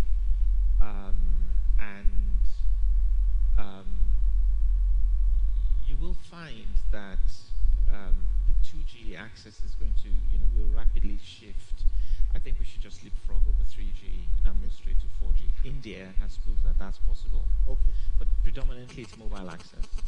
The Economist actually published about 3 years ago that for the first time in Africa, the smartphone imports or availability in Africa exceeded feature phones. Okay. And that trend has continued. Okay. And that's been driven by the fact that the predominant access point is mobile. Thank you very much. So a slight twist. I'm going to scramble it up a bit and ask you to just give us some, what I'll call introduction to these topics. So start with the doctor. Not necessarily based on the agenda that we have, based on the topic that we have before us. What do you think are generally are things that need to be done to increase internet access and penetration? See, if you look at the current scenario, 200 million people, and we have around 110 million as a penetration. But 80% or 70% of this penetration is between Lagos, Abuja, and Port Harcourt. Correct? So, sorry, are we hearing? So I think, sorry, our technical people, can you help us out? Please go on. So what we need to really look at is going beyond these three cities, because that should be the business model. Correct? Because Lagos is not Nigeria, is much bigger. The spread is much bigger. So how to reach those places? Can I reach there alone? It is practically an impossible task. Correct? So it's a teaming effort within the providers on how we need to get into those places. Okay? So once we get there, then the balance falls in place. Thank you very much. Sylvie, your opening thoughts? Pardon? Your opening thoughts on this subject, on this topic. So I agree with Dr. Krish that we need to look beyond the big cities. I look at connectivity as a right. People have the right to be connected the same way that they have a right to electricity. Okay. It's a utility. And I say utility because there's a utility for the person. So I believe that connectivity should be ubiquitous, should be offered to everyone, okay, or everyone that wants it. Thank you. We need to push the boundaries. We need to push the boundaries. Thank you very much. So I'm going to come back to you, Sylvie, and I'm going to ask you, well, maybe I'll reserve that for Mr. Coker again. There are three things that usually come to mind: coverage, adoption, and capacity. And I think people generally tend to confuse the three. I know, to what extent do we have coverage? How much of use do we have in Nigeria? And how much of capacity in terms of internet access do we have? Based on your experience and field in the market. Yes. These are some answers that will be great for someone from NIPTA. Okay. I'll explain why. There's an internet coverage map of Nigeria. And you tend to find one from coverage, not necessarily from capacity, that's published from time to time. So you still have quite a lot of gaps outside of where the towns and the cities are. Okay, even that is not necessarily that accurate, right? But still, the internet penetration is still concentrated in the cities. Okay, so how much quality is good enough quality for universal internet access? It's a bit like saying you have toll roads. Everyone has a right to a road, but some of the toll roads are bigger, faster, and you pay for it. You might say mostly everyone has access to electricity, but if you want to run 6 air conditioners in your house, you're going to have to pay for it. And maybe the people paying for the 6 air conditioners that subsidize the people that have a right to just light. Okay? And, if you want to increase access, you need to have an affordable level of general access. Now, what that speed would be depends on whatever. It could be 0.5 megabits per second, or so on. What you find the telcos doing now, and listening to a presentation by the CEO of MTN, he talked about the shift from voice to data. I mean, Airtel showed, I think it's 30% of their revenues now is coming from data. So generally, there is that shift from just voice, mobile access to data access, and also the use of OTTs is driving access to data, but still predominantly in the cities is what they're saying. Any thoughts on that? See, like Shakoka said, there's a concentration of the capacity, correct? This concentration is to an extent in Lagos. Okay. The reason is that all the 5 cables are landing in Lagos. Do we have figures for this capacity? Do you have some figures for this capacity? No, see, if 5 cables are landing, then we can estimate what is the total capacity available in the shores of Lagos. But the problem is different here. We can say maybe 50 terabyte of bandwidth is available in Lagos. Okay. But what is the capacity, a local capacity available between Lagos and Port Harcourt or Lagos and Abuja? Is it available? Correct. If so, at what cost? Okay. Because the cost of Lagos to London, for example, 1 meg, the cost is $5. But if I need to have a Lagos to Abuja 1 meg, that is $50. You don't mean it. So I mean it exactly because when we look at the tariffs in different locations, we can analyze this. Yeah. So that cost we need to really look at it because the local capacity is the problem, not international capacity. Correct. So if any, for example, okay, these 5 cables are landing in Lagos. This can be resolved in a different way if any cable lands in Port Harcourt, for example. All right. So the traffic can exit from Port Harcourt to London or wherever it is. So that makes a bit more, the network can become a bit more smoother and, it can move forward rather than everything concentrating, getting into Lagos. Sorry, I'm going to take you up on that. You've given us figures that it actually costs more to move from Lagos to Abuja than all the way from maybe Europe to Lagos. And what are strategies that you think we need to be put in place to reduce that cost? Well, I'm not sure if I'm allowed to say who. However, I can say that there are some carriers now that are seeing a significant fall in those prices. That's from coast to hinterland. For coast to hinterland, Lagos to Abuja prices are coming down significantly. Great. Just like happened with the undersea cable transit prices. All right. The same is now starting to happen with broadband costs from Lagos out Abuja, Port Harcourt. They're crashing. If you speak to many of the telcos, it's they're really having to relook at their business model because they're being disrupted by also new entrants into the market. Okay, thank you very much. I want us to look at internet access consumption, and that's item 4 now, and talk about issues revolving around regulation, competition, access to smart devices. You've mentioned the fact that the cost of smart devices is coming down. Number of smart devices produced seems to even be more than regular devices. Relevant content, scale and reliability of infrastructure, and affordability. There's this story going around that maybe the cost of internet in Nigeria is not even the most expensive. It's actually coming down. What do you have to say to that, Mr. Coker? If you look at costs of internet here in Nigeria compared to the cost in UK, right, from numbers I've seen so recently, the cost here is significantly lower. Significantly lower. It's about 20%. So why are people saying internet is expensive? Affordability is another issue. Correct. Okay. Now, when I was CIO of a bank, I would speak to carriers. We had banks connected way in the northeast, in the middle of nowhere, by fiber.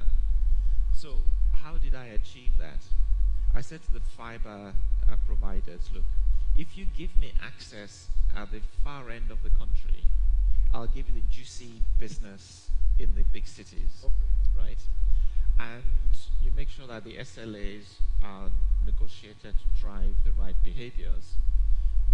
And they'll put the fiber in place to get to that end point so they can get it really, and you make it lucrative for them to connect you in the big cities.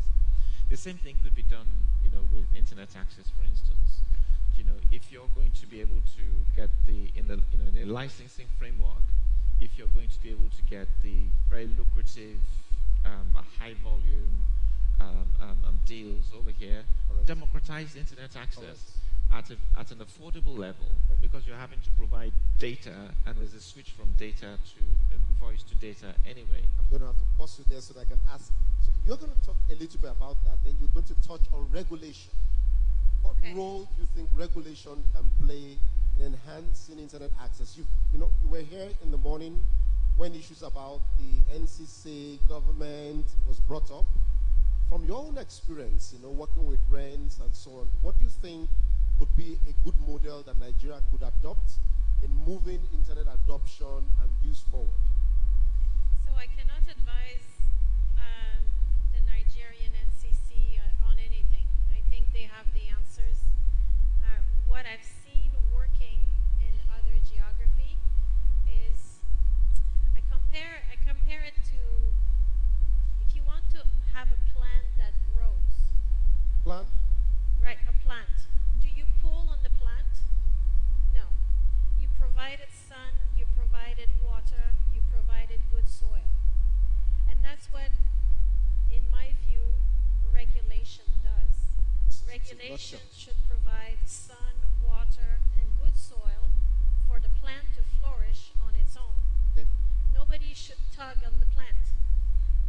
What about when it's not going to grow faster? If the plant is growing in the wrong direction, what do you do? Exactly.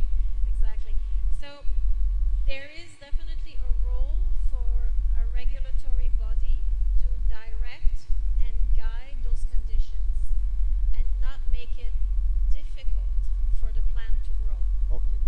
And plants should grow freely. Okay. And we should have really affordable services, and I think they pointed to that. Cheap services doesn't mean affordable services. Okay. There is a very good study that you can look, it's published by The Economist, and it's on the affordability. It's called the Inclusive Internet. Okay. Look it up. It compares the 200 countries in the world, and it gives different measures and metrics on affordability, on accessibility, and the key factor to me is what's the percentage of the disposable income of a user goes to telecommunication services or goes to a phone. Okay. If you look at the countries where there is a 95% adoption, it's less than 1% disposable? of your disposable income. Okay. So it doesn't register. Okay. So when you compare to geographies that have 10%, 15%, that's way too much. Okay. You should pay 10, 15% on food. Not on internet right? access. Not on internet. Exactly. So Fine. there's definitely a message there for... Hey, want to say something, Dr. Krishna? On the regulator side, the regulators are always there. But the question goes like, in a different way for me. How accessible the regulators are, number one. And how guided the regulators are. Correct? These are the two things we need to address. For example, when we are talking about rural internet, rural telephony, all those things comes a push from the government as well as the regulator. And there is a USP of fund, if I am correct. Okay. And if you need to access that fund, how easy that is for any of the operators. Okay. These are the questions we need to address it as a team. Okay. But to get into that level is a bit difficult. People get frustrated, let it be Nigeria or any other country. This is the fact. Okay. Correct. So we need to overcome that. So if you need to overcome that, what happens is the private players has to push it in much different ways, means out of the box approach. So then it goes out. You want to say something about competition among the players? See, healthy competition is always good. Okay.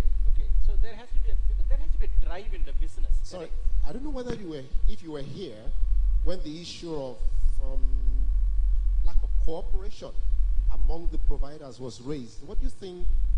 How do you think that affects the delivery of internet access to the end user? See, the lack of cooperation is evident because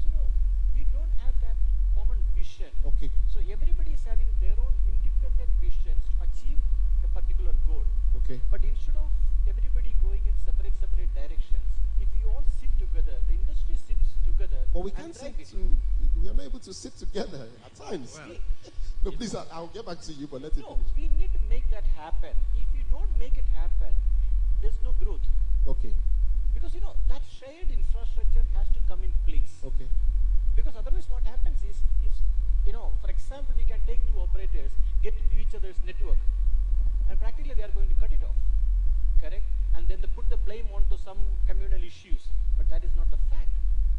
So, even the regulator perspective has to come onto that, to have that common goal or a common vision for the country. All right. All right. Yes, Silva, you want to say something? So I have been in this community, what I call the internet community, since 1995. It's in 5. Yes, 1-5. It is a marvelous community of helpful people. You have in the room here, and I think Sunday alluded to it earlier today, the solution is here. And you find people here that will move companies, move organization, but we have these bonds, and we're motivated by the greater good. Like, the internet must work at all costs. It's got to work. It cannot stop. It cannot be partitioned. It cannot be fragmented. It's just a whole. And I feel that we all have a responsibility to play together and make it work. We all have different business plans, and we should respect our respective business plans. Okay. There's room for everyone. All right. And we can all contribute to this ecosystem Okay. because it is an ecosystem, and Okay. the definition of an ecosystem is that we're codependent. All right. We depend on each other. So not just one can thrive, Okay. everyone should pull everybody up. And that's how we will make affordable services, ubiquitous access to everyone. Thank you very much. Sepoka, you wanted to say something about that? Yeah, I was just thinking about Sylvia's great analogy about the watering the plants and so on. And competition is competition. It's good. Where it plays out well, you get competition. But sometimes you need a regulatory framework that is put in place to drive the right behaviors. Right? And the Vice President here was talking about an approach with regulators in different fields, not just communications and the internet. It's the same thing with power and so on. How do you create the KPIs? The KPIs for the regulators that drives them to achieve end goals, okay, that are universal, grow the market, and help achieve what you really want to achieve. So if those regulatory KPIs are set correctly, they will then put things in place that will drive the right behaviors with all of the ISP, entire ecosystem for delivery of internet services. There's another aspect, also universal. Does universal mean perpetual? Right? Because you may find that you deliver, we've got 700 and something local government areas. Each one has a post office. Post offices are now looking to say, okay, can they have, some sort of internet coverage around where they are? So when you're in the vicinity of somewhere like that, you can get free internet. But when you're gone, you don't. Or that's the one you pay for. And people can regulate their lives by getting, much more access to internet, but doesn't necessarily mean that that kind of access is perpetual. So we're going to pause here and take a few questions from the audience. Questions surrounding what we've been discussing so far. Anybody has? Yes, Tata?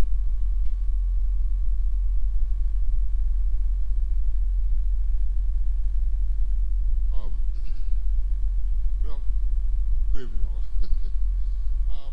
My question has more to do with providing access in underserved areas. Rightly said, you said our attention really should be on trying to provide access to such places that are underserved, because that is the only way, or one of the best ways to achieve connecting the next 1 billion. Mine has to do now with what is the role of multinational organizations like yours, Google, in creation of things like community network in underserved areas? Because as it looks, telcos do not see providing community networks as the way to go, because of course they are profit-making ventures, and community network will not be able to provide that kind of profit that they are looking at, and that underscores the need for multinationals and government agencies to come into play in enacting or creating community networks. I know Synthesize have been doing a lot in that particular direction, but I want to see more of community networks being created, not just by internet society, but also by multinationals like Google and Netflix and what have you. Thank you very much. Thank you, Tava.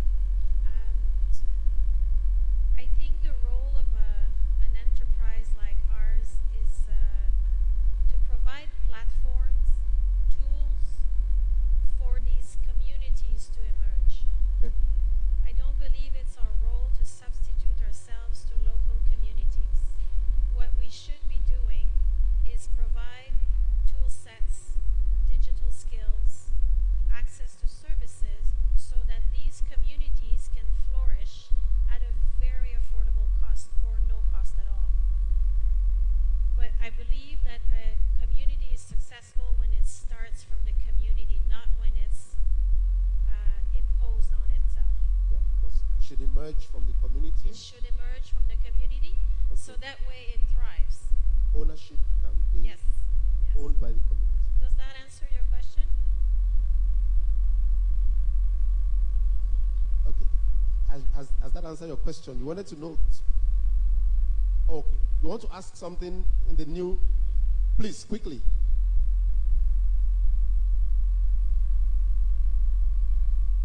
Specifically, Internet Society is creating a community network, a pilot community network in a rural community in northern Nigeria, Zaria to be precise. And what you have said, based on that, I am extending our hand of partnership with you, because we are already at the verge of trying to engage the communities, do something like a roadshow to show them the importance of what we are trying to implement there, and when I hand over ownership to that particular community, once we hand over ownership to that community, then I think it will be your turn to now come and add value to what we'll be implementing in that particular aspect, and I'm extending the hands of partnership. So I will use another analogy. I think what we are is we're a toolbox, Toolbox. right? Here's a toolbox, and in it there are many tools. You are the craftsman. You build whatever you need with that toolbox. It's only your imagination is the limit of what you can do with the toolbox. But I don't believe I should build a house for you, because maybe it's not a house that you need. Maybe it's a boathouse. Maybe it's something completely different. I don't know. But I can provide you tools so that your imagination and creation can deliver on your vision. Because I think that every community will have a specific vision, and we can provide tools to do that, but we should not try to impose a vision. Okay. So Tata, you have a blank slate there, a blank check. You just need to know what to write on it. Thank you. Any other question? Yes, please. Good afternoon, everyone. I'm Adebayo Oyedeji. Still on the rural-urban drift. The internet for everyone. There's the need for more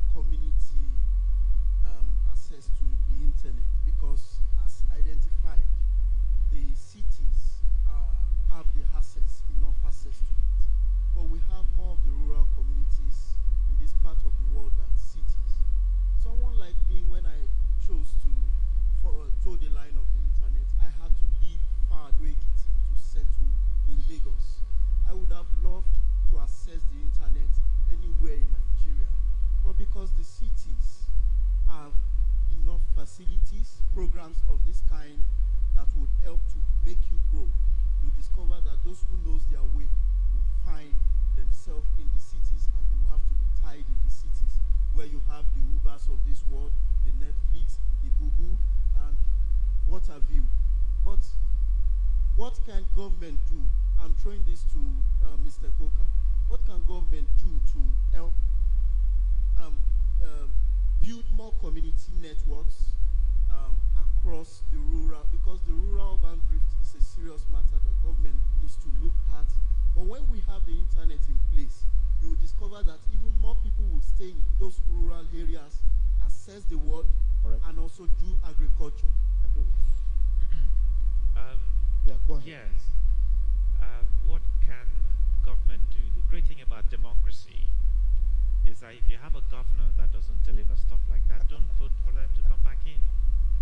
Really, I mean, if it's clear what the impact of the internet has on the community and commerce, you have, it's actually possible for you to create industries where you don't have to deliver at that point in time.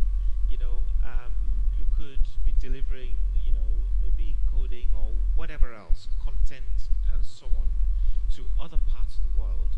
Even business process management. Actually, interestingly, in some of the states where the governors are much more commercially minded, you now have business process outsourcing companies flourishing, right? And Nigeria is actually starting to create a very strong reputation on call centers and business process outsourcing. Why? One is proficiency in English language, right? A clearer accent. Two, actually, despite what you might hear about the impression of sort of Nigeria and so on, if you speak to people who outsource to Nigeria, you find that the sanctity of contracts here and trust is actually quite very, very good. Okay?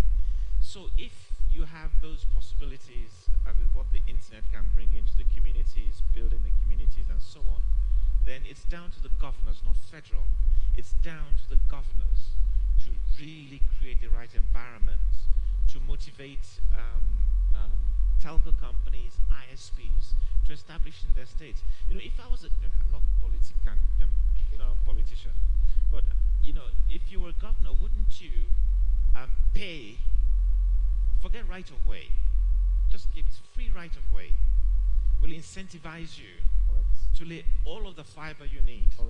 Okay? Deliver the internet to the people, drive commerce, just make it easier for people to come in. And then, so if you don't like it, vote out the governors. That's where the action really happens. Oh, Mr. Coker, I mean, on right of way, there's this suggestion that right of way should actually be totally abolished. Yeah, you know. And the model that is being suggested is where government would just put the pipes in the trench, and that way nobody has to ever dig and ask for right of way. What do you think about that? Actually, there's it's now standard road building design in the country here, that if there's a new road, you have the right ducting for fiber. So it's standard. That's what was put in place by the Mombola Johnson a few years ago. That's one of the key achievements then. But has it been implemented?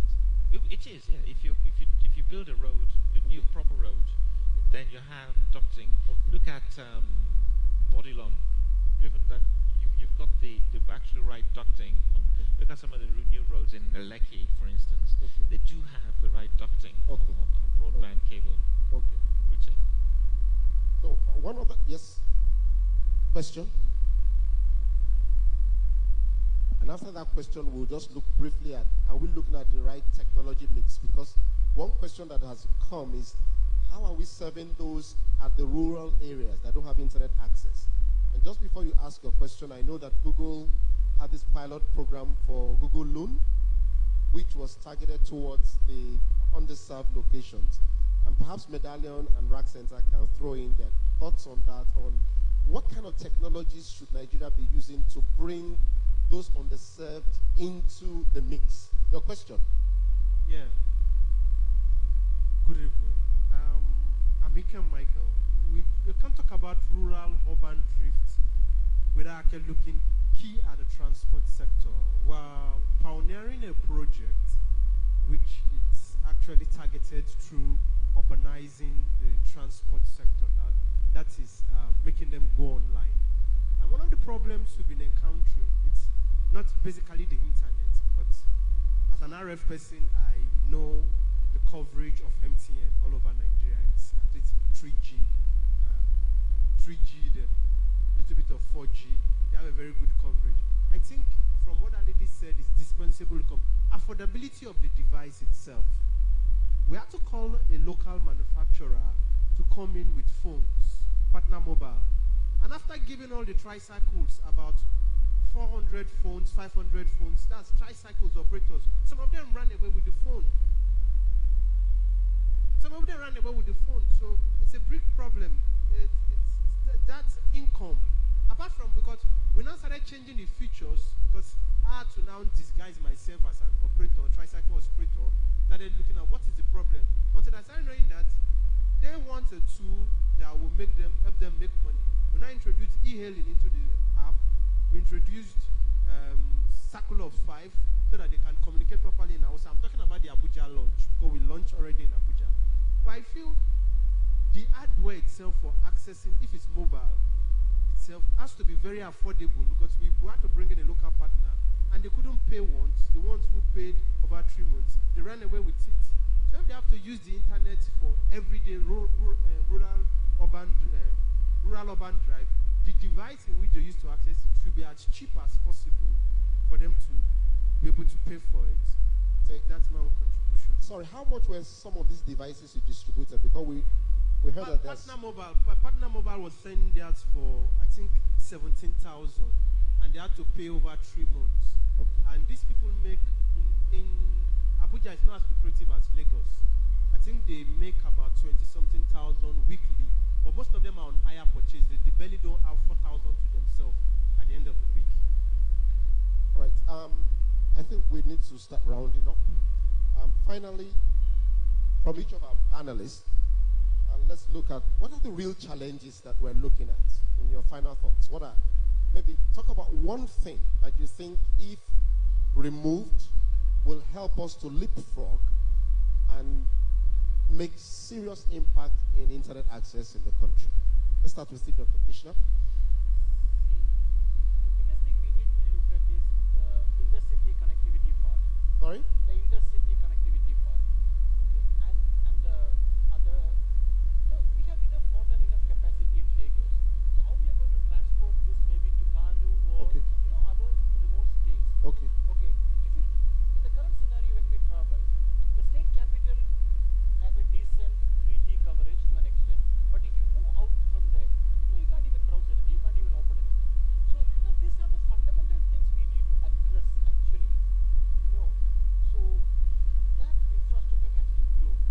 But a country like Nigeria or any growing economy, this is a part, and it won't come tomorrow morning. It is you have to wait, you have to put that effort for a period of time till it reaches that particular state. So it's a process. So we need to run through the process in the right way. So we get these obstacles out and get the access to the people. But when internet reaches the nook and corner of the country, the knowledge level increases, the productivity level increases, education increases, everything goes up. Correct. The current spectrum, when we are saying that 80% of Nigerians are below poverty, that spectrum changes. Correct. And the middle class comes in place. Correct. So middle class is always the backbone of any country. Yeah. So we need to look at that angle. Yeah. So the fundamental is that get the basic connectivity done in the right way. All right. Thank you very much. Sylvia? One thing that you think, if done, will make tremendous impact.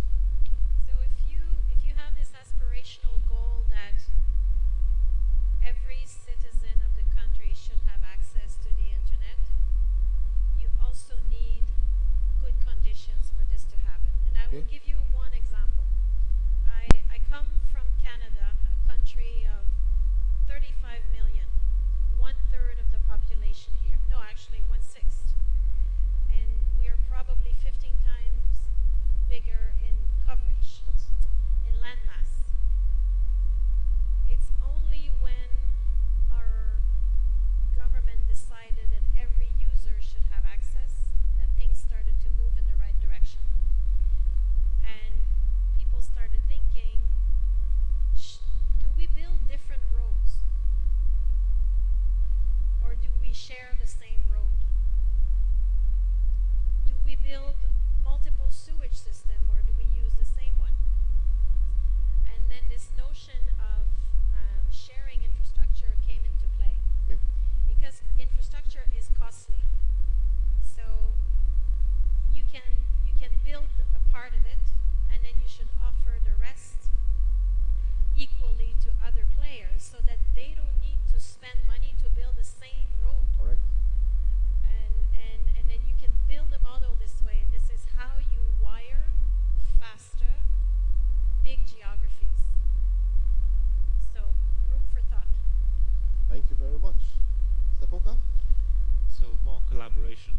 About collaboration. Maybe it's in our DNA to build things over. You know, we all buy our generators, we all build our boreholes, you know, and we need to move away from that to have utilities, you know, and somehow have the kind of conditions that drive the right behavior for us to have a utility approach to providing internet access, at least to a level of access that is agreed, that is pretty much more universal, right? And somehow, in the framework of however we to regulate or incentives we give to the different layers of government to drive the behaviors that, you know, take the barriers away to general internet access. Who does that? Who creates those behavioral shaping structures? Okay.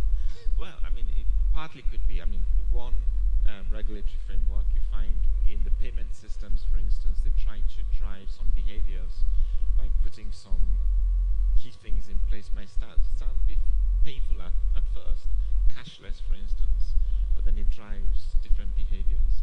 I think at a certain level of federal, or primarily actually, it's incentivizing the states because they're much more local. They understand the local constraints, right? And they understand exactly what the local needs are, you know. I asked that question even though it may seem obvious that the majority of that work should be done by the regulators, but still, where there's a gap, you know, somebody still needs to work together. That has to be collaboration. Collaboration. Yes. All right, I want to thank all our panelists. We're not going to take any other question because of time. I want to thank all our panelists for their contributions and all. Please a round of applause for our panelists and for all of us. We have come to the end of this session, and thank you very much. Thank you. Golden handshake. Thank you. Thank you.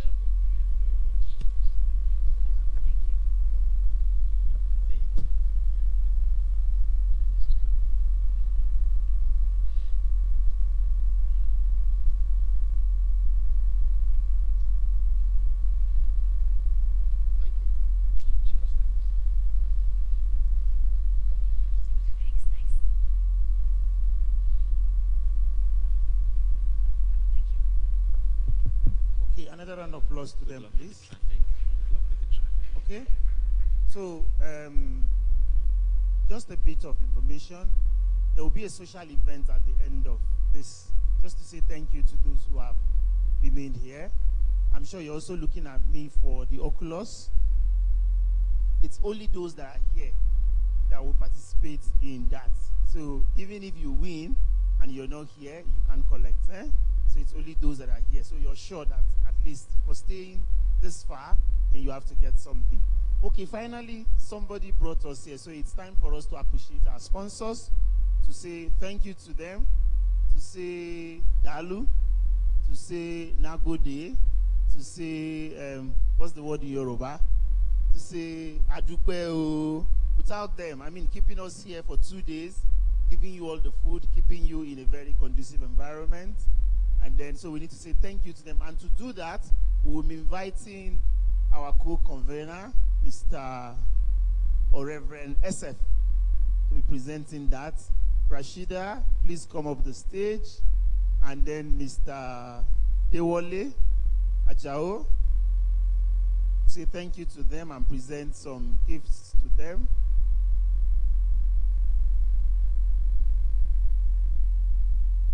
And then Mr. Dr. Wale Adedoku.